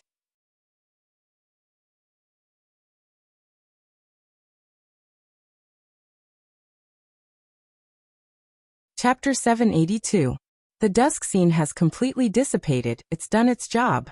Lights began to flicker in various buildings, dispelling the faint darkness of the night. The streets gradually fell into darkness. The light of the day gradually dimmed, replaced by the light from the street lamps. Only tomorrow will they reappear and bring new warmth to the city. Yui went to Sachi's house to spend the night. Cheyenne, Silica, and Liz also followed her. Originally, Wu Yan was supposed to be the only one in the mansion, but when the door opened and Wu Yan walked into his house, there was a beautiful figure following behind him. Walking on the other side of Wu Yan, Asuna felt a little uncomfortable. She didn't even know where she should go. She looked up and glanced at Wu Yan, but she quickly lowered her head as if she was startled. Her cheeks turned red, and her heart was filled with shyness. Asuna didn't know why she wanted to go home with Wu Yan. She only knew that after wearing Wu Yan's wedding ring, she didn't want to leave Wu Yan's side anymore. Asuna didn't even think about it. When Wu Yan offered to take her home, she blurted out, "I'll go home with you." She even secretly sent a message to her family, telling them that she won't be going home tonight. Don't tell me. Asuna suddenly thought of something and blushed all the way to her ears. She quickly covered her face with her hands and shook her head shyly. What Asuna didn't know was that her actions were being watched by someone next to her. Not a single detail was left unnoticed by the person next to her. Wu Yan didn't know how many times he chuckled in his heart. He coughed and sighed as if he wanted to dispel Asuna's shyness. If only it was the same as the time in Aincrad, the proposal would have been great. Whenever I want to get married. Wu Yan wasn't pretending to have such thoughts. After all, Asuna still has her parents in this world. Even though she accepted his proposal, her parents still haven't talked to her yet. Asuna's father, Yuki Shozo, knew a thing or two about Wu Yan. He saw how Wu Yan used some unknown method to wake Asuna up. He also saw how Wu Yan healed her in one night. Yuki Shozo viewed Wu Yan as a hidden VIP.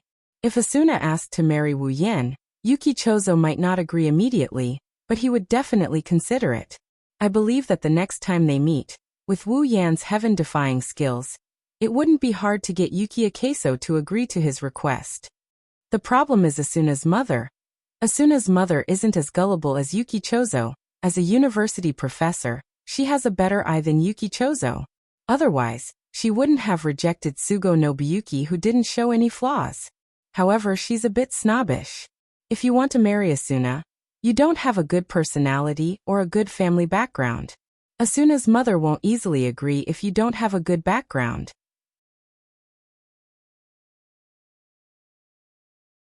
Of course, with Wu Yan's capabilities, he can easily create a background that is on par with the ruler of a country. His family background isn't a problem either. Asuna's mother won't object to this, but she won't agree to it right away either. Even though she's a snob, Asuna's mother still values Asuna in certain aspects.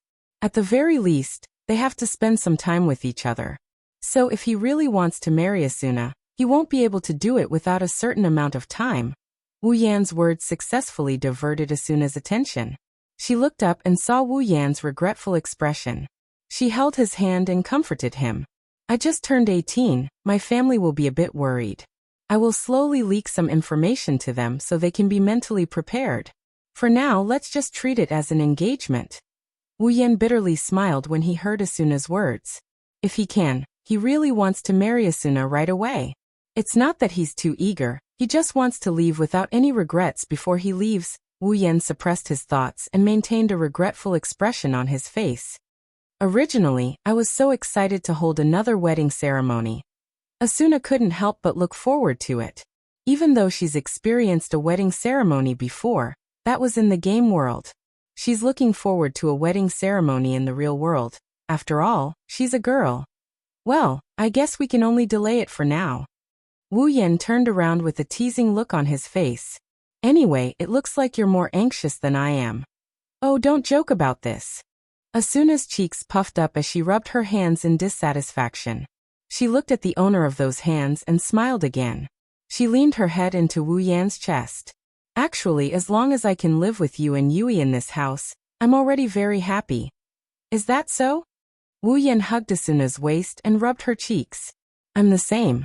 The year I spent with you and Yui in Aincrad's 22-story wooden mansion was the happiest time I've had since I came to this world. Wu Yan hugged Asuna with his other hand. However, I feel like if I don't give you a wedding ceremony, no matter how happy I am, there will be some flaws in my life. I don't want you to say something like, you didn't even give me a wedding ceremony, when we fight in the future. I won't do that. Asuna yelled in dissatisfaction. She seemed to have thought of something and giggled. Even though we've argued a lot in the past, we've never been serious, right? Yeah. Wu Yan chuckled as he recalled the 1 year of cohabitation in Sao. Every time. Either you let me win or I didn't want to, or Yui jumped in to stop us. We never got into a fight. Wu Yan giggled as he lowered his head to look at Asuna's face. It seems like our life from now on will be very harmonious. I don't think so. Asuna snorted and said, who knows if you'll go out and flirt with other women. Wu Yan raised an eyebrow and rubbed his chin. According to what you said, it seems like my wish back then was to open a huge crystal palace. Asuna raised her eyebrows, and a meaningful smile appeared on her face. Then, when the time comes, please let me help you. Wu Yan shivered as he looked at Asuna's beautiful smile. His heart was beating like a drum. He didn't think that Asuna meant what she said. No. Anyway, Wu Yan smiled and said, we'll definitely have a wedding ceremony in the future. When the time comes, let's call all the guests who came to our wedding ceremony. Asuna's eyes widened when she heard this proposal. Are you serious? Don't forget, when we got married, there were countless people who came to our wedding ceremony. It doesn't matter, Cheyenne said she's going to help us fund it, we'll help her. Wow. How dare you bring this up? Even if Shireen agrees, back then, even Commander Heathcliff came to participate. Do you want him to be there as well? Don't make it sound so ominous. It's a wedding ceremony, not a summoning ceremony. Just like that, the two of them hugged each other and exchanged glances. As they talked, the two of them laughed together. They didn't say anything, there's no need for words. Wu Yan hugged Asuna tightly and felt her soft body. Asuna also snuggled into Wu Yan's body and closed her eyes. They both felt each other's presence, the other's presence.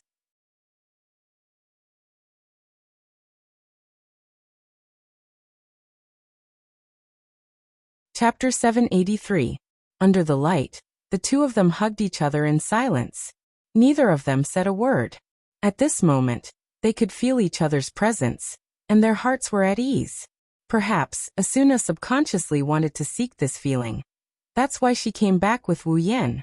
Wu Yan could feel her soft and slender body all over his body. Smelling the fragrance on her hair, Wu Yan couldn't help but feel intoxicated. Asuna. Wu Yan called her name in a low voice. He buried his head in Asuna's silky hair that exuded a faint fragrance. His hands became stronger and stronger, as if he wanted to squeeze her into his body. This isn't the first time Wu Yan hugged this seductive body. He hugged her almost every day. They even slept together until dawn. He fully enjoyed her body, but that's only in Sao. At the end of the day, no matter how realistic that world is, it's still an imaginary world. Everything in the game world is programmed, even the players' bodies are virtual. That's why the feeling of hugging Asuna in the imaginary world is completely different from the feeling of hugging Asuna in the real world. Asuna in the imaginary world is also very seductive, but it doesn't feel real. Her skin isn't as hot as it is in the real world. Her scent isn't as intoxicating. Even her breath isn't as hot. It doesn't have the fragrance of the real world.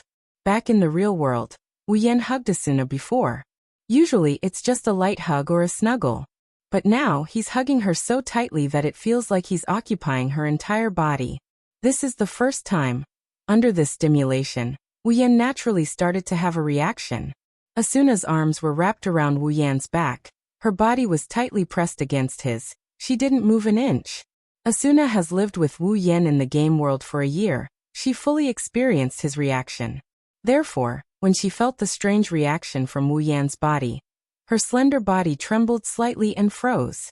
Her beautiful face slowly turned red. She slowly opened her eyes and looked at Wu Yan shyly. Under Asuna's gaze, no matter how thick-skinned Wu Yan is, he couldn't help but evade her gaze. The atmosphere instantly became a little awkward. Asuna's cherry-red face was on his chest. She could clearly hear Wu Yan's strong and fast heartbeat. It's as if she could feel the evil fire in his heart.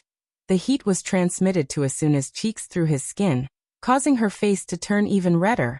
It's completely dark outside the window. The frosty moonlight shone in the living room. Since the two just came back, they didn't have time to turn on the lights. Now, as the two fell silent, the surrounding space began to fall into darkness, blurring their vision. However, Wu Yan and Asuna could feel each other's bodies. Their bodies are getting hotter and hotter. The atmosphere became even more awkward and ambiguous. Finally, Asuna couldn't hold it in anymore, and she yelled out in a bashful tone.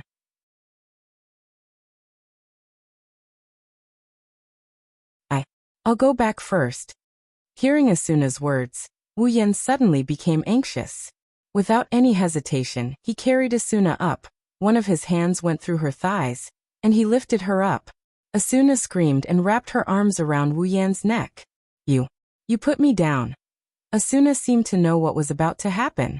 Her face turned red. She couldn't help but close her eyes and kick her legs. Wu Yan finally realized what he was doing, but since it's already come to this point, he had no choice but to do it. He leaned his head towards Asuna's face and sealed her mouth with his, blocking her words. Asuna's eyes widened. Before she could react, her teeth were invaded by a force, and her tongue was instantly captured. Wu Yan kissed Asuna's lips while moving from the living room to the living room. The light is getting dimmer and dimmer. The only source of light is the moonlight that shines through the window. Wu Yan's wine-red eyes shone brightly in the dim room, allowing him to clearly see Asuna's face. Asuna's body trembled as she felt Wu Yan's body getting hotter and hotter. No. However, Asuna's voice had exactly the opposite effect. Deep inside Wu Yan's body, the evil fire was getting stronger and stronger, and Wu Yan didn't want to suppress it at all. Wu Yan's breathing became shallow and heavy, and his heartbeat accelerated.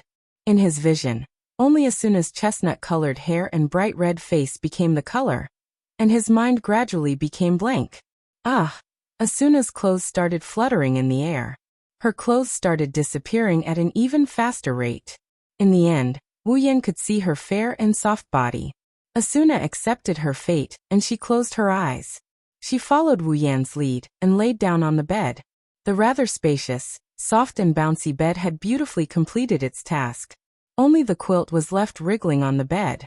The sound of panting and moaning intertwined in the air, lingering for a long time without fading away. When the wind and rain stopped, Wu Yan leaned against the back of the bed and exhaled a long breath of hot air. He then looked down at Asuna in his arms. The girl has already lost all her strength because of her lover's constant pouncing. She couldn't bear the heavy burden and fell into a deep sleep. Her breathing was heavy and uneven. Her beautiful face is flushed red, and Wu Yan could see traces of pleasure and pain on her face. Her body was covered in sweat, and a burst of fragrance was emitted from her body. Wu Yan could smell it, and at the corner of her eye, a teardrop was hanging on her face, and it didn't fall for a long time. Wu Yan's hand gently slid down her soft back. He looked at Asuna's face, and he felt a strong sense of reluctance. If he could, he really didn't want to leave like this. He didn't want to be with Asuna forever. However, the strong longing for the other girls kept urging him to go back. After all, the girls left him in the Spalier world for more than 10 days. Wu Yan hasn't seen them for 3 whole years. He misses them very much. That's why he has to go back. Wu Yan bitterly smiled and shook his head. He gently broke free from Asuna's embrace, got off the bed and put on his clothes. The best way to get the best of both worlds is to summon Asuna and Yui when he goes back. That way they can still be together. It's just that Asuna has just been freed from Esio's death raid. And now, she's being summoned to another world that's filled with bloodshed. That's just too cruel. Once his life stabilizes, he will summon Asuna to his side. Fortunately, the next time they met, Asuna had only just opened her eyes. After putting on his clothes, Wu Yan reluctantly kissed Asuna's forehead. Wait for me.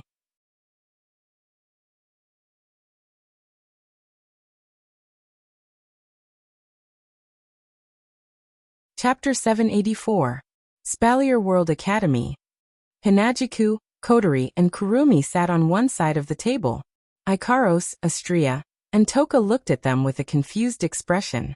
Only Flandra-chan and Yoshino were having fun. They giggled from time to time. Hinajiku and the other 2 girls looked at each other before looking at the opposite side. Fei Fei was holding the night elf in her hand with a serious expression. She had been staring at the 3 girls for quite some time without saying a word. The atmosphere in the air seemed to be a bit heavy. The girls didn't stay in their villas. Instead, they came to the headquarters of Deadly Forest led by Fei Fei. They were called here by Fei Fei. They seemed to be discussing something important. After a long while, Kotori raised her head and looked at Fei Fei with her red eyes. Her brows furrowed as she asked in a serious tone. Senpai, can you confirm the authenticity of this information? Yes. Only Kotori's voice could be heard in the large living room. The other girls didn't say anything because in the absence of Shokuho Misaki, as the commander of Ratatosker, Kotori was definitely the best leader among the girls. Yes. Fei Fei nodded. She looked at the red tea on the table, but she didn't want to drink it. Kotori and Chuju frowned when they saw Fei Fei nodding. Why? It wasn't Kotori's voice. It was Kurumi. She had waist-length black hair, a pair of long bangs, and a pair of wine-red eyes. She had a casual expression on her face, and she looked like a high-class person. As far as I know, be it in the past or present, no matter how outstanding our performance is, the council doesn't seem to have any intention of restricting us, right? Kurumi glanced at Fei Fei with her long and narrow wine-red pupils. She tilted her head and chuckled softly. Her eyes curved into crescent moons. She was so beautiful that it was suffocating. But Kurumi is behaving like this. However, Fei Fei held her breath in her heart.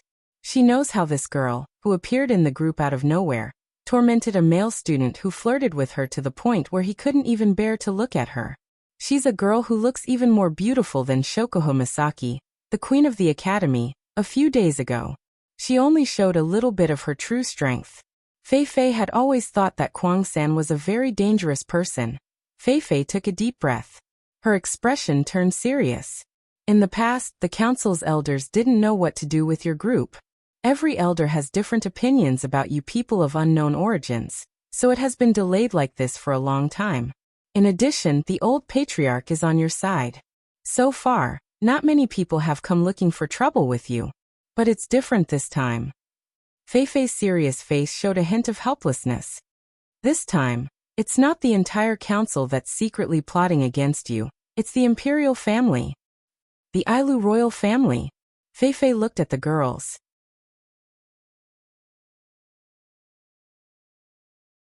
The first place you appeared was within our Ailu Empire's borders.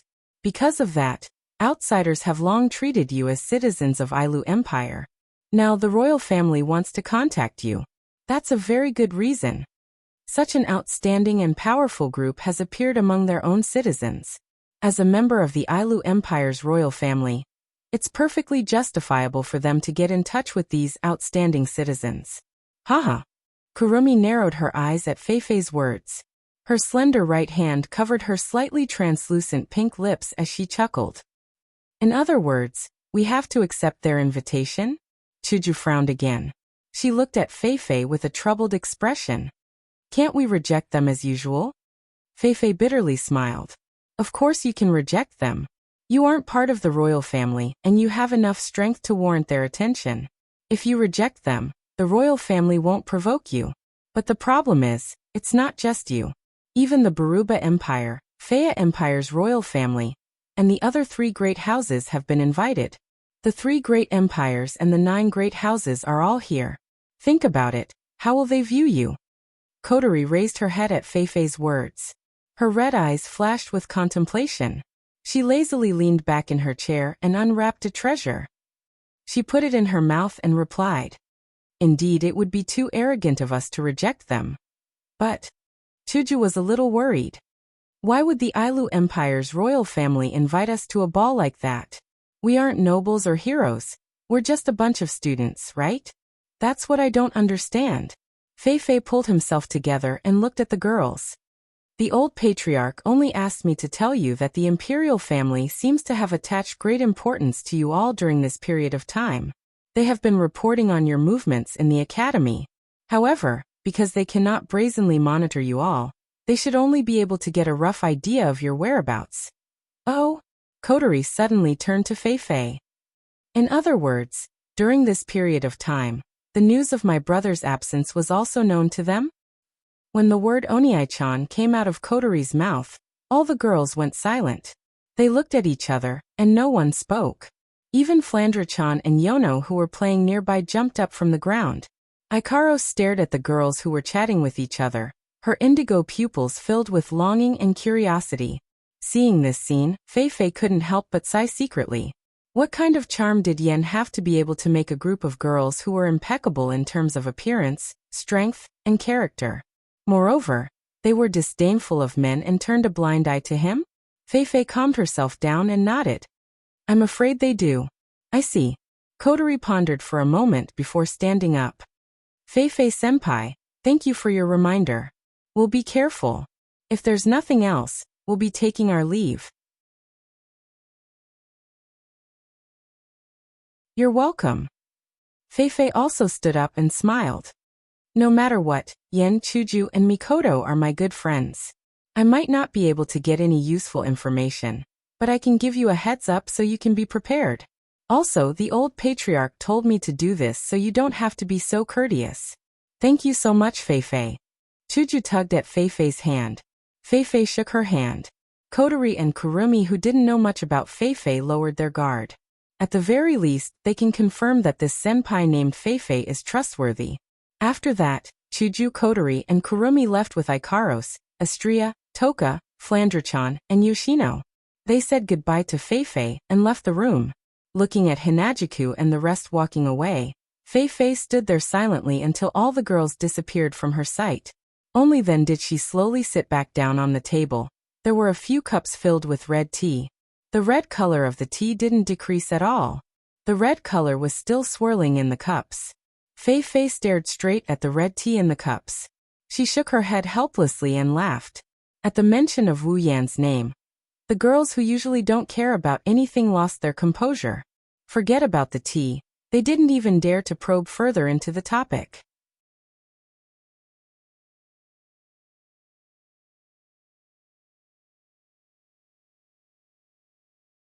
Chapter 785. After bidding farewell to Feifei, the group of girls walked out of the door under the admiring gazes of the surrounding Deadly Forest members.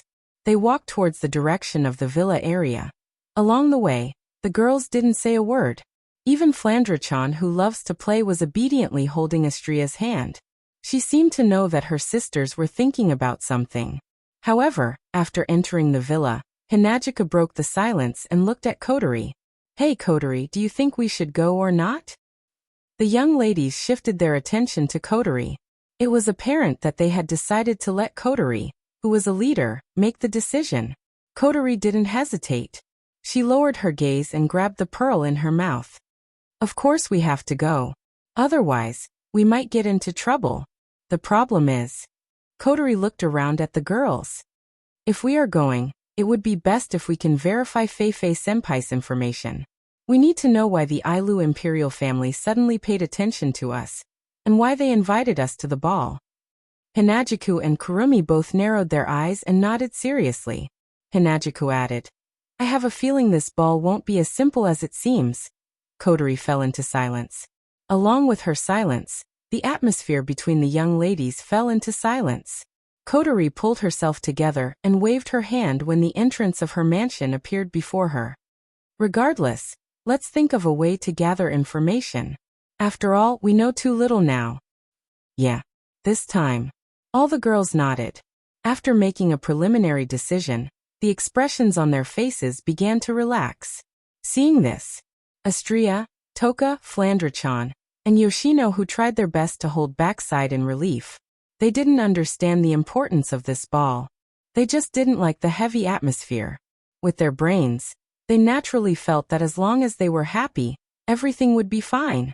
And so, after regaining their spirits, the girls came to the entrance of their villa and pushed the door open as if nothing had happened.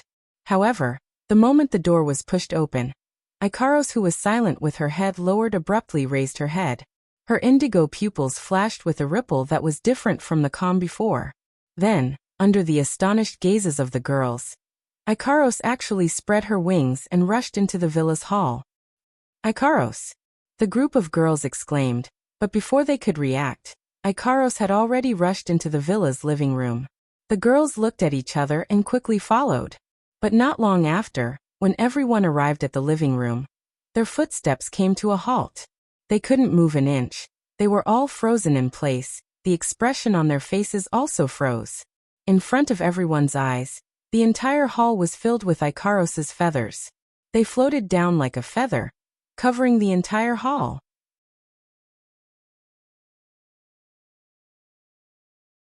At the table in front of them, a figure was lying on his stomach, snoring loudly.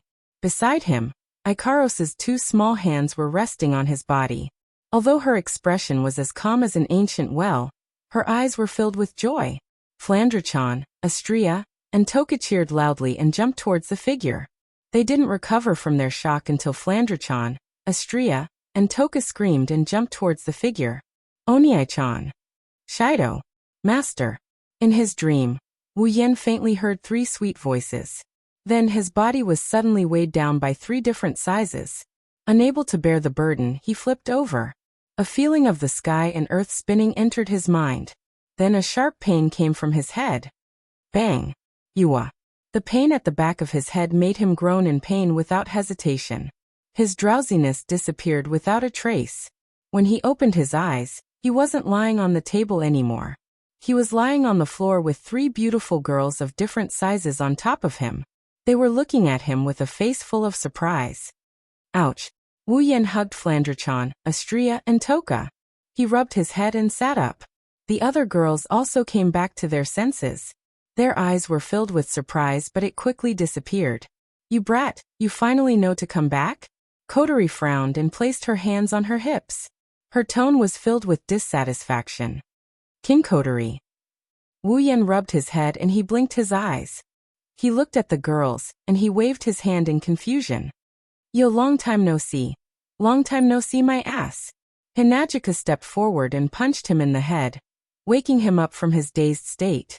Only now did he realize the situation he's in. He didn't know what to say, so he just smiled sheepishly, making the other girls annoyed at him. Shido.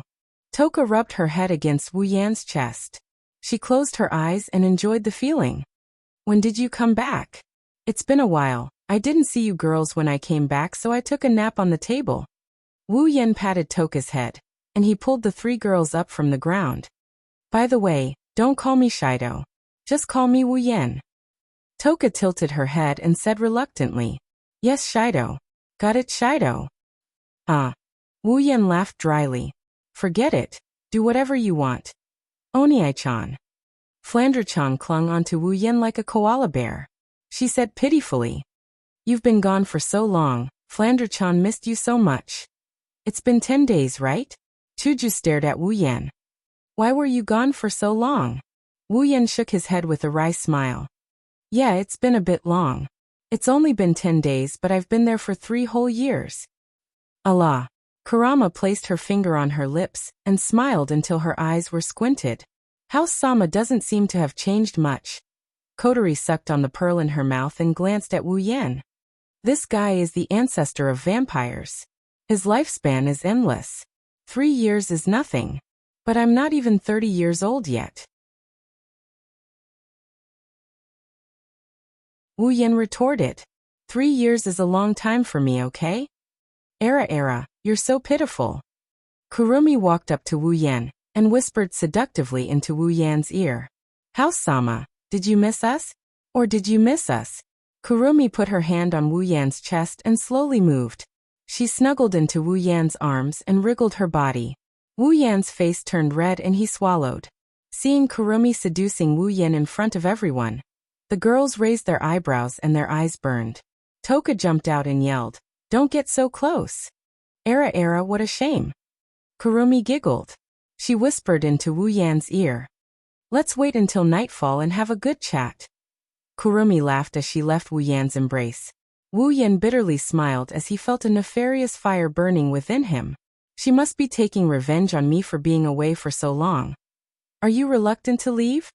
While he was bitterly laughing, a cold voice came from behind him, making him shudder. He turned around and saw Hinajuku crossing her arms in front of her chest with an expressionless face. She continued expressionlessly. If you don't want to leave, then chase after them. Wu Yan's lips twitched. He glanced at Hinajuku and then at the other girls. His bitter smile turned into a bitter one. He thought they were getting along well. He didn't expect them to be jealous.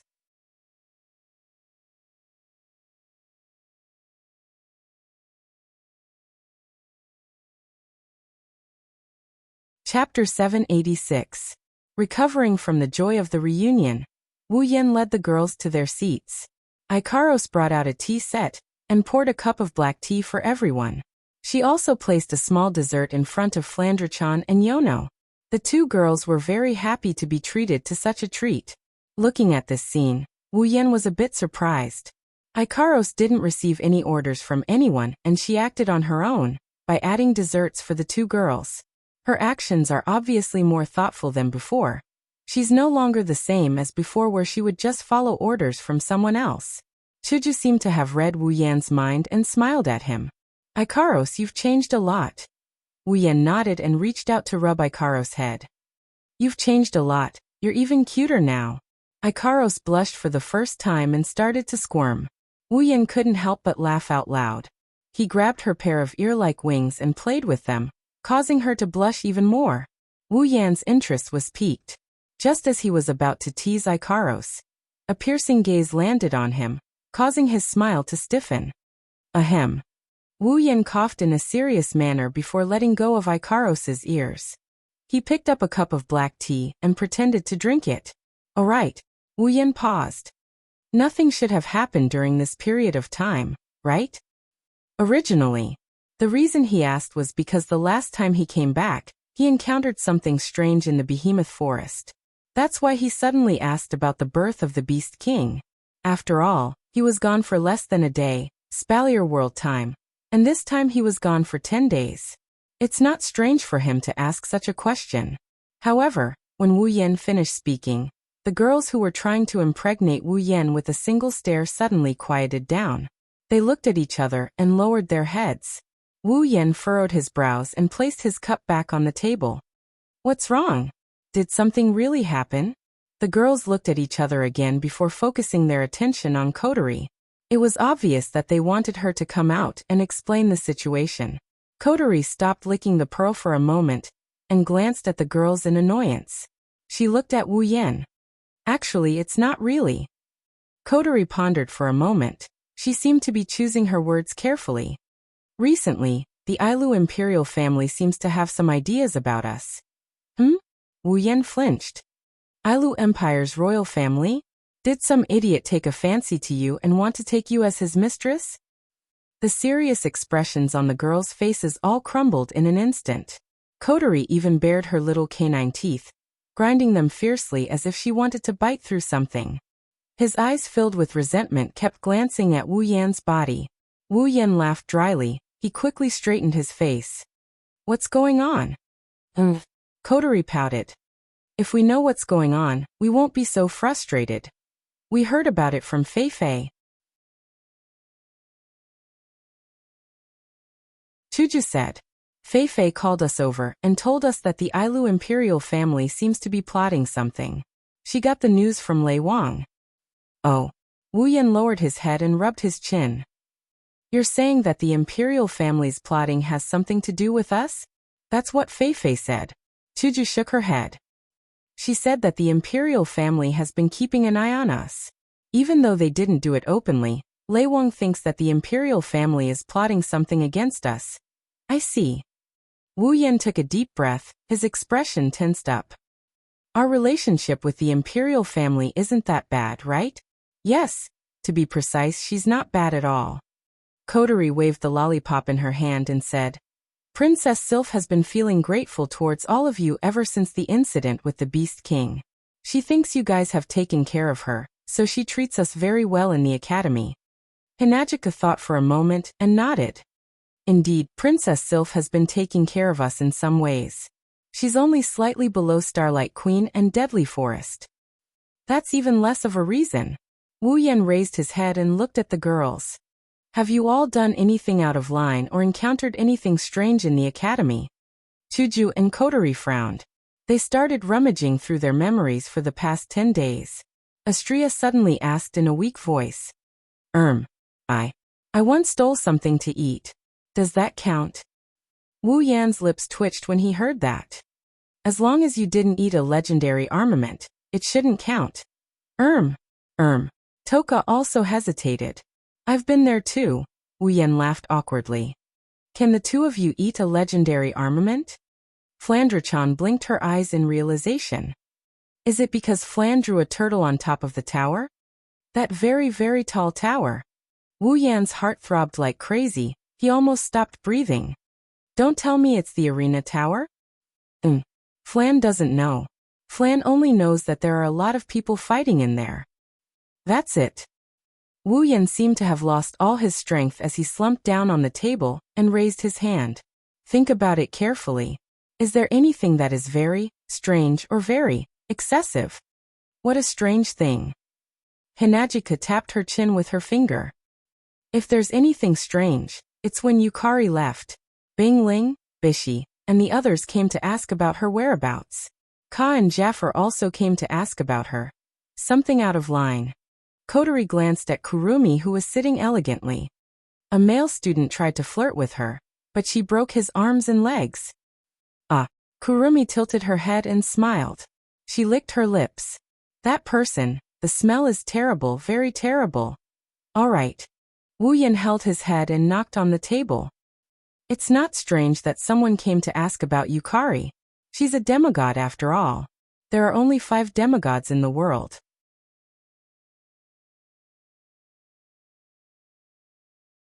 It would be strange if no one paid attention to the 6th one.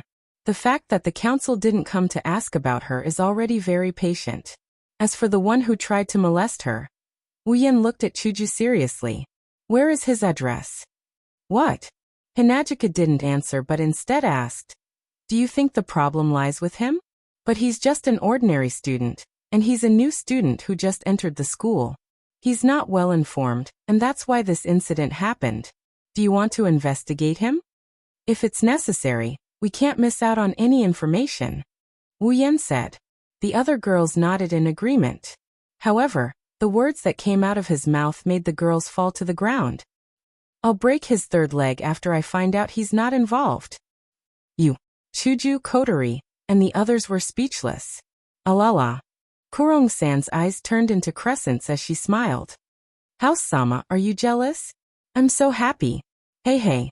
Wu Yan straightened his back, and he put on a righteous face. Am I that petty? The girls looked at each other, and they nodded at the same time. Wu Yan shrunk his head a little. All right, you're a little. Haha. The girls couldn't help but laugh. Coterie then said, That's right. I don't know what the royal family is planning, but they've invited us to a ball tomorrow. How about it? Shall we go? You're tuning in to the Li Mei's Wuxia Whispers YouTube channel. We're so grateful for your support, and don't forget to subscribe to join us on this incredible journey through captivating stories. Your generosity through donations truly makes a world of difference, as it's the primary source of revenue that allows me to expand and enhance this channel for you. Thank you from the bottom of my heart for being a part of this adventure.